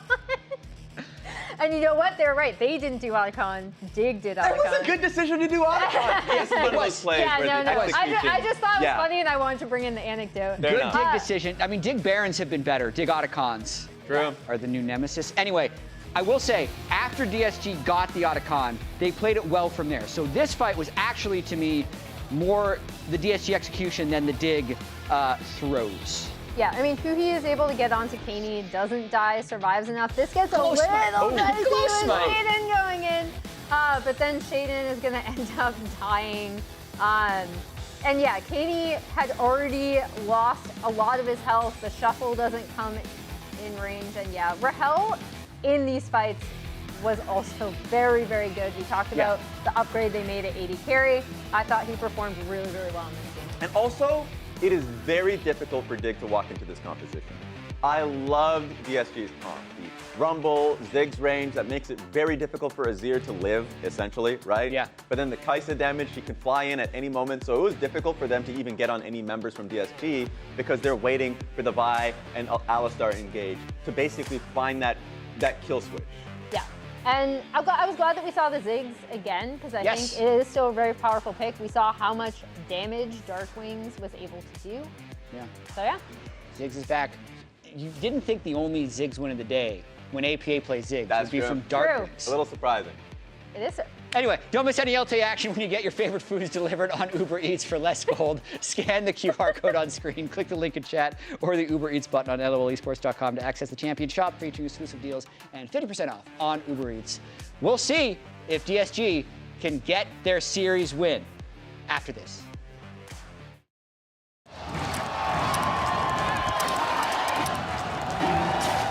Red Bull gives you wings.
playoffs.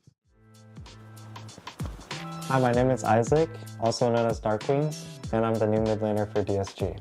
Hi, my name is Rael, and I'm ADC for DSG. Favorite esports moment? When DRX won Worlds. The Faker Shockwave. We found them all. Who is the best player that you played against? I played against Faker one time. Oh, really? In Champions Queue, so it had to be him. What's that story? When did you? It was like maybe 2 years ago. I mean, it was when Champions Queue was a thing. I have a clip on my Twitter where I solo killed him, but I got stomped afterwards. Top 3 favorite champions? 의사, 아펠리우스, 에즈리얼. 왜 그 세 개를 골랐어? 잘하기도 하고 할 때 재밌어서. Right now I like Victor, Hwei, and well, I used to one-trick Katarina, so I'll put that in there. 메타 픽이 아닌데 하고 싶은 챔피언 대회에서. 야수. It would be nice to play a Katarina game, but I know it's not gonna happen. All right, we got to hear the Rael likes the Kai'Sa. Got to play that one. Will he get the Yasuo in this game now? No. Okay. His answer was literally, what would you like to play, but you can't because it's not meta. It's been meta. Well, he just said it's not. Okay, fair enough. So unless you're calling him a liar. No, I'm saying DSG just need to be more creative in their drafts. Okay. Malphite support, lock it in. And never say never. Never say I never. mean, Darkwing said he's never going to get to play Katarina. Whoa! But that is the lowest I've ever seen a chair in my life. That's quite low. XU played Katarina with me in a show match. He did. It went horrible. How'd that go? He got smacked by Fudge. Yeah, that was a fun one, wasn't it? It was a fun one. Yeah. But hey, he could be that Katarina getting smacked in a show match. That could be him. It could be him, or maybe he gets revenge. You know, maybe Darkwings comes in and actually shows what you can do on Katarina. Yeah, which is go 0-10. That if is the team often drafts what any goes CC at all. with Katarina games. But if they have no CC, hey, pop off. There we go. Go off, King. There's Lock that options. Katarina Again, in. be creative in draft. Yep. Tomo has also fixed his seat. I was paying attention to that. He's back up. He's engaged. He's locked You in. didn't think he was going to play like that? Well, I was concerned for a moment. I was like, maybe that's Maybe that is too the casual. new way. It's like the opposite of the Valorant, where I see them like an inch away from the screen. League, you need the field of vision. If your nose is not pressed against the screen, you're too far away. Well, no, That's because the you need to see the Counter-Strike way. mini-map. Well, okay, but in Counter-Strike, I was going to say it's a fake game. It's actually a respectable game. All It's a respect to the fake game, one of Counter-Strike the players. oldest Yeah, esports, I can't do it. I can't do it. It's a good game, but It is a great game. well, But I so won't is go League that of far. Legends. But don't put words in my mouth. Yeah. Okay. Well, you want to start this, you can But I'm start saying this. for League, you want the field of vision. Further back, curved monitor, wide screen. Curved monitor. I don't know if that helps. You need actually. enough of a curve. It needs to be 360 so you can like spin around. Oh, like one of those chairs you sit in? Yeah, It's like yeah. the full experience. It's like, from like the early 2000s hacker movies Yep. where there's always like the guy in like just a circle of monitors. Yeah, he's got his like brain plugged in, haphazardly learning typing Kung at different Fu. things. Yeah, it's a look. It's definitely a look. But we are locked in. Chairs are in their starting positions, and the players are ready here in pick and ban. It's Rise Blue 1 for Dignitas. Which would be the best team in the league if it was one of those things where you had to like run on a treadmill to make your character run? Oh, this is almost like with a question of like just which is the most fit, but it's a different spin. But you have to like, if you're both fit and skilled, you're obviously way better. Well, right? clearly, so like Inspired is fit, Yeah. and he's the MVP, so he's just like even more goated. plays a lot of soccer, yeah. And also he's a jungler. We know junglers need to run a lot. And if you're They're always goated running. and you're out of shape, then you're nerfed pretty hard. But if you're cheeks but you're really fit, then you're getting a buff. So it's like there's a whole different dynamic here. I would not do well in this. I am notoriously bad at cardio. So don't strap me into one of those machines. So which team is the best in the league? It's got to be FlyQuest then. Okay. But are we saying between these two teams? No, the best team in the league. Just best team in the league. It's still FlyQuest. I think it's still FlyQuest. Yeah. Yeah. No one's gonna have any cardio issues there on FlyQuest. Whippo's wide enough that he just kind of like, he can play Malphite or something, or like Mundo. He just like walks. A character that doesn't need a lot of movement. No, you just press R. All right, well, let's catch up what happened in Pick and Ban in this game here. The Wukong plus Malzahar logged in for Dark Wings, breaking out the Ziggs, breaking out the Malz. What is this guy doing to our meta? Yeah, this is interesting. Malzahar is a pick that I feel like has been overlooked for so long, and it is interesting to actually see it brought out here against the Rise. I do think when you are playing against some of these kind of like mid-short range characters, as long as they don't have like lots of AoE CC to actually interrupt your ultimate, it can be very hard for Ryze to be able to actually team fight. You know, you walk up to try to actually hit a Rune Prison, and you just get Mal's ulted into a silence coming out of that. You can just get knocked down. The gank assist is obviously incredible on Malzahar. Like flash ult, there's not really a lot of counterplay you can actually have to that if the jungler then comes in right after.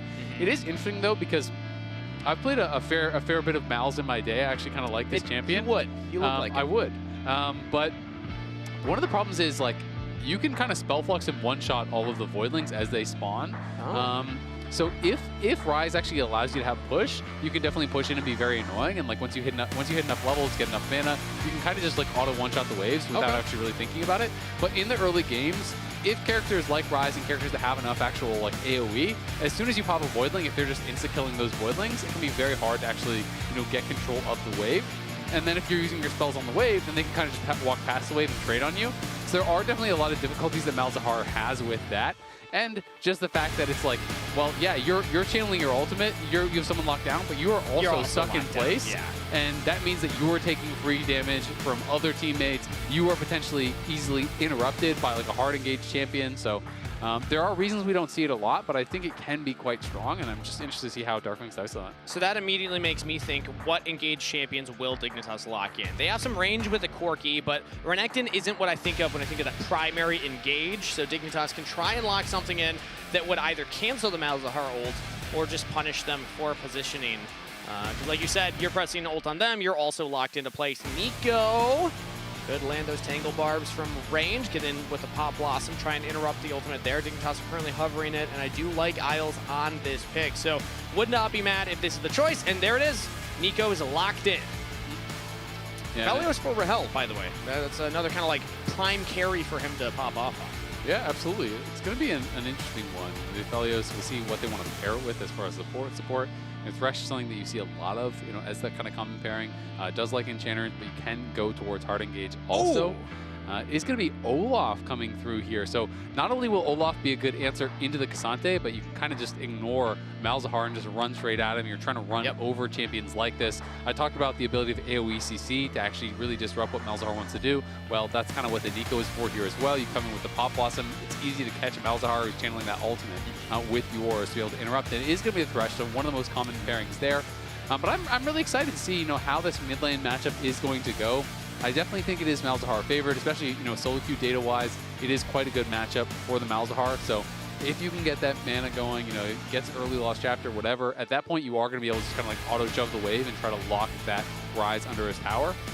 But as far as pro play goes, generally it's like Ryze is getting pretty tanky and Ryze is kind of just one-shotting mini waves too. So I'm just not sure. It's like, are they going to be able to get a ton of value from the Mals later on in the game? And that, to me, is how well are Darkwings and Xe working together. Yeah, and also for Darkwings, just as a player, when you're brand new in a league, you've been grinding years to get to Tier 1 League of Legends, having a unique champ pool is a great way to stand out from the competition. I'm excited for that point on its own, because Darkwings is already showing flexibility in a way that not every other mid laner is willing to do in our league. Yeah, no, absolutely. I completely agree. Oh, excuse me. It is going to be. I was for some reason in my mind I was thinking it was Olaf top, but of course it is going to be Olaf jungle. Yes. So we'll be shading piloting it. But yeah, it's going to be a lot of fun to see how Darkwings does on this pick. I mean, Malzahar definitely had a while where it was super meta in pro, but this is one of the stories that I always tell about people kind of ignoring solo queue data. Is I remember during that time, Malzahar was like disgustingly OP in solo queue, and it got nerfed multiple patches in a row. And I remember talking to a number of pros and being like, why do you guys play Malzahar? Like, this thing is so broken. And be like, it would never work in competitive. It's so bad. It would never actually work. It's just a solo queue thing. And then Faker played it. I was going to say. Overnight, it went from no one had played it to 100% pick ban after Faker played it. And I was like, and that was after it had been nerfed multiple times. I was like, come on, guys. Like, let's give it a try. So it's cool to see it come out. Haven't seen Malzahar in LTA/LCS, I feel like in a long Production just confirmed in my ear, since 2022 lock-in tournament, Fudge played it. If you remember that C9 roster, Fudge in the mid lane. So it's been many years since we've seen it here in Tier 1 for North America. Let's see if Darkwings can pilot it to success and put another unique champion next to his name. He's already infringing on the APA trademark with that Ziggs pick, but Malzahar could be his own right now. Looking at the early game, there were some wards placed by both teams. Defensive from DSG to spot the invade from Dignitas, so they drop a ward on the Raptor pit. Going to be tracking XU as he will start on the bottom side and path towards his, or rather towards the enemy Renekton and his own Kasate on the top half. Yeah, so Darkwings is going Comet. He's Comet Scorch, so is going to be looking to try to trade. And I really want to watch the mid lane matchup, honestly, and just see how he's going to be playing this out. You know, how he actually approaches this matchup. He is E-start. Sometimes people will just do Q-start to just kind of try to land poke on their opponent. You know, E-start, you can obviously just like throw E on the enemy rise, or you can just try to wait till these minions are a little bit low and play for the E bounce, which is what he's actually doing in this case. But you can see that Kaney is just kind of walking forward and just E autoing him every time you do spend that spell on a minion. That means you are open to be traded to pawn. So that's something that you always have to be a little bit careful about. And CSing early can be pretty weird on Mals, because sometimes they did make it better where the Voidling kind of have like a mini execute in them. But still at times they do kind of like weirdly hit a minion to just low enough to not execute it, and then it'll die to your own minions. So early can be a little bit weird, but you can see Voidlings are out, and Kaney's just focusing them down. So Kaney obviously is feeling pretty comfortable on how he's playing this matchup out. The early levels, though, are always the most difficult for Malzahar. And you're going to get more and more comfortable as the game goes on. He's already getting chunked a little bit here, half health. Going to start using the potions to heal back up, and now hits level 3, so he's got all 3 abilities.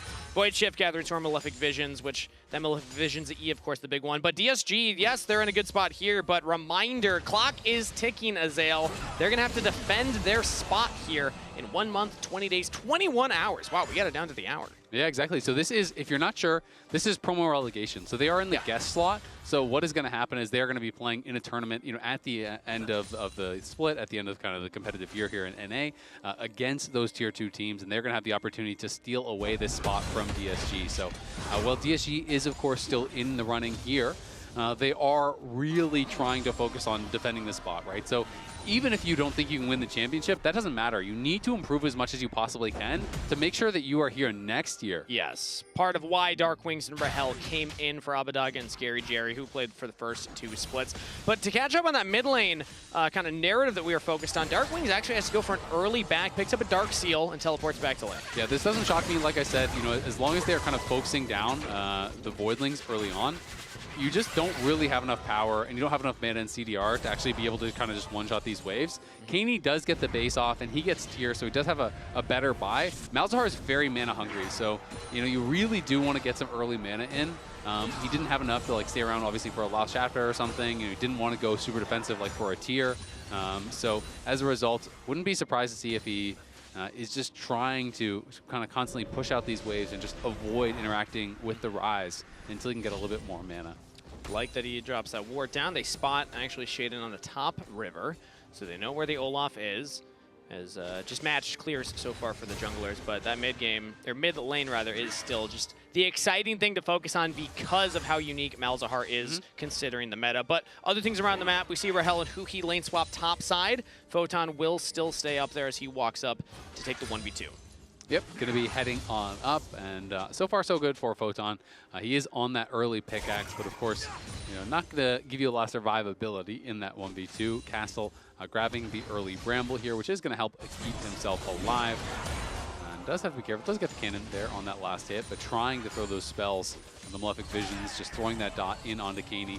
And of course, you know, if you do hit the E, you can refresh it with the Q, so it's not only the silence, it is about refreshing the dot here and just constantly trying to whittle down Kaney. But Kaney has just had the push constantly, and this is kind of the problem. Like, even though this is supposed to be a good matchup for Mals, my experience when I've played against experienced Rise players is that they kind of just can one-shot the wave just as well as you can and ignore you. Yeah, until level 6, though, as Photon takes a lot of damage up top side. We see Shaden on the Dragon. Level 6 is when Malzahar can just ult, XU can come in, look for that big fight. So then it comes down to a 2v1 in the mid lane. So we're waiting for Darkwings to hit that level 6 in my mind. Shaden, though, going to try and make some action happen before that, as he will be uncontested on the Dragon. Yep, Shaden going to be able to grab this, no problem. And of course then, you know, the question is, can you set up that gank, but also, can you avoid any potential counter gank, as Photon Does not ult. I thought he might have gotten a little bit nervous there, but the spells had already been cast. He is put low. He held onto his TP though, so that is what is critical, whereas Castle TP down towards bot, he did not. He just walked back top, so he can go for this reset. Here's that Malzahar ultimate use, called Void to lock down Caney. Big damage onto Caney, and out, out of mana, and XU did not wrap around for the gank. Yeah, and I don't actually, I mean, I guess you do get some prio there, so he's hoping that he can just like push out the wave one more time. But the problem about using the ult, in solo is you're just never going to have enough damage to actually kill them off at that point. And now you don't really have that threat of the gank assist. So he will be able to push out as XU is covering him here alongside Huhi. And then it's just going to be about resetting and just continuing to farm because he won't have that ult for a while, and that means that Caney is going to be pretty comfortable. Yeah, and I'm surprised to see it as well given the timer on the teleport, because it's not like he's going to be able to back and immediately teleport back into the lane either. But he does have the last chapter, and he did get the push out, so should be fine. He might lose a couple minions here in mid lane, but honestly not too bad. But here's the other thing is now Caney is like, okay, great, now you have lost chapter, now you're actually going to be annoying to lane against. Now I'm side lane. Yeah. Right? Like now I'm not going to lane against you anymore. Armor stacking Cassante. Exactly. So he's going to be out there in the side lane. Malzahar can hold the 1v2 very easily because, again, you're just kind of one-shotting the wave with your spells. But still, you can start to get poked down, and you're kind of like already avoiding this matchup that you've drafted for. Maybe, though, he thinks that it is just going to be super effective in the 5v5, and we'll see how he can do. But Malz, I do think, is much more hit or miss in the 5v5 unless there's like... Where I like picking it is just like, okay, they blind picked an assassin or something along those lines. Or it's like, okay, you went LeBlanc, you went like Talon, you went Zed, these types of things. Then you can kind of just ruin their fun in the 5v5 pretty easily.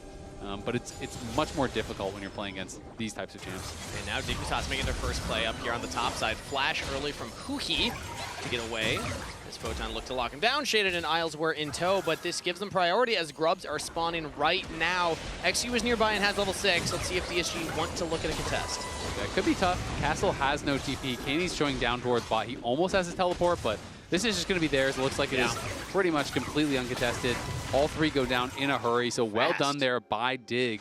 They look for the attempt on top side. They force out the flash from Huhi, and I think he had to flash because if you don't flash the stun there, then the follow-up is going to come in from Nico. The follow-up is going to come in from Shaden, and you probably are just going to get ran down.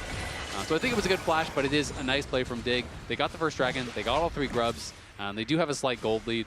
And I think are feeling really comfortable how about this game has started. And we spent so much time talking about that Malzahar because it is, I think, worth talking about. But it's just different. It's fun to look at. It's different, right? Fun thing, though, is Shaden also on the Olaf. We don't see that many Olafs, and he's gotten the first dragon. He's gotten the first 3 grubs. Wherever this Olaf is going, it seems like Dignitas just have weight to throw around. Absolutely. I mean, XU obviously, wanted to kind of just farm to 6 and look to play for that. He is level 7 now, so we'll have opportunities to look for plays. And Darkwing's out towards this side lane. Should be okay. You're not going to get like 100 to 0 or anything here by the Rise, but if Shaden comes, things do get a lot more risky. And they're looking for it right now. Get rid of the spell shield, lock him down, rooted in place. Darkwing's in trouble. The Malzahar was exciting, but first blood to the Olaf. Shaden picks it up. Yeah, Darkwing's get taken down there. Maybe he thought that even if he flashes, he's just dead because of the ghosting Olaf. Maybe he's just too far up. Because if you're going to flash, you need to flash before the Rune Prison comes down, right? As soon as he eats you, he's walking up like that, you need to flash. You see the Olaf. But instead, he says, all right, Ghost is already popped. I'm probably just dead. So just kind of accepts it in that point. But Malzahar, not great in the side lane for kind of the reasons that we're seeing.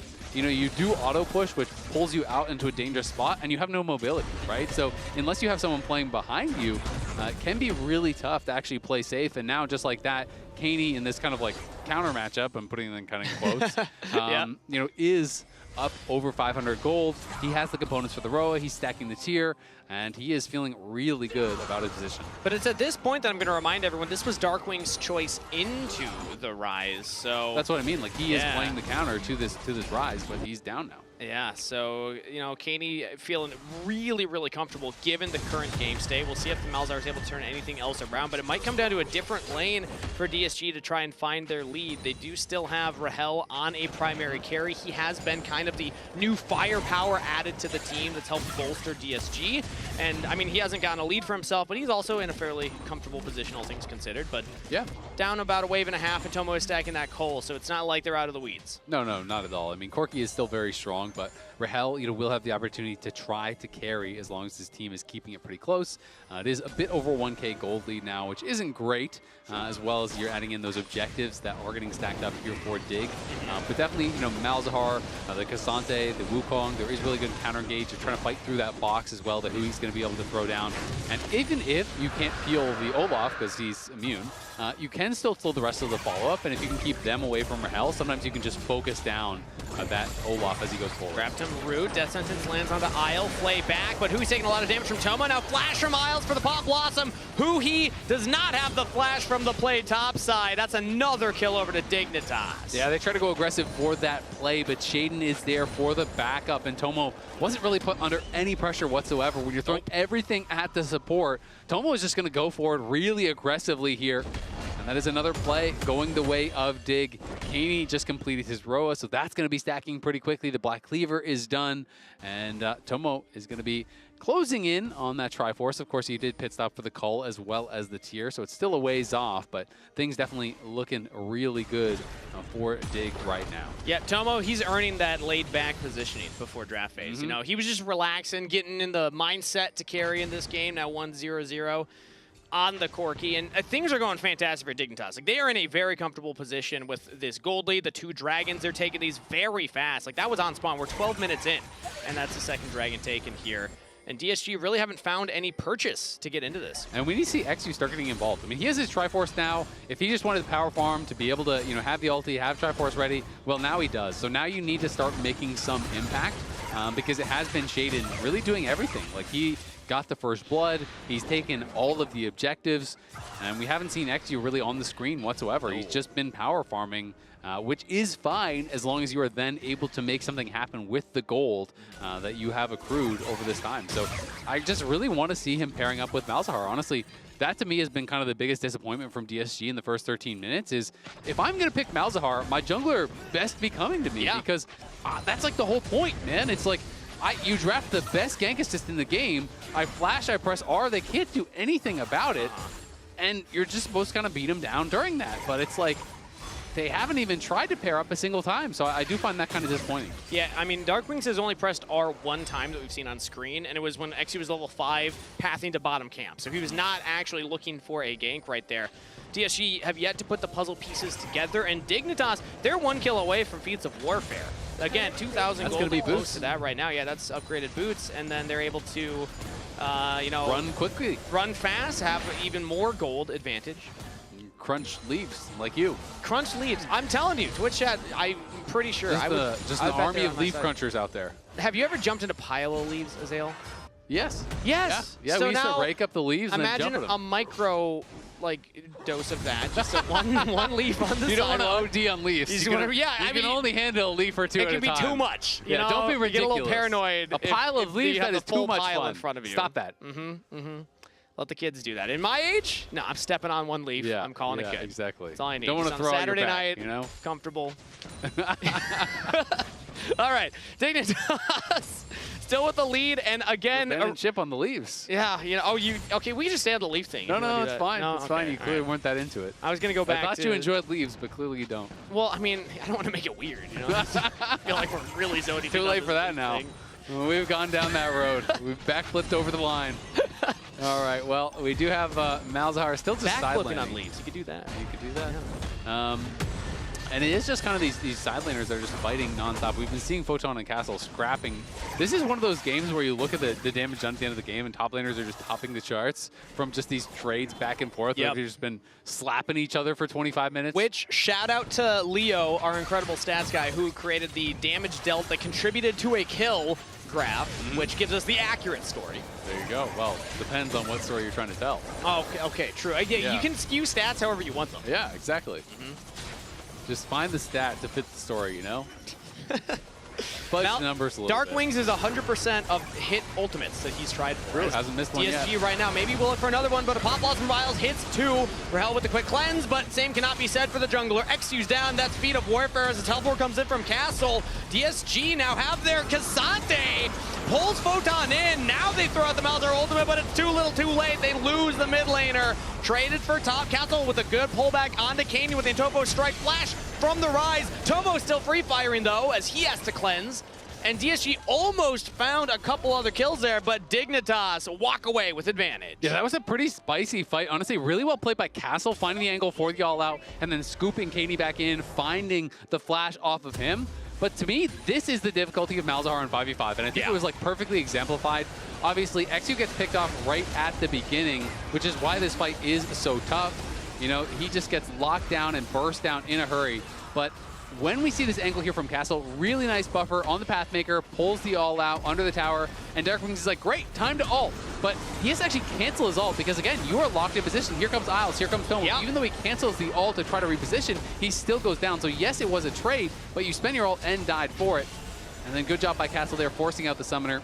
If they had a little bit more health for DSG, they maybe could have chased for more, but we are back to live, and Dig looking to move to that third dragon. Yeah, so trying to make some space right now. Tomo dodges the death sentence. Rahel's trying to get into position right now, but it looks like DSG are just backing away. That is third dragon to Dig, unless there's a steal.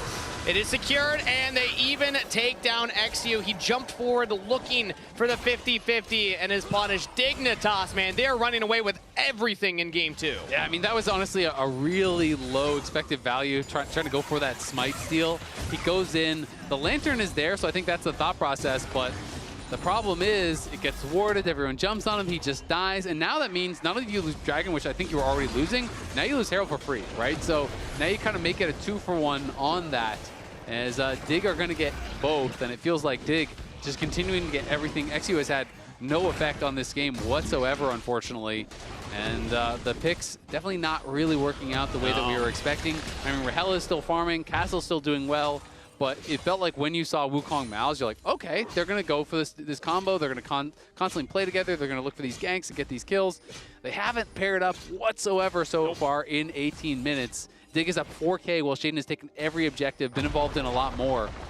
And definitely going to be tough now for DSG. It's like they get one more chance at a fight to try to stop that soul, or it's probably cooked. So last time Malzahar came back in the meta, you said it was Faker playing it, and then everyone started playing it. Do you think that there's an argument? Is he going to come back? Is this like the big, like, hey, we got Malzahar back now? Toby's going to be watching Darkwing, studying the VODs. He's like, bringing it out. So. I don't think he's convincing anyone just yet with this. Okay. He could have started the wave, you know?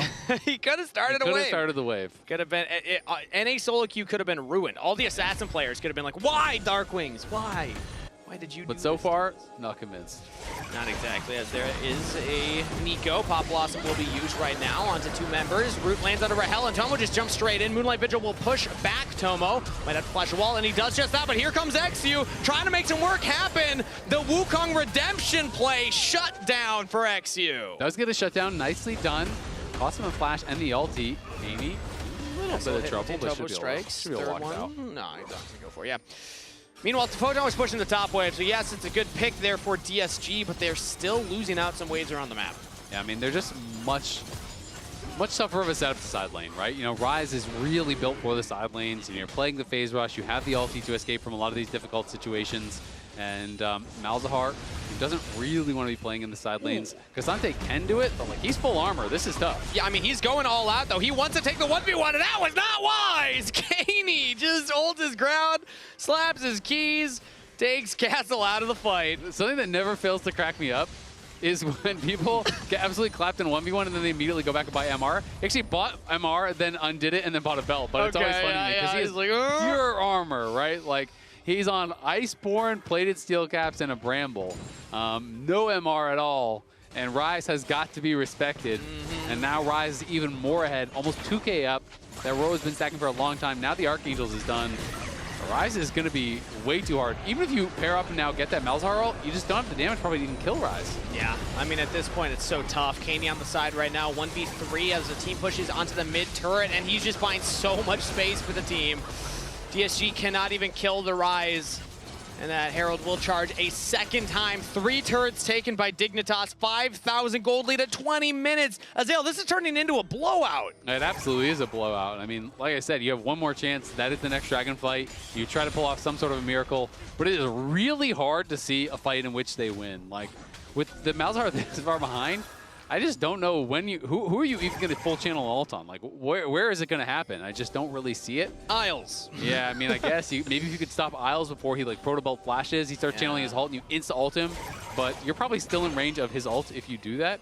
I don't actually know the exact distances, but if you're in range to Malzahar ult him, you're probably in the edge of the pop blossom, I would imagine. but I'm not 100% sure about that. You obviously, if Photon tries to go in a flank or something, you could ult the Renekton and maybe focus him down, but definitely going to be incredibly tough. And it feels like it's pretty much all eggs in the Rael basket, and he does have his IE done, and he knows this game is going to be the next fight, so he already bought an Elixir of Wrath very early on, which makes a lot of sense when it's a one-fight game. You got to be as strong as you possibly can get for that fight, because, hey, if you somehow win this 5v5, you take the Dragon, you take the Otacon, then you're back in with a shot, even though it is obviously a slim one. I mean, what did we see in game number 1? We did have that crazy Otacon play, so DSG, maybe this is going to be their new MO. Just wait for them to start it. Just got to believe in yourself. It's Otacon, not Otacon. I like the positivity. Thank Zale. you. That's Appreciate good. that. That one got me. That one actually. I just really threw it got out me. there. I was like, this is terrible, but maybe I'll get a laugh. No, yeah, that's my type of humor. Let's go. Dragon's also on the map, so 2 objectives to be claimed here. Whoever wins this fight, there's a flash engage straight in onto Kaney. We finally pulled it off, flash into the Dragon Pit, and Kaney is still alive. They couldn't kill the Rise all out from Castle. He says, fine, I'll do it myself. Will clear him out, but Isles now with the Pop Blossom trying to re-engage for the rest of Dignitas. They don't have their mid laner, and their AD carry was on the other side of the fight. Photon now jumping forward, but Rael has some space to work with. You gotta respect the Aphelios, and he will just pop Photon like a balloon. Shut down, take Isles with the splash damage. DSG, you just don't want to fight him by the Otacon. There you go, just gotta believe in yourself, easy peasy. Yeah. Unfortunately, they can't actually take the Dragon or anything off of that, but they do win the fight, and we'll see how quickly they can get back out on the map. Actually about to respawn. Castle will be up in 10, so he's gonna be up about 12 seconds before Photon, and he will have his TP, they both will. But I think that there's potential here for DSG to be able to still go for this Dragon. Objective bounties have also spawned, so if they can get that, they even get a lot of comeback gold here, because the system does weigh objectives so heavily. So even though it's only 3.5k gold lead, the fact that they have 3 Dragons and the Grubs really factors into the bounty system. You can see Hui is also on Spellbook Smite, so they have double Smite. We're teleporting in from Photon, so it's going to be round 2. Who's got ultimates, who does not? Shaden has his. Photon's going to come up shortly. Darkwings is ready again. No flash this time. But he's so split from the team. Yeah, he's mid lane right now, and we see Photon and Isles actually controlling the approach. That's just Dragon Soul. No contest. DSG were not fast enough, and now Castle getting slowed down by the Undertows. Pathmaker's away to safety, but yeah, Dignitas just get the Infernal Soul. DSG were not ready, and now they're just going to force the Otacon. Dignitas are nearby, though. Kenny can get here in time. DSG are just going to full send. Photon looking for a flank on the side right now. Darkwings has one of his own here, but the Pop Blossom lands from Isles. Now Tomo jumping over there. Focus down damage. Darkwings out of the fight before it even kicks off. DSG are still on the Otacon, but Shaden's making things tough for them. Photon as well. Do they want to commit? They landed that sentence, but it is dodged out by the Olaf ultimate, and Photon just shredding through everybody. Dignitas say our Otacon this time around. Photon picks up one more. Kaney with the credit. And DSG have 2 members left alive, but everything is falling apart. It's a slaughter as Dignitas will ace DSG. And it is a clean ace. They're going to get so much more off the back of this. Immediate TP out towards top lane. They're pushing in bot. They're stealing away jungle camps. I mean, DSG, this just felt like kind of sunk cost fallacy. They showed up so late, they didn't even get to contest the soul, and then they're like, well, we couldn't fight the soul. What if we tried to do Otacon in front of them? In front of the whole team that spent nothing in the fight prior. Darkwings, they had too much confidence. They had too much confidence. They shouldn't have believed in themselves in this case. And Darkwings threw down the ulti on Isles as he was going for the engage, but the Pop Blossom did look like it interrupted him on it. Actually, of course, flashes in, tries to steal this away, but the fight was so cooked. You know, they were taking so much free fire from Tomo and Kaney this whole time. And then basically all they're doing there is just waiting till all those Chukrams do expire, because that's the only way that Rael can do anything in this fight. I mean, the odds were slim regardless. Slow down. Wait, just wait. Yeah, see, how that many is an AD carry player. Was that 8? Yeah. That's a lot of slowdowns. Yeah. You figured out how many chuggas before a choo-choo. Yeah, he agreed. How many 8. slowdowns I said 8, yeah. before a team listens to you? If you're an AD carry, probably 50. Yeah. Before they're willing to. We have Dig versus Disguise, a reminder that Dig had been winning up to this point in their head-to-heads in series. So that was, there was one series, but there was also best of one that they played, and they also beat them in that. So this is round 3. Round 3 fight. Who he down in the fight. as Kaney will get another kill to his name. Dignitas catching out the support, and at this point, it's like DSG are limping in the game. It's a 10,000 gold lead for Dignitas, as they will... I think they're like rolling sideways. Baron, yeah. Their legs don't work anymore. No, they can't step on the leaves. That time's behind them. The leaves crunch them at this point. It's well, looking tough. Dignitas, are they a bee? Is that their... Have we ever determined what their like mascot is? What they're an alien. They're an alien. Yeah. Okay. I don't know if aliens vibe with leaves. Not sure. Yeah. Well. Depends on the alien, I assume. But we have Otacon, we have Soul, we have Baron, we have Grubs, we have a 10K gold lead. And I think we're about to have a game 3 is what I think as well, because DSG are absolutely cooked in this one. Couldn't really make much of anything happen. I feel like the bot lane did fine. I feel like Castle did fine. But XU and Darkwings didn't really get involved whatsoever in this game. You know, Shaden was just kind of comfortably running around the map, taking every objective. Kaney wasn't really able to be pressured, and you know, those two felt like they really did run away with this one. A bit of a shame here, as it's always exciting when something Malzahar's locked in. You're always like, oh, like, think of the potential. What can it do? Well, this is the downside of that, is sometimes it just doesn't come together when the players aren't able to coordinate correctly to do the thing that it's set up to do. Dignitas, meanwhile, Kaney's just unkillable. Like 3 items. At this point, we are so far past where the combo is going to be a threat. And Dignitas have such a big lead that it's just about crossing the I's, dotting the T's, reverse that. It's fine. Bottom turret's a focus right now as Dignitas have a Baron-empowered wave with 2 cannons crashing down onto it. And DSG will look to try and clear out as much of this wave as possible. Yep, but Kaney is pushing in through mid, and he is nearly level 18, which is a very, very fast pace here. Of course, did get that extra level from the Roa, but still in a great spot. Castle just hitting 15, and Kaney probably going to get 18 on this wave. So this is getting really tough to defend. You can also see Seekers is done for Isles. He's got his summoners up and available, so he can look for one of these really deep engages. As long as they're putting pressure on Rael and he can't just free fire, like that is the only world in which DSG can do something in a fight. So really it's just all eyes on Rael, put pressure on him, and the game is yours. Rael's got to play a hero here. With both summoner spells up, 3 items completed, all eyes are on Aphelios for DSG, but for Dignitas, it's just about don't give them that window into the fight. Play it safe, play it respectfully. 18 for Kaney, he hits it off of that wave and that inhibitor going down. As Dignitas will look to take their second inhibitor, at least the turret, as they now back off. Elder Dragon in a minute's time. Yeah, so going to be focused on that Elder Dragon. They want to reset, spend all their gold. They're going to be sitting on a lot, about 3K in the pockets of Kaney and 1,300 on their AD. There was like over 1,000 top lane, so there's a lot of gold that they're going back to spend up. They spent like a good 7,000 gold or something on that base, so they are going to be really strong. You're seeing more and more items get completed. Tomo buys a QSS. Third item is done for Photon. Death Cap components have been purchased up by Kaney. They are ridiculously strong. And it's going to be down to this one final fight here, but it is not anywhere close to an even fight. Not close. DSG will try their best here, but Dignitas have a mountain of a gold lead, plus the Dragon Soul to play with. As Elder Dragon is spawning right and now, 5 seconds away. 1 death sentence not going to land from Ahuhi. Photon looking for a little flank here on the side, marked by Castle. But Dignitas don't even need to fight right now. They can just keep DSG away from the pit, keep XU specifically away from the pit, go for the Elder Dragon themselves. It's Tomo damaging it alone. XU spotted on vision right now.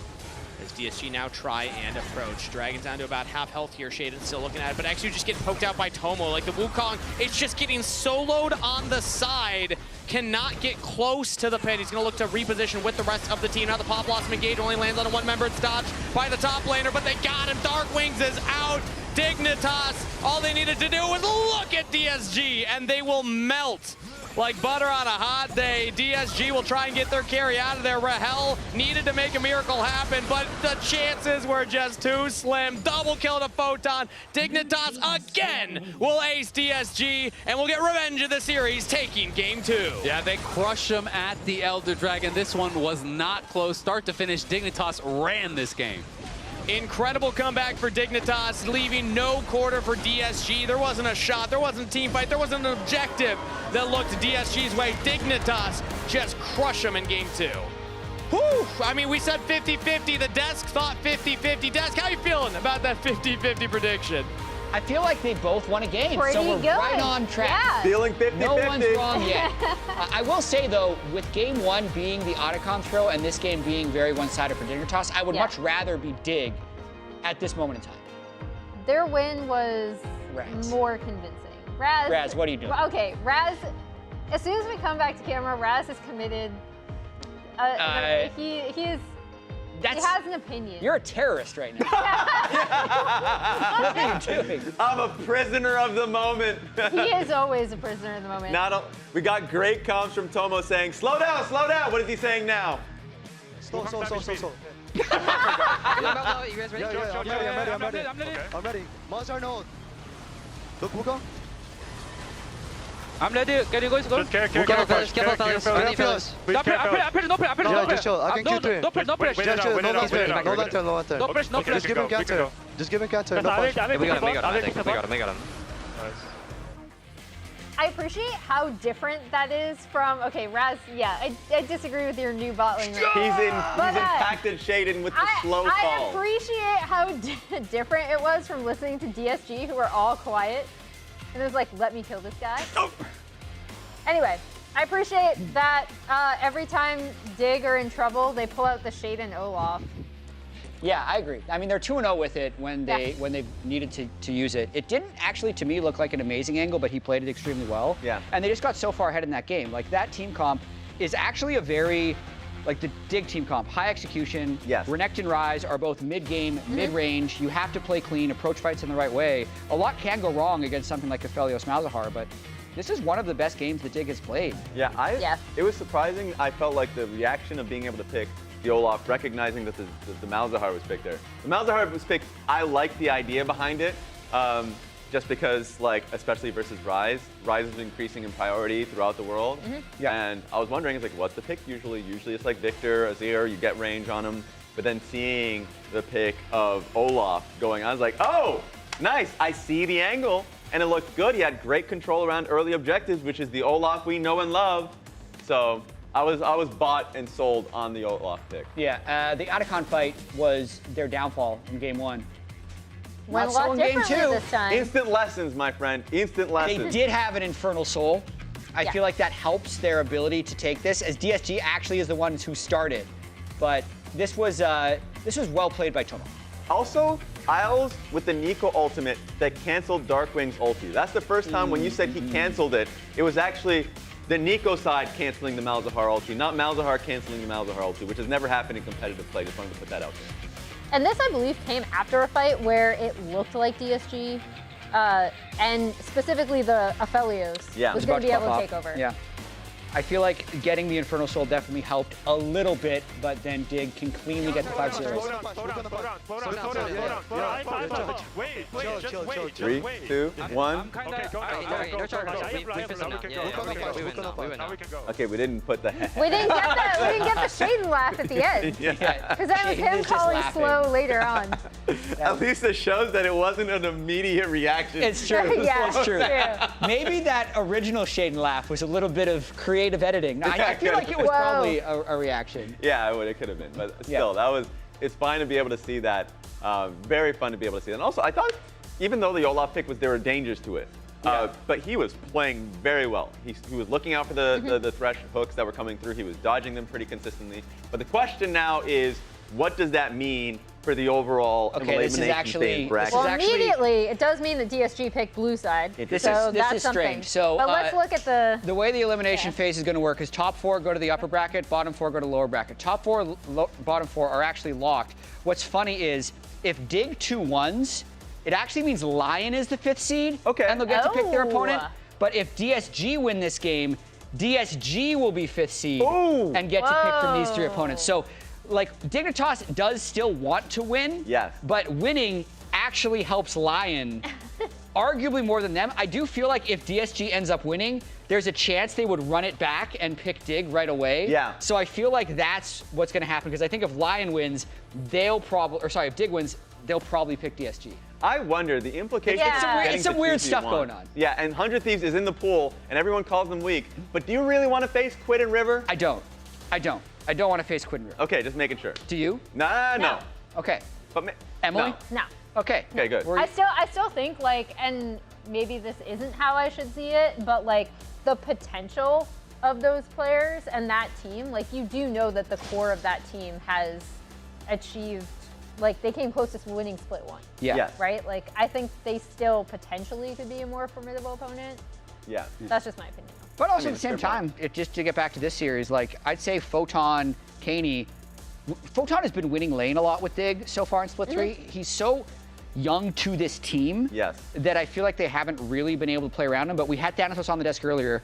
He was saying that, oh, he beat me in lane, therefore I respect him. But like to beat Thanatos in lane is no small task. Yeah. He's consistently winning lane, and if they're able to play around their leads the way that they did in this game 2, they are not out of it yet. Completely agree. And if Kaney just plays, because I feel like the last couple of weeks has been a little bit tough for him, if he is able to level up his performance to what we have seen, I think earlier on in the year, then I think you have a pretty competitive Dignitas. But we'll have to see. I mean, so far so good, being able to push us to a game 3. Yeah, and the opportunity for DSG could not be bigger. Like for how bad their year has been, if they can win this next game, which will give them 5th seed and the ability to select their opponent in the elimination phase, it is all in their hands. It is all in their hands if they win this game 3, which is going to be up after the break. In your hand.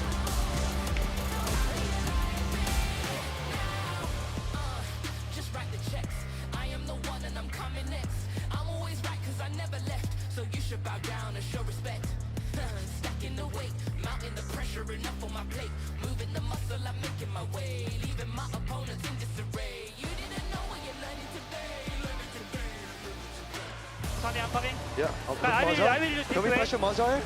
Mazar, no passive. Watch me in, watch me in. Look Balta, look Balta, look Balta. Yeah. I'm watching them. Front to pick them. Careful of Fellas, careful of Fellas. They only Fellas can carry. Walk up a bit, look up to us. I have ulti. Play slower here, play slower here. Yeah. He has a lot of chakrams. He has a lot of chakrams. I got it. We're going to flash. Wait,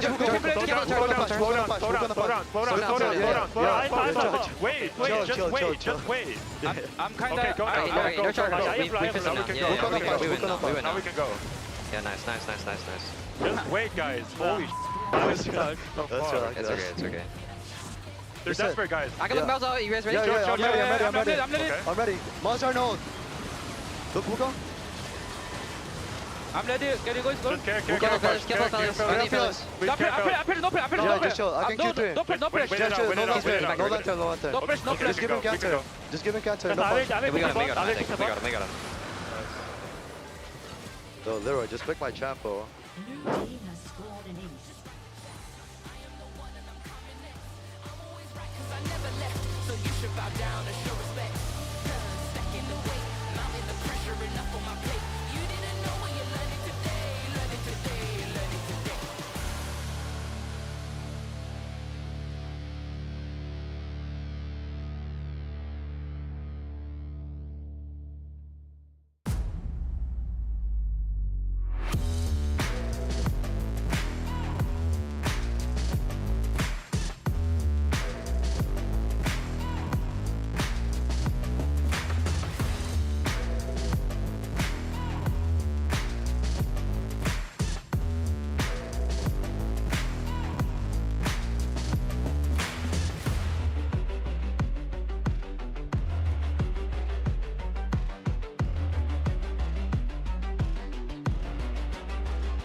Dignitas versus Disguised. 1-1 on the scoreboard. A win for Disguised is the first series win in the org's history here in the LTA. Dignitas looking to continue their winning streak versus DSG. So it's 1-1 on the scoreboard, but what is in your heart? In my heart? I can't be a biased caster. In my heart, it's 1-1. You know, I actually want a close series between these two. Okay, fair enough. I feel like when you're a team that's on the bottom half of the I think standings. you're lying, but I can't prove it. So okay. I have to accept it. I thought I delivered that with enough confidence that I'd convince you. But when you're the teams towards the bottom of the standings, I actually do really like the rivalries that build up because, yes, I know they've only matched up in one best of 3, one best of 1. It's not like we have this big history between the two, but it feels like it means more than when they do match up. Because for a team like DSG, you're like, this is the team that's within striking distance of us. Yep. Like, it means so much more if you're able to pick up a win. Yeah, no, absolutely. I mean, these are the teams where, you have to win, right? It's one of those things where no one wants to be the worst team in the league. Like, that is just a fact. Someone has to be, but no one wants to be. No one right? wants like, to be. You really want to be able to at least beat someone. It's like, hey, at least we're not this team. At least we're not that bad. Yeah, we can take them out, right? And it's a lot about proving that you belong, right? Because everyone is going to be looking at the bottom team and thinking, all right, well, those players, someone should be getting replaced, right? Or maybe all of them should be getting replaced or whatever. So it really is important to be able to kind of fight to represent yourself well. I will say, last game for DSG, definitely XU and Dark Wings, I think, are going to be pretty disappointed looking back at that game and the impact that they had on it. I felt Castle was doing fine, side lanes were doing fine. Rael and Hui do feel like they are working pretty well together, but definitely need to see the whole team on the same page here. And Kaney and Shaden absolutely got the better of them in that one. Absolutely. And a reminder, this was also big for Dignitas. First game win of Split 3 so far. They were 0-2-0-2, so now they're getting a little momentum themselves here. Let's see if they can continue that going. But to that point where Kaney was able to just crush Dark Wings in that 1v1. I'm going to call it how I saw it there. It was, holding the line, and then once we got to the side lane, he was doing so much more. Even if it wasn't matched up against Malzahar, he was just getting more done, whether it was solo killing, Castle, or just, taking multiple turrets. And there was a little smack talk during the banner ceremony last weekend where it was Tomo saying, yeah, my mid laner's going to gap your mid laner. Like, it's going to come down to that. Hey, maybe Katie's actually backing that right now. Well, in game 1, though, Darkwings also did quite well in 6. He got a lot more done there. So we have to see what is going to happen here in game number 3. It is Castle taking away Photon's kind of classic Gwen. He's going to be first picking that on blue side. Obviously, a lot of the standard answers are up and available. People love things like Jax into it. That is quite common. You do have a lot of different directions you can go, though.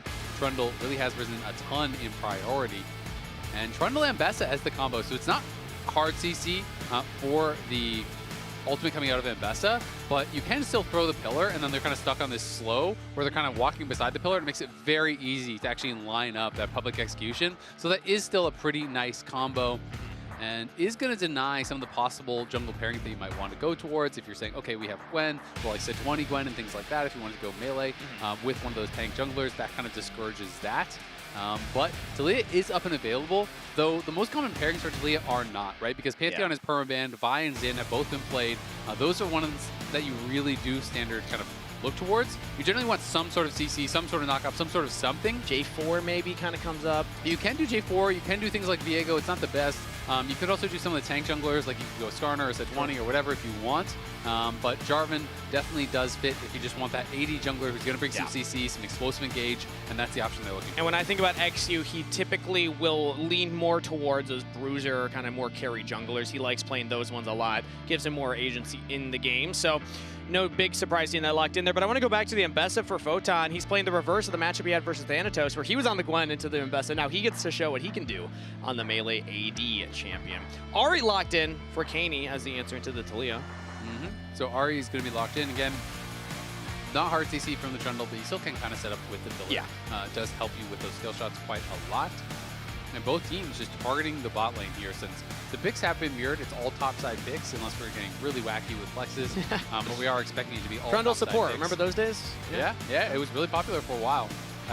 Emax Trundle, and some people were even doing with like Font of Life. You do like Moonstone and Ardent Sensor and like all these weird things. I actually interactions there where it counted as heal and proctor support. Yeah, I actually played it with Raz in a solo queue game, or not solo queue, the Flex game a couple weeks ago. How'd that go I for you? inted really bad. So As good as your Hecarim support, or worse? Worse than, no, better than Hecarim support. Don't do Hecarim that's a pretty support. low I was bar. cooking. I thought there was something there. There wasn't. I'm big enough to admit that. Shocked. I'll admit. Everyone around you was shocked. Hey, when you proposed the Hecarim support, people were really bought in for sure. They thought for a moment. Yeah, I was just not able to follow through. The machinations of my mind scare even myself sometimes here. But next round of ban phase, we have the Rakan and the Sivir taken off the table on Dignitas' side.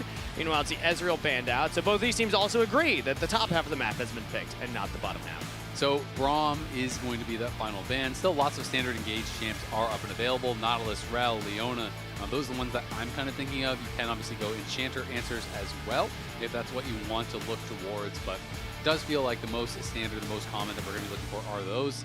And especially for the side of Dignitas, I do think they need some sort of hard engage. But it is going to be Lucian. So you could do Lucian Nami as your final picks. That does leave them with like basically no hard engage whatsoever. You can still kind of just like throw down the pillar and try to get chunks. You can go about it that way. Yeah, they obviously tools, can but pair the Lucian with like, just standard hard engage, but you pretty much never see that. It's basically only ever, I mean, Braum has become the most meta, but Braum is banned. And then you generally see, Nami most common, and then sometimes you see Melio. But it's pretty rare to see pairings with Lucian outside of that. But the Melio is the one that I was actually thinking here. Yes, Nami, the way I hear players talk about it is like, oh, Nami gives you more options to be aggressive in lane because you can land bubbles over the minions and like look for picks and stuff. But Melio is that counter-engage champion. You have to kick to knock back the Rel, to knock back the J4. So maybe they're going for more of a kite back on the bot side if they go for that angle. Yeah, I mean, you can definitely look for that angle if you want. I mean, Trundle can be used both ways. You can pillar someone out, but you can also just try to kite back and pillar out the back line, right? So especially if you're going to play against something like Jinx, it's like they go all in, and you just throw the pillar in front of the Jinx, and everyone kites back, and Jinx has to try to like walk slowly past this big slow on the pillar. And where is Isles going to go? Is he going to be cooking, or is it going to be one of those standard picks? I mean, yeah, you can go Bard and try to run around the map and make plays. There it is. And that is the answer, but this is definitely very uncommon to see Lucian in Pro without one of those kind of 3 champions that I have mentioned. So really curious to see how Tomo is going to be able to perform. And just in general, it's very low on hard engage. Like you can start fights off with the Bard ult, so you can just try to throw the Bard ult on Rahel's head, and then everyone stacks in on top of him and try to follow up like that. Like that could be your answer. But I'm definitely a little bit concerned about how Tomo, how effective Tomo's going to be later on. And I'm wondering your opinion on the scaling options for Dig as well, because when I think about Ahri, I'm thinking more of kind of this early mid-game utility, mid laner that can find picks with the charms, position in fights. Lucian without the Melio or the Nami, I'm thinking is a less scaling option. Like when I look at that composition, I immediately think they probably want to play aggressive and win that early game. Yeah, I would think so too. I mean, Lucian is just hard to play. I mean, I think Lucian can scale well and do a ton of DPS. It's just super hard to play, and you have to put yourself in a position where you are really easy to engage on. Yeah. And there are those powerful tools on the other side. I mean, the way I look at Dignitas' comp is it's like you basically have to one-shot Jinx later on or you're just going to lose, right? Like that's pretty much point blank what it's going to come down to is, if DSG gets to a later stage of the game and it's pretty even, if Rael isn't dying right at the start of the fight, I think you just will always lose.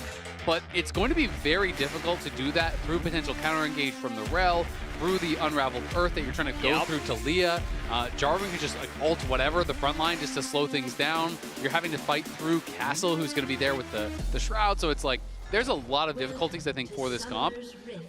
I mean, I don't think that there's like no scaling, not that they're just like completely outscaled, but I don't know. Just in general, I feel like what Dignitas has drafted does not match up well at all with what DSG has. Yeah, let's see if they're able to find the way to solve that puzzle and get themselves across that finish line. DSG, meanwhile, I think a lot of it can also come down to the top side. Castle was counter-picked by Photon, so if Photon can get a lead, maybe that's a way for Dignitas to get in here, because Ambessa, if you do get rolling, can actually do a lot of damage in that side lane. So I think that's something that Castle needs to be aware of as well, because this was a top lane matchup we were excited about coming in. Like, these are two guys that, despite the positionings of the teams currently in the standings, both have had exceptional performances in the past. Yeah, they really have. I mean, a lot of people are talking about Castle as like, oh, he's super elo health, he's in this difficult situation.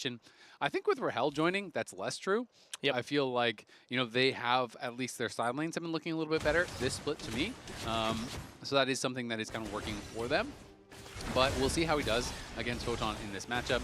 Gwen, to me, is like just much easier to get success with in the team fights in later game because really for the Ambessa, it's so much about hitting your ulti to actually get in on the back line. And if that gets blocked by a frontliner, or if they flash it, or if they dash it, or you just miss it, well, it's really tough to actually get in there and get a lot done. Yeah. And they don't have a lot of like hard CC to set that up. It's just more slows and like targeted CC, like skill shots and stuff.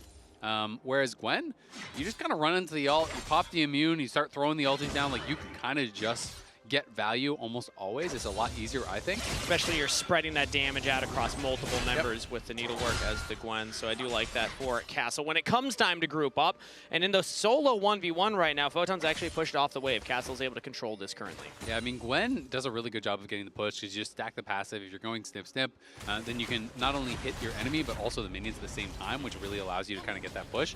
And it's very difficult to actually walk up as Photon when he has 4 stacks there, right? So it's like you walk up for a wave and you pretty much have to use your W shield as Ambessa to tank that to get CS. That's kind of the frustration of playing against a Gwen who has push, is that he just sits here on the 4 passive charges, and if you walk up to CS and you don't have a shield or something like that, you just take so much damage for free. So you basically have to accept that he is going to get the push. And on the other side of the map, you can see Tomo already chunked fairly low. Isles had to use his heal that was traded for Huhi, but Tomo still is down to about half HP. So it's looking like, I mean, even mid lane here, Kaney chunked out more than Darkwings. All 3 lanes currently going well for DSG. Tomo also already used his potion. So, you know, Jinx is higher HP and still has the potion available. So definitely a bit worried about how things could look here for Tomo. So a bunch of misses from Darkwings as Kaney walks up, gets the wave to push in, lands the charm and the Orb of Deception. So now Darkwings actually out of mana, low on health, will need to go for a reset.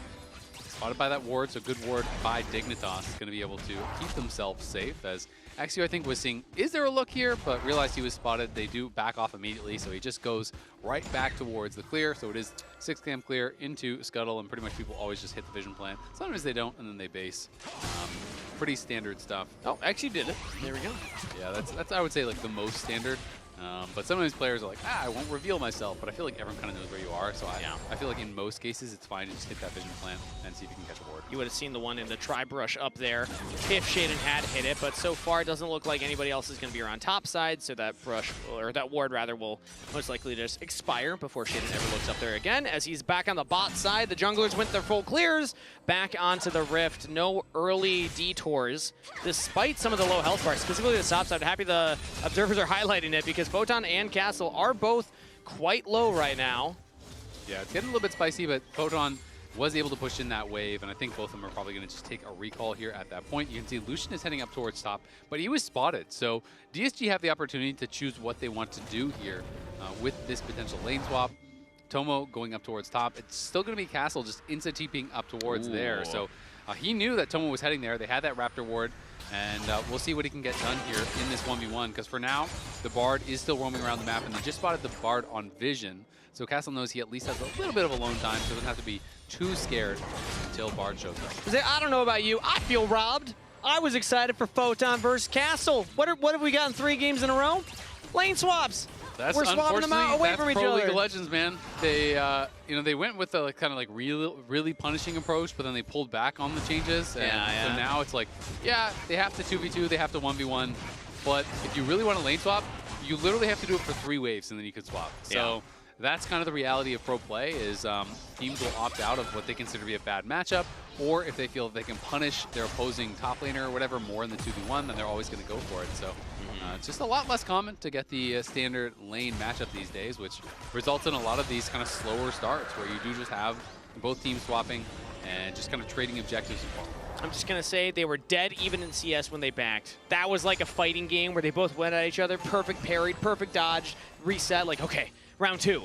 Never mind, we're going to swap around and now not do that. But I think Photon in the extended play does get a full wave shoved in. Castle goes for the reset. So yes, DSG gets the dragon. That's kind of the trade here because they sent Rael up to help with that dragon take. But currently Photon does have a slight lead over Castle in just the CS department. Yep, is up 10 CS. You can see the gold isn't that different, but Castle, he's going to be down a bit of experience, now hitting level 6. So both of them quite even over on that other side. And it is just continuing forward here, very, very close. A couple hundred gold separating the 2 teams, but not really a big deal. And I feel like DSG going to be very happy with the pace of the game because they are playing with this Jinx, because they are playing with, I think, the stronger scaling comp and also the compositional advantage could make it pretty difficult. Yeah. Right now it's back to the normal lane assignment, so because Rael and Tomo seeing each other on the top half of the map currently. And anytime we have Talia after level 6, you can always look to go in. Castle, meanwhile, looking to go into the 1v1. Dodges the public execution. Needleworks are all stacking up and landing. Conqueror all the way stacked. Photon's got to back away. Yeah, really nice sidestep there by Castle. Allows him to get a pretty good trade with his ulti there. Isles now moving in towards mid, but again, is going to be spotted. You know, wanted this bar to be able to be active on the map. Photon. Repudiation misses, so no slow onto Castle. And yeah, all things considered, it's still a pretty equal game. Nothing's really happened anywhere on the map except for that one dragon taken here. Grub's coming in 30 seconds. Maybe that's where action could come next. But it's up to the teams to decide if they want to contest each other. Just a reminder here that DSG, a win puts them in 5th seed. That means they get to select their opponent going into next week in the elimination phase. Whereas a Dignitas win, it's actually Lyon to take 5th seed. So Lyon, if you're a Lyon fan or a Lyon player, you're definitely cheering on Dig right now. Oh, right now in the mid lane, though, looks like XU is getting caught out there, trying to get back to Rael, but first, blood to Shaden. XU just out of position. Yeah, XU out of the river there by himself, gets caught by Shaden and Kaney and knocked down, loses the flash and the ult to still die is brutal. It's one of these situations where sometimes you just have to cut the losses, accept the death, and keep those playmaking tools, because now you can't even challenge anything even when you respawn, right? Like, you just lost all of your playmaking tools.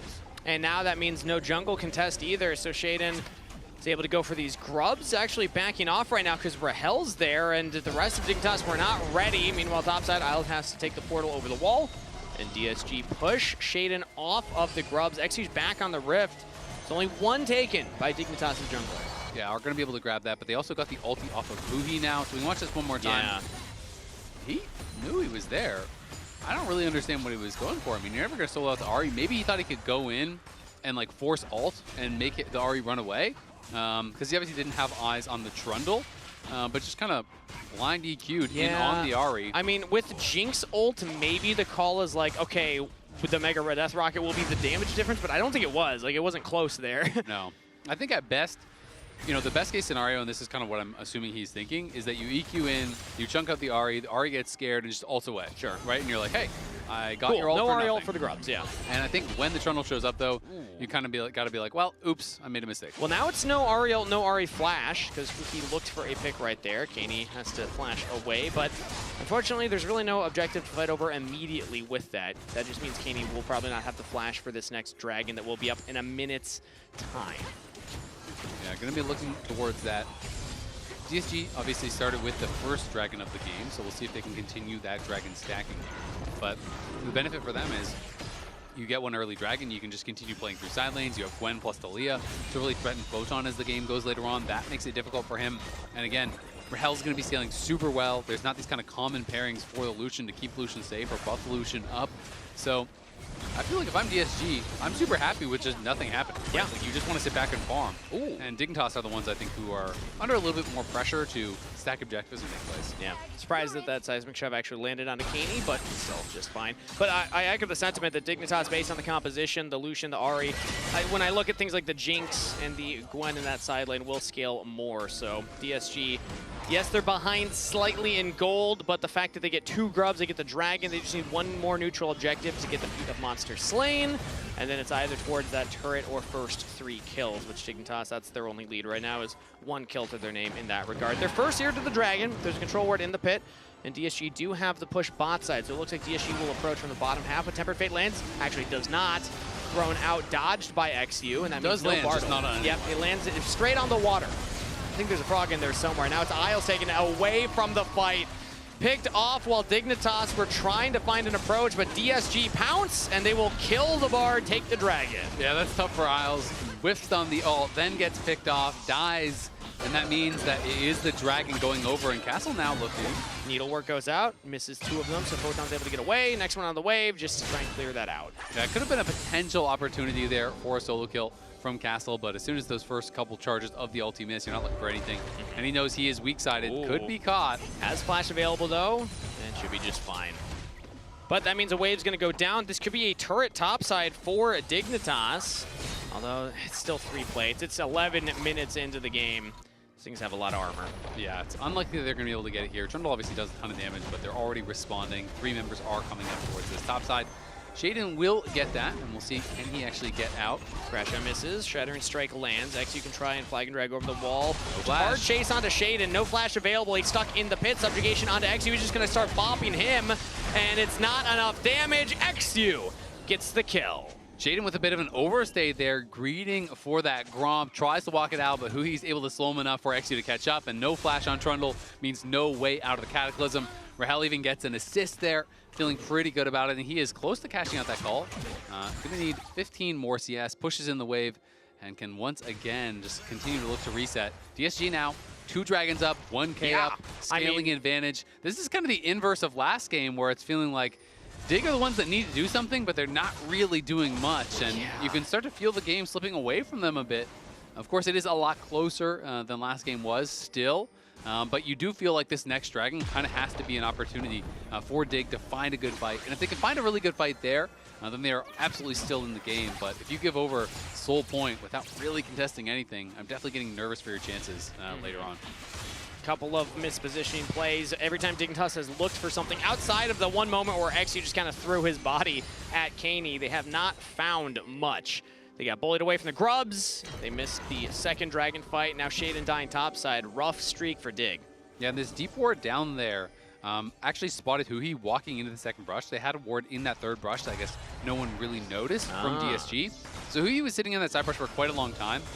And Photon was playing far enough forward that Huhi stayed interested, but not far enough forward that he could actually get engaged on. So he wasted a lot of his time, and that also allowed them to overload the other side of the map because of that wasted time. And now they get this tower incredibly low. Good move there from Dig. You know what I call that one, Azael? When you just like, you know the enemy support's there, or you know somebody's making a trap, and you're just like baiting them to stay. It's called a dangle. You're just dangling. You know, you're like a bait on the end of a, you know, not to be confused with a Kangle. Not a Kangle. No, it's a different thing. A Kangle is when you Pantheon ult onto the enemy Alistar. An angle that only Kangas can see. Yes. Yes, a Kangle. Well, anybody can see it. No. You should avert your eyes. No, no one can see it, just you. All right, well. It's a special talent. It's my third eye. A blessing and a curse, really. Yeah, if everybody else just saw it, it would work. Public execution misses from Photon, but the needlework from Castle is stacking up. Conqueror, flash forward, Photon jumping away, and the snip step misses. Repudiation, Photon with the solo kill. Man, that one has got to be a tilter for Castle. Nice flash to match the flash there coming through as Castle looked to flash in and finish him off. Photon, equal to the challenge, instantly flashes away, avoids that damage. Jinx ult, not going to get him. But Castle played that so well up to that point. It was a great sidestep on the public execution. He's been getting him every time on that. Keep sidestepping it. It looked like he was going to have the solo, barely didn't have the damage, and then Photon gets away. And now Isles might get caught here. Shattering Strike plus a crash down. Chain CC locked into position. Flashes, takes the portal away. Tomo's throwing out the coal, and Hui's taking damage. But I think Isles just saved Hui's life for a few more moments. It will be a trade at the end of the day. Kaney teleports into the play, but he wants directly out of there. Will not make it out. Rael with the kill. DSG winning the scrap in the river. Yeah, 3 for 1. They're going to be able to get that, and they should be able to grab the Herald off the back of it. Rael gets involved and gets his first kill. He's now 1K up on the Jinx. The Cole has been cashed out. He grabs a kill. They're going to take another objective here, and they have the upgraded boots. DSG getting really close to their first ever series win as an organization. First one that they would have had. Of course, this is their first year in the LTA and in North American Tier 1. Have been fighting for that win. Did have a 3-game series all the way back in Split 1 against Dignitas where they lost out. But this really is the best position, the closest they have been to actually finally getting that win. Toast, if you're watching, hold your breath, because you might just be able to pick this one up. Let's take another look at that replay. Yeah, Isles was the initial engage. He throws down the ulti, but like you said, it kind of felt like it helped Huhi a bit. Allows the rest of the team for DSG to come in. Darkwing's on the side, finishes off Isles, and then Kaney, not quite enough damage to actually finish off Darkwings. Rael grabs a kill. It's a nice fight there for DSG. Castle down towards that bottom side will stay safe. It's Dig, first ones to this Dragon. The question is, do DSG respond? They've grabbed the first 2. I'd like to see them continue to play for this. Yeah, that would be ideal for them. Again, they have the scaling comp, so I don't think it's like end of the world if they don't get it, but they have the gold lead. Said they're going to drop the Herald mid. And maybe they're just a bit nervous about fighting without sums for Rael, but he's they're going to go for drive the drive-by. He's going for it. The Herald engage, trying to get into the pit for the 50-50, but instead just takes shit out of the fight. He flashes away, but Huhi follows up with the Gravity Storm. DSG following the fight. Oh, Oh, beautiful stuff from the Rael. Just locking on to Shaden, taking him out of the fight. DSG will get another dragon. Yeah, they use the Herald just as the engage. XU just drives it right over. They focus down Shaden, who he, as you called out, great engage. Now they're looking. Yeah, they get the knock up on the Kaney, who I believe popped the Spirit Rush and will just get away to safety. DSG fighting so much on the map afterwards as well. A full wave bot side, they take the mid turret. They're gonna get bot as well, so this is really big for them. It's gonna be about a 4,000 gold lead here, only 17 minutes in, and they're looking at, you know, a 22-ish minute soul if they can go for it. I was thinking maybe they're not even going to try to contest, but they say, you know what? We're just going to take the Herald. We're going to drive all the way down here. XU gets the knockup right as Castle comes in onto Shaden. And look at this combo. Really well done. The flash out and then the re-engage from Hui. Finds 3 members, locks them all down. XU hits him with the Cataclysm. Rael is free-firing, and that fight is just absolutely crushed. Yeah. Herald is OP, no? Herald's OP, having a veteran support like Huhi, also OP. When you look at DSG, you look at how the roster was built, there's a lot of younger players here. Even Castle Rael, relatively early in their careers, similar to like XU. Darkwing's brand new, but Huhi is the veteran who's been around. Finding engages like that helps him out. Now bot side, we see a 1v1 Castle versus Kaney. In a bit of trouble here as the Ahri. Castle looks to chase him down. The Spirit Rush is still used. Needlework will land, but Kaney gets to safety. Cannot be said the same for Isles. Portal's away. Actually, no, he does get out. Oh! Mega Death Rocket will pick it up. Rael playing sniper right now. Now, actually, it looks like Photon doesn't want to stick around. No, Dignitas got to get out of there. Yeah, Kaney did a good job sidestepping. He didn't have the Spirit Rush. That's why Castle went for the all-in. And he delayed just enough time for that Spirit Rush to come back up. They knew that it had been spent earlier, so he wanted to try to punish on that window. Kaney does a good job surviving. And your first instinct was the correct one. Isles not going to be so lucky. Doesn't get out. Even with that magical journey, it was a magical journey into a rocket, unfortunately. It's one of those moments in the movie where like the bad guy thinks that they got away, like they get through the door, they close it, like, oh, and then they realize, oh wait, I'm in the room with all the Cobras. Like, uh-oh, that's rough. Pretty sure that was Indiana Jones or something. Sounds right. Yeah. Gonna default to trust on this one. You've never seen those movies? I have, but I don't remember all of them. All right. Yeah, those are some old movies. Actually, I think I'm thinking of The Mummy, which is basically the spiritual successor of Indiana Jones, if you think about it. I feel like that's insulting to Indiana Jones. Wait, what? I like The Mummy more. Brendan Fraser. Okay, there, buddy. Let's go. Let's calm down a bit here. I love cinema myself, you know. More of a Mummy Big fan enthusiast. Of Cars 2. Yeah. Cars 2. Big fan of Cars 2. Mummy. Those are my top ones, yeah. If I had to make it top 5 on IMDb, you know. Throw it on War of the Worlds on there. I still haven't seen it. I really want to watch it now. The new one? Yeah. I unironically really want to watch it because it has 0% on Rotten Tomatoes. How does a movie even get that? All right. I've seen some clips. I know how. Well, if you're watching a movie for DSG's series so far, what are you giving this rating right now? Maybe just in this game, actually. Game 3 versus Dig. It's looking good, man. We're giving them 2 thumbs up. We're giving them 5 stars. That's a fresh tomato right there. That's fresh. Certified fresh. Game 3 so far for DSG. And they are going to be so happy if they do finally get that win. I mean, the amount of stress, the amount of kind of pressure I'm sure that they are feeling to try to perform on this stage. The relief should be massive, and they're going to be TPing in. It looks like they want to at least control vision around the Otacon here. We'll see if they're just going to straight up start it, because I think they're going to. While we wait to see, just again to echo your point, imagine you're a DSG player, you've yet to win a series all year, you're on the precipice, 4K gold lead, 3 dragons to your name, you choose to start the Otacon. Dignitas will start to approach, but Otacon's already burning down here. If they can just keep Shaden away from the pit, DSG can walk away with the objective. Shaden's walking forward, has the pillar down, flash engage, makes you! He's just taken out though! Dignitas accepts the gifted jungler of DSG, and now they can look at the Otacon. They have Smite on Shaden, and Dignitas will just claim the objective. DSG, can they find a miracle? No! They just lose their jungler, and Dignitas will accept the gift. XUI! That was brutal, man. They had them completely zoned out. Shaden has no flash. Yeah. He's never going to be able to walk through the Rael as well as the Talia. Flash ult engage? I mean, XU just lost his mind. This is like completely nerves, right? He is just feeling so nervous, and he misses his flag and drag out. Oh God, that is so embarrassing. That is so embarrassing. You had the guaranteed Otacon.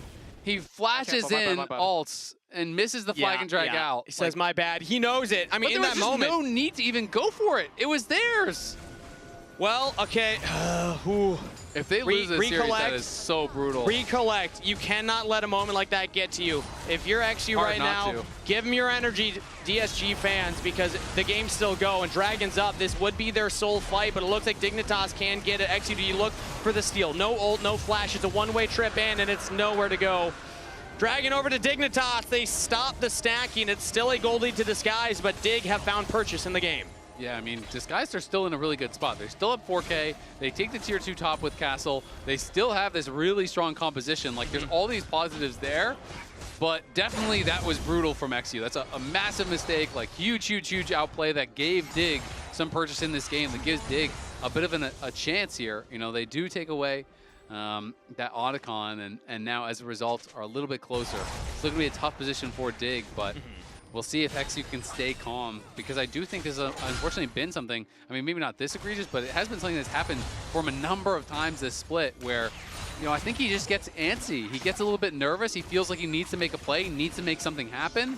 He just doesn't feel comfortable in what I want to call like a dead ball state, right? Yeah, he feels like, I need to force here. I need to be the one, you know, can't let them engage on me. I got to engage on them. I've heard Vulcan say, like, sometimes doing nothing is the best thing to do. It's the best play. And, like, in that instance, just keep hitting the Otacon. Let Huhi zone off Shade. And in a perfect world where Huhi is, like, ready and also flash ults, like, maybe you find something with Jinx resets, but, like, the team wasn't ready. Like, that was just a fast play. Exactly. And, I mean, you had already won the play by getting the Otacon first, and Trundle has no flash. He can't walk in, right? Like, there's just no way you should be able to walk in through the Rael and through the Talia. I think you should be able to easily turn on him if he tries to force through that and then kill him.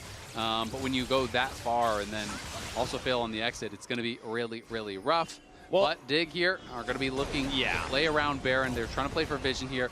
Everyone's grouped up. We might just have a fight. Moments like that, deep breath, recover. Tempered Fate lands onto Rael. Weaver's Wall will try and block the Jinx, still hit by the Charm, but the Orbit Deception will not land, so still relatively healthy. Now XU goes for the engage, but they take the Bark Portal over the wall. Dignitas get out of there. We're just swapping ults to see if we can find anything that will land.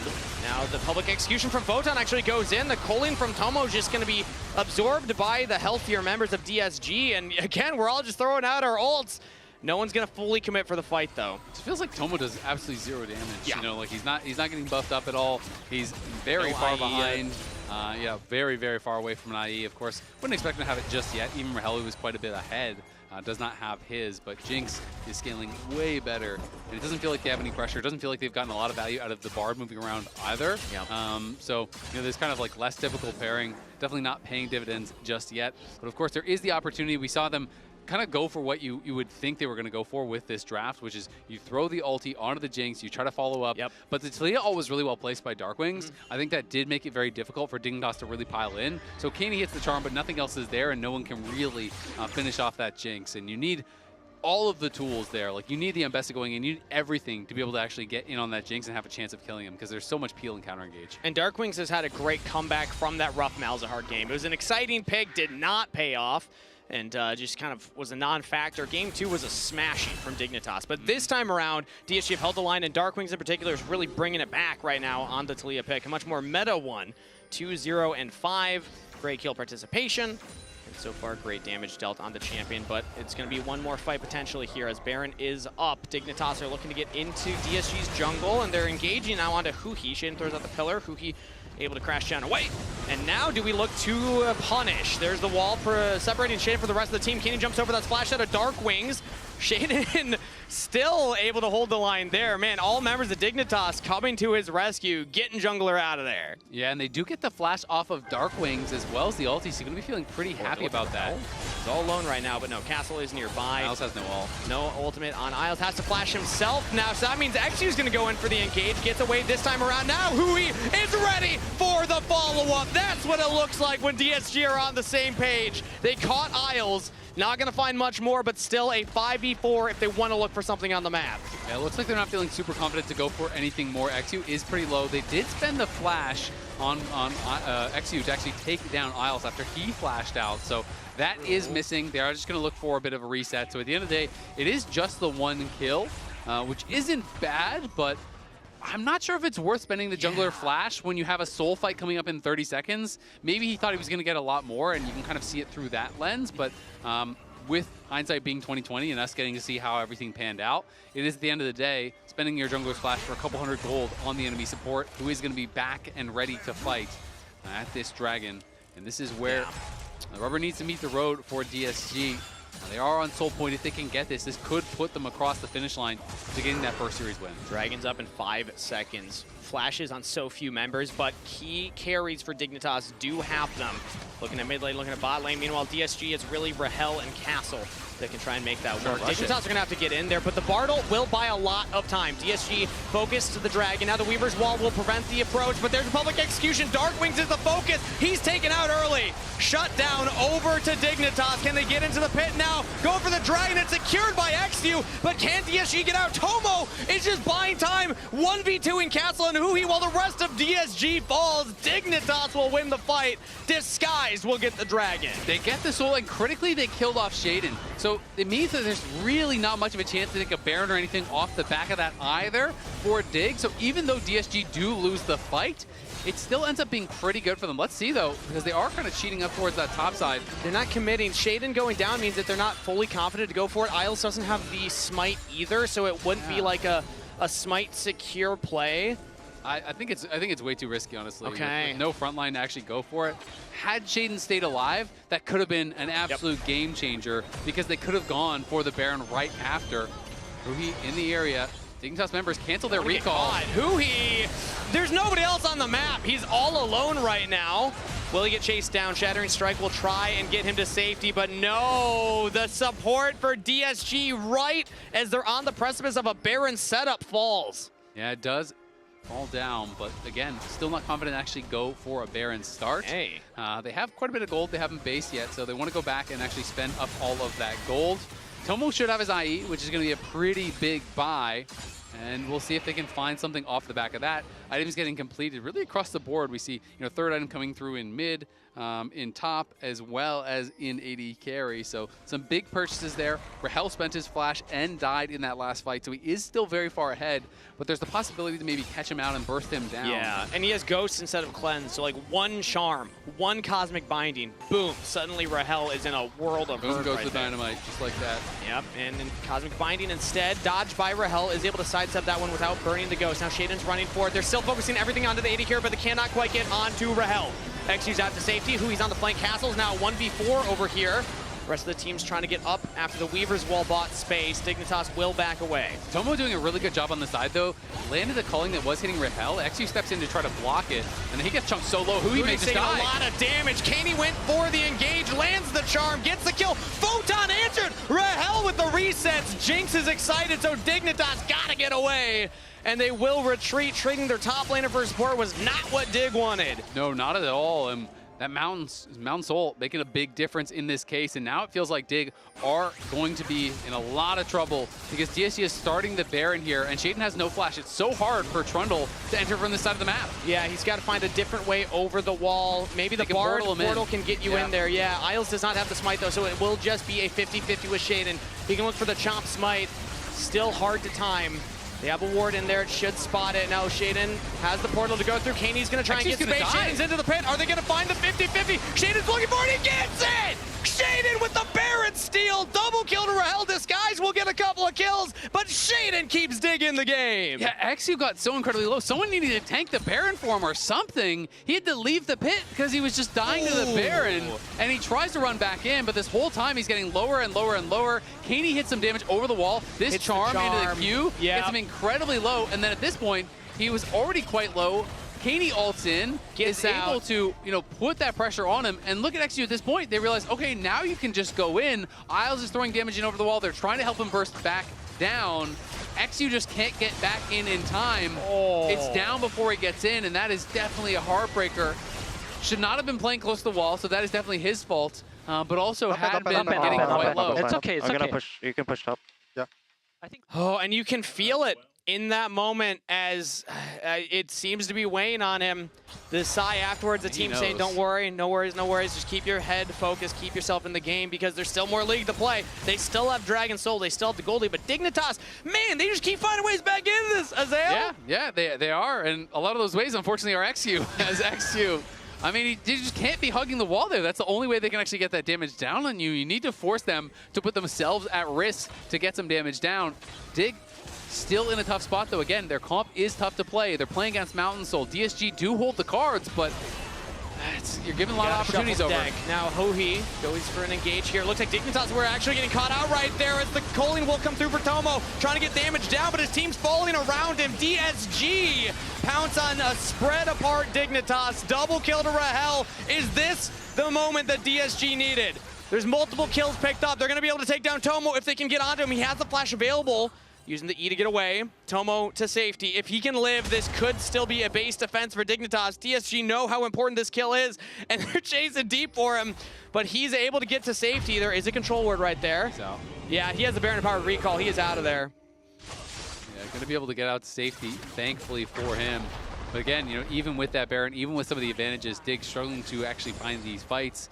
The Bard has just not been it at all. No. Isles has not been able to accomplish really anything in this game. Which is tough. Last week it looked good versus C9. It's not looked as good here. It's also, I think, really different situations, you know, and I think that's part of the difficulty is like they have no primary engage. It's kind of just him. He's throwing a lot of these ults from pretty far and not really being able to find them. And when you go for a fight like that and you give up your life early on, Jinx gets excited. And now all of a sudden, you got to run. Rael is going to crush you in this fight. I mean, he is 7-1-7. He's 3.5k up.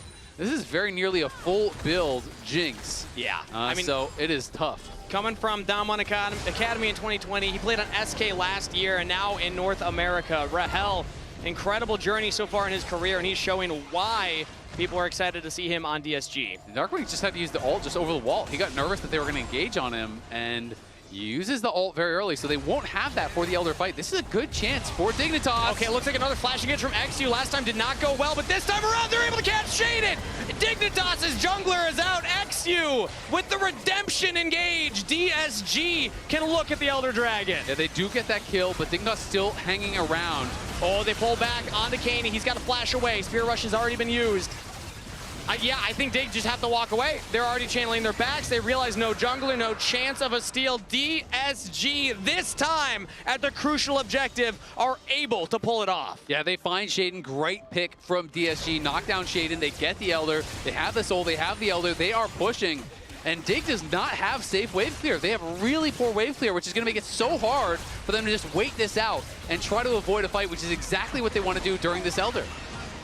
So many fans week in and week out have come to the arena to cheer on Disguised. Week after week, they have yet to pick up a series win. Disguised are breaking the base of Dignitas. They're taking the fight at Dignitas' fountain, and Disguised will win their first ever LTA North series. Disguised has done it, finally getting a win. This version of the roster definitely looking stronger, looking more competitive. They picked up a game last week, and now they get their series. That is so big for Disguised. They've got to feel so good. And heartbreaking, obviously, for Dignitas on the other side. And if they do drop this, it means they go 0-3 in the pick and play. So Disguised going to have the opportunity to actually pick their opponent in this next week, for the best of fives. That is a big reward for them. And it gives them something to actually build on here. And Disguised, again, I want to credit the nerves of them. That was a rough moment at the Otacon. Moments like that can break mental, and suddenly you're just out of the game. You're like, okay, we're rattled, we're shook. You got punched by a jab, and now you're seeing stars already at the beginning of the fight, but they were able to hold on, and that second flash engage from XU there, catching out Shaden, able to take down Dig's jungler. Credit to the nerves of the players. We're walking with Darkwings. You see him on your stage right now on way to the interview. Loungers, take it away. Oh, man. That was something. Wow. Let's go DSG. DSG boy! Woo!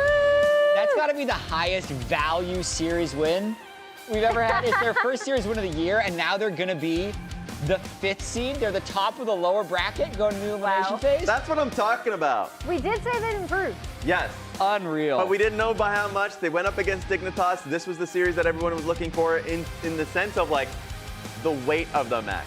It can change so much in Elimination Phase. Now, Darkwing's is going to be joining us, but I am so interested to hear from his perspective. Of course, he was a new member coming in. Yeah. I feel like him and Rael, especially Rael, real like difference makers to the squad.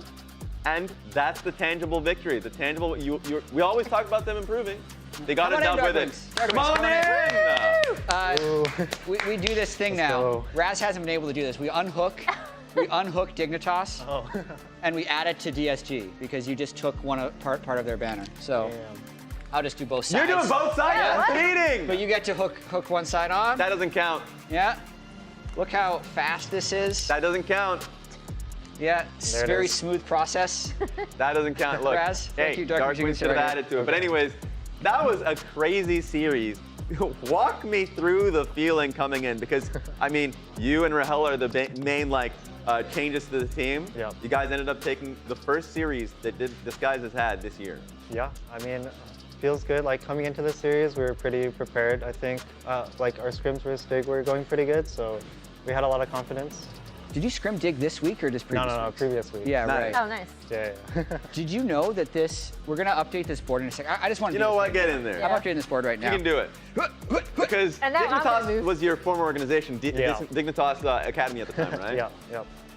You guys are the top of the lower bracket now. Well, yeah. I mean, it's an interesting bracket. It's a very interesting bracket. I can't believe it. So yeah, C9 is going to be picking their opponent, and then someone from your team is going to be picking your opponent. Yeah. Yeah, you I don't get know. to choose your who you. I'm looking forward now, to I'm not saying this is an official vote. Yeah. Okay. Give us a preview. I mean, Lyon, I think, is the best out of those three teams, so we'll probably not pick them. But we're still probably deciding between Dig or 100 Thieves. Yeah, that makes sense. Yeah. Whether or not it's the River Quid fear or just running it back against the team you just beat. That's fun. How have you been, though? You spent years and years and years trying to make it into LCS or LTA, and now you're here, and this is your first series win.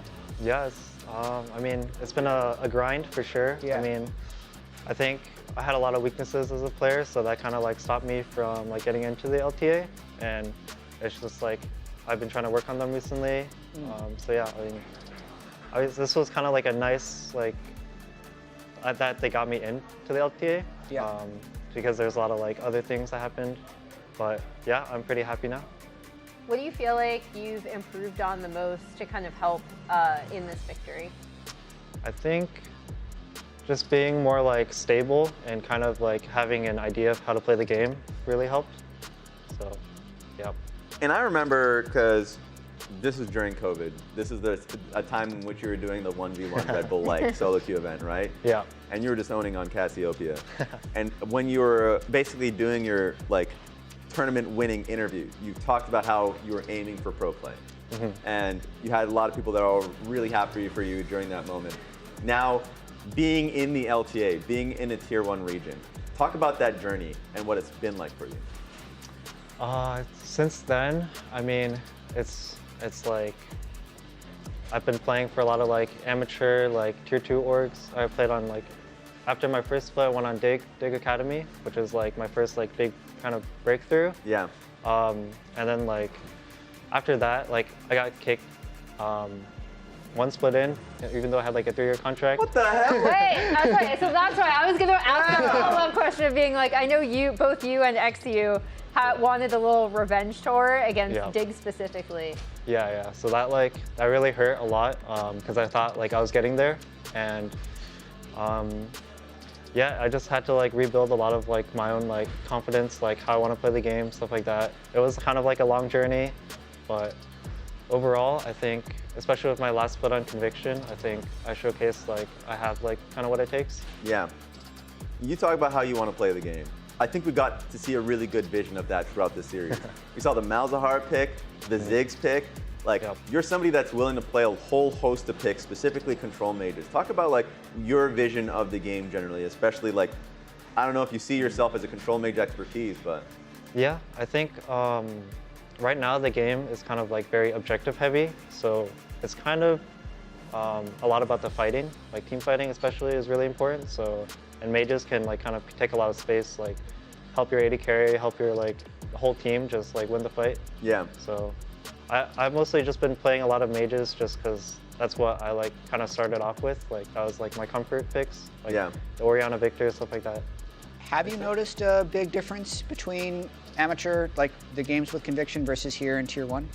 Definitely there's a pretty sizable difference. It's not like, it's not, I think before, a couple years ago, there was like a much bigger difference, but right now, it's just like the speed at which the game is being played.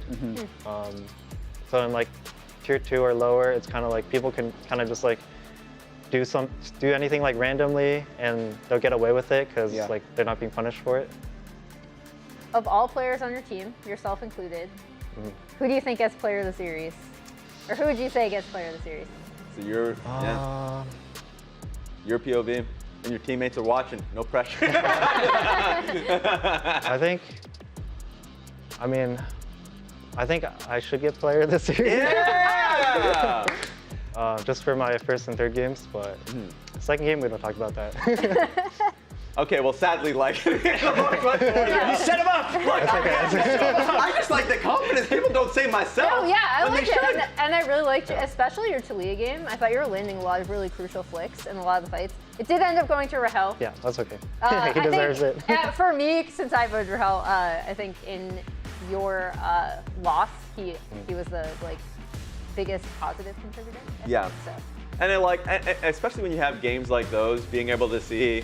I mean, Rahel in particular, with the Jinx play, played super well in a lot of those fights. But it was nice to see you and Rahel, a lot of those team fights felt a lot more controlled than we did at the beginning of the split with DSG. So has that been something you've been working on, just like basically how you set up for objectives? Yeah, we've definitely been talking a lot as a team about like how to play these fights, how to be like more slow and controlled, not just like brain dead run in and just like die. Try and get an ace right away. Yep. Yeah, that's good to hear. We also have Samsung SSD Fast 5 for this week. See who's at the top of the leaderboard right here. Congrats. I always look at the same thing, which is fastest kill. B-Boy going for 151, so like something happened in that level 1. I literally don't remember. I just assume it's a Brom play or a Brom invade. But no, that's a very fast one. Anything that catches you out here? Dark Wings, there it is, you're on there. Third fastest legendary. Yep, me and Lawrence up there, number 3. Oh yeah. 1 second away. Okay, you can upgrade your storage and load games fast so you can play more and wait less with Samsung SSDs. You can scan the QR code on screen or head to Samsung.com to learn more. And Dark Wings, as we mentioned, they are setting up for the pick and play ceremony as we speak. We'll be touching on the rankings, actually, from what has happened in the first 3 weeks of pick and play. Miraculously disguised with the 3 game wins. Boom! 5th place. I mean, actually somewhat close to 4th. Very close. With Team Liquid being 3 and 4 in game wins. But yeah, you can see Cloud9, FlyQuest 1st and 2nd, as many expected. And then your team is just deciding without you, actually, unfortunately. That's crazy. Sorry. That's okay. To them through us. So like, just start sending that energy. Which team would you want? Do you want that rematch versus Dignitas? Yeah, let's get that rematch. Yeah, revenge run. Especially with this 3-year contract information you told us about. You need to knock them out. You need to do that. I don't think they learned their lesson. One more time. Yeah, last bit of bookkeeping here before we head to the pick and play ceremony. The player of the week is going to be Thanatos. Boom. And this guy absolutely dominated the series against Team Liquid. For me, I know I've talked a lot about it. One of the best rumble outs I've ever seen in game 1 with what he was doing on the bot side of the Dragon fight to where he landed the ultimate. Then he also was extremely fed in his Aurora game against Impact Connecting in game 2. He goes in, he saves Flabber. Yes, he gets pillared, I'm pretty sure, off the back end of it.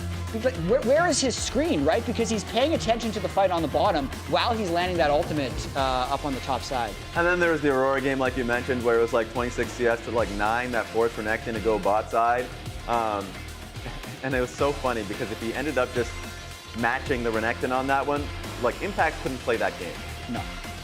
So, and then we got beautiful fights like these. I remember hearing Sven's commentary when he was on the lounge with us, basically saying, yeah, fights were pretty hard for me, so I'm just using my ulti. I'm just keeping a range so I don't have to deal with them. But yeah, congratulations for C9 picking the win and for Thanatos getting the player of the week. Yeah, I've been loving watching him play. He's really developed since his first games that I saw where he was never connected with the team, and now he's playing a lot better. I'm sure you probably experienced a little bit of needing to get used to your teammates.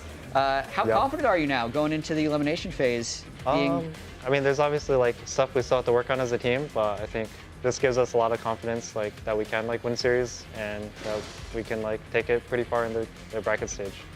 I always think of scrims as like, you know, the whole iceberg theory. 80% of the iceberg is stuff you can't see. The scrims that we don't see from DSG, are they like positive, like in terms of, are you winning a few of them, a lot of them? Like how do they go?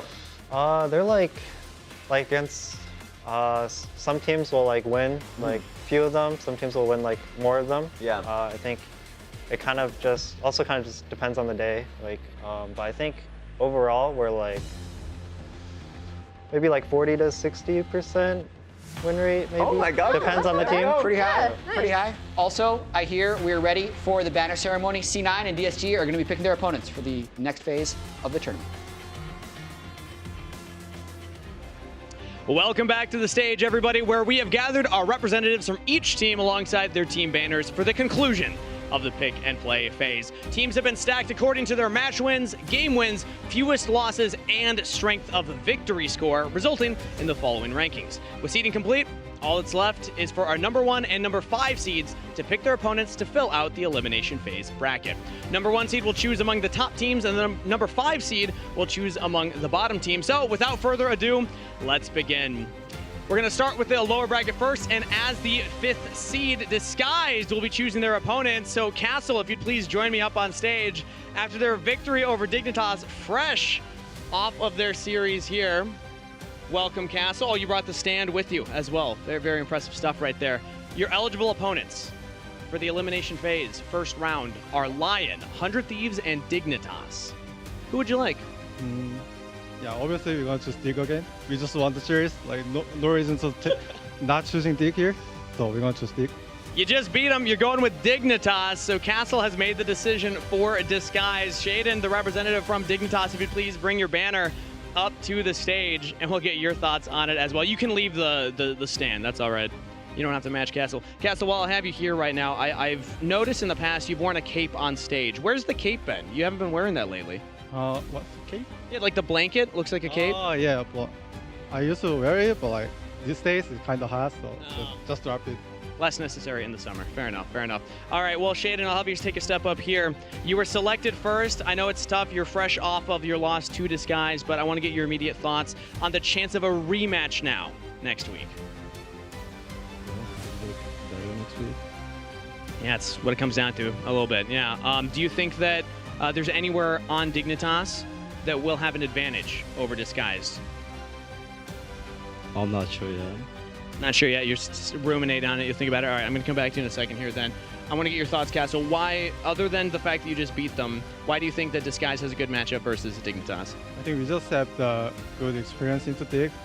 Like we just won the series, so it's gonna be just easiest like matchup for us. Yeah.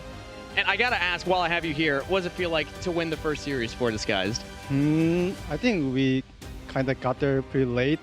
We should have won like way earlier than this, but like at least we got there. All right, well, that means that now Disguise versus Dignitas is 1-1 in best of 3s throughout the year. We have another best of 5 now ahead of us next week. Thank you so much, representatives. You can walk off the stage now with your banners. There you go. So that is the number 5 seed selecting their opponent for next week, which means that our first lower bracket matchup will be Disguised versus Dignitas. Best of luck next weekend to the players. There is now one remaining matchup available here in the lower bracket, which will be Lyon versus 100 Thieves. So if the representatives would please come up.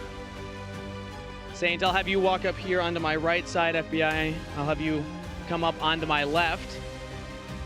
And we'll start over here with Saint. Saint, Lyon has had a very interesting story so far this year. You've gotten so much props from a lot of the top teams saying, you got to respect them. They're a team that can be dangerous. What do you think about your odds are against 100 Thieves? Sorry? What do you think your chances are of beating 100 Thieves? I think we don't mind the berth 100 Thieves because we already play with top 3 teams and we know now we're getting better. So we don't care about now lower group. Okay, do you think that their mid laner is going to give you any difficulty? Maybe nothing. maybe nothing, maybe something. We want to get your thoughts now, FBI. First off, defend your mid laner. Do you think that they're going to take this? Yeah, I think Quid and Saint have a pretty similar playstyle, so we'll just see who plays better on the day, but I have a lot of confidence in Quid that he'll win that matchup. But that being said, I think Lyon have obviously looked the best out of the bottom 4, so it'll be a good chance to redeem ourselves. And it would be a redemption. I want to talk to you about that a little bit, get your thoughts on how 100 Thieves have been performing so far and what you're going to be doing going into next week to turn things around. So the message to the 100 Thieves fans out there, what kind of prep is ahead of you, ahead of your first best of 5 of the season? Yeah, I mean, obviously the season hasn't gone how we wanted it to go. I think behind the scenes we have been making a lot of progress. So yeah, we just got to keep working, and I'm pretty confident that we'll be able to take down Lyon. All right, well, message from 100 Thieves for the fans. That will be our next lower bracket matchup, 100 Thieves versus Lyon. Thank you so much, players. You may exit the stage, and best of luck next weekend. So with the bottom 4 seeds now selected for their opponents, let's determine the upper bracket. As the first seed, Cloud9 Kia will be choosing their opponent. Loki, if you'd please bring your banner over to the stage and join me. And that's a lot of chevrons that C9 have on the bottom of their banner. It's all right. Don't worry about the stand. It's fine. They're sticky. Welcome, Loki. An incredible and impressive looking banner that you have right there. And now you get to decide if you will add another chevron to it, or maybe there'll be an upset. But your eligible opponents are FlyQuest, Shopify Rebellion, and Team Liquid. Who will you choose? I chose SR. SR, Shopify Rebellion. Okay, we have Palafox. Please join me on stage as the representative from Shopify. An equally impressive banner as well with just as many chevrons. You can take your space here on my right. And I want to get your thoughts here. Palafox, you were just chosen by C9. How does that make you feel? Pretty excited, honestly. Last splits, they 3-0'd us in playoffs, so this is like a time to get some revenge, you know? And I have a lot of faith in my my top side, my bot side, just my whole team, really, to outperform. Okay. Do you feel like there's any, anytime you're the first one selected by the first seed team, I think that there's a level of kind of expectation that comes with that. Do you feel that at all? Expectation? In terms of, their opinion of Shopify Rebellion as opposed to the other potential opponents they have? I mean, it's kind of good for us, because if they think we're worse than we actually are, usually it's pretty good opportunity for us. So. You like being on the underdogs, I know. I know from the team. All right, well, I want to get your thoughts on Loki. Why'd you pick Shopify Rebellion?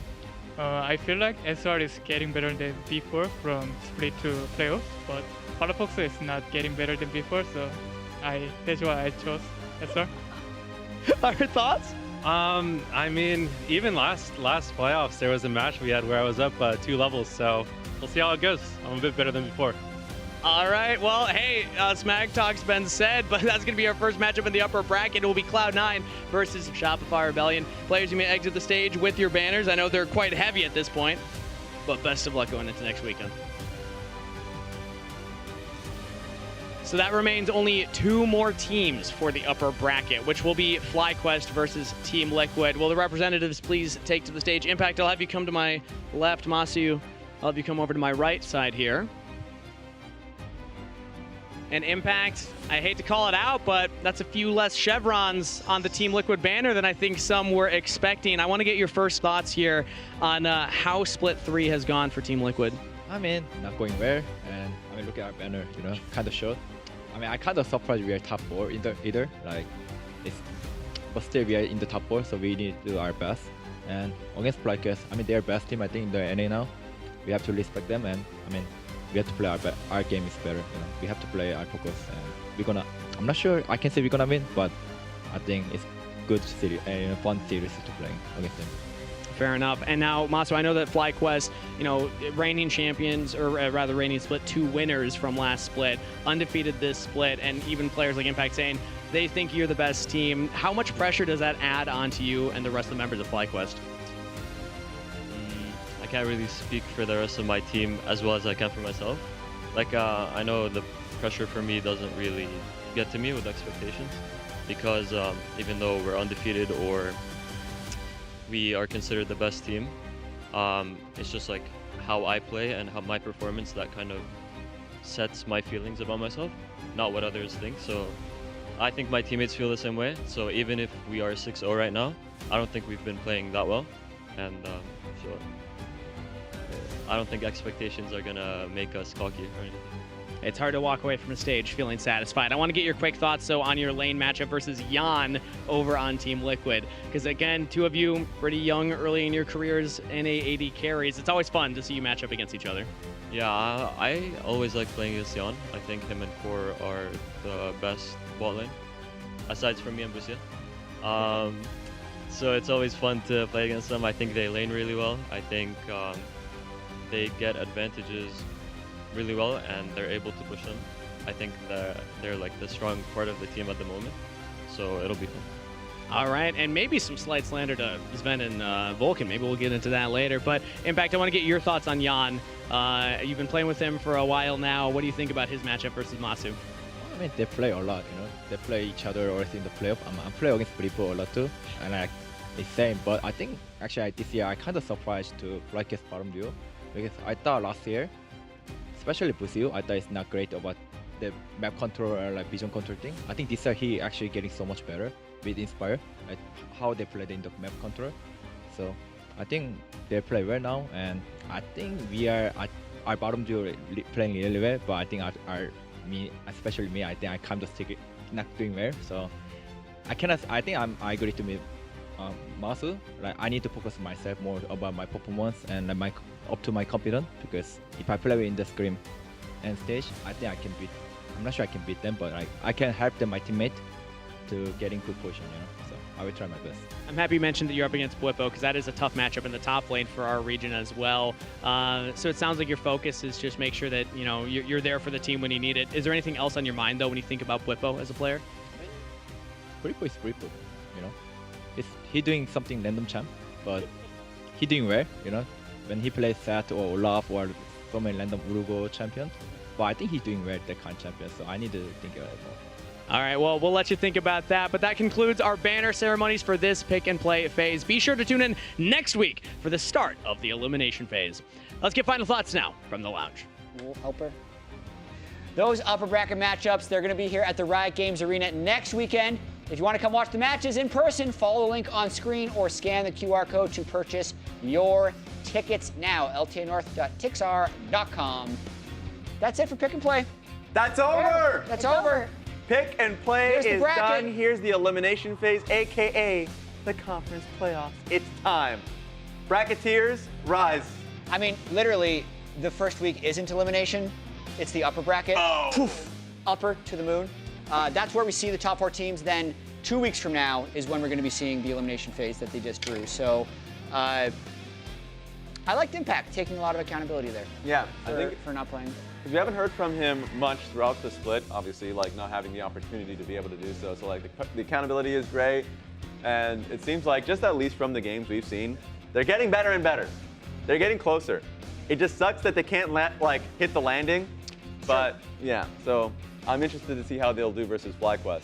Yeah, that series, even though they got 2-0'd and even though they nearly fell out of the top 4, still 4th.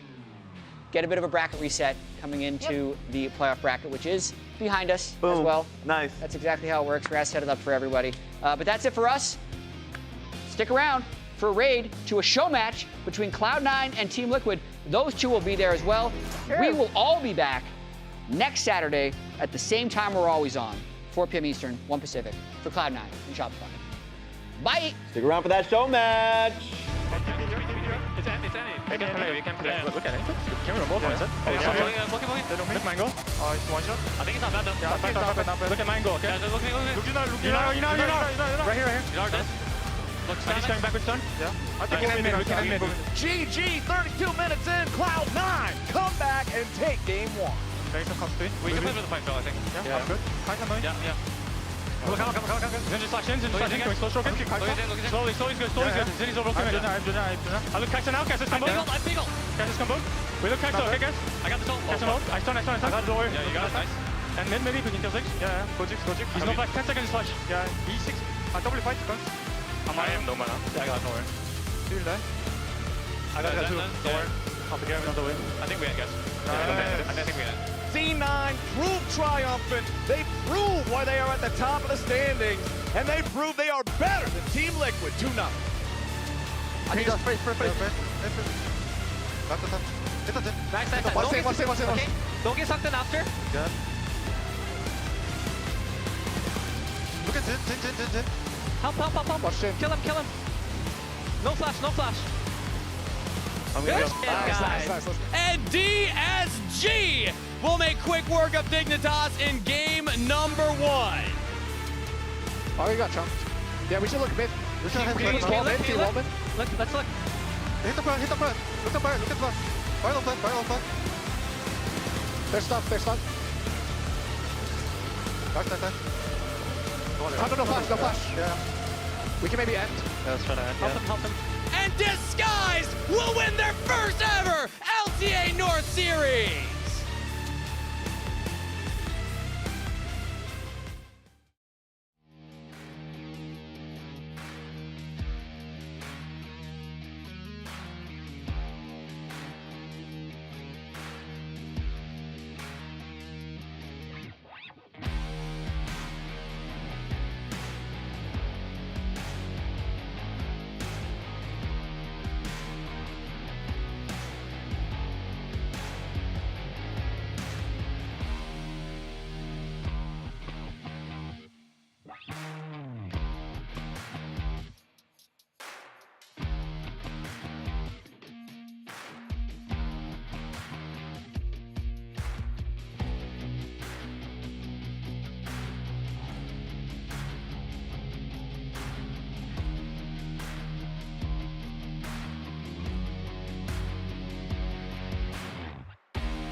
Enough on my plate, moving the muscle, I'm making my way, leaving my opponents in disarray.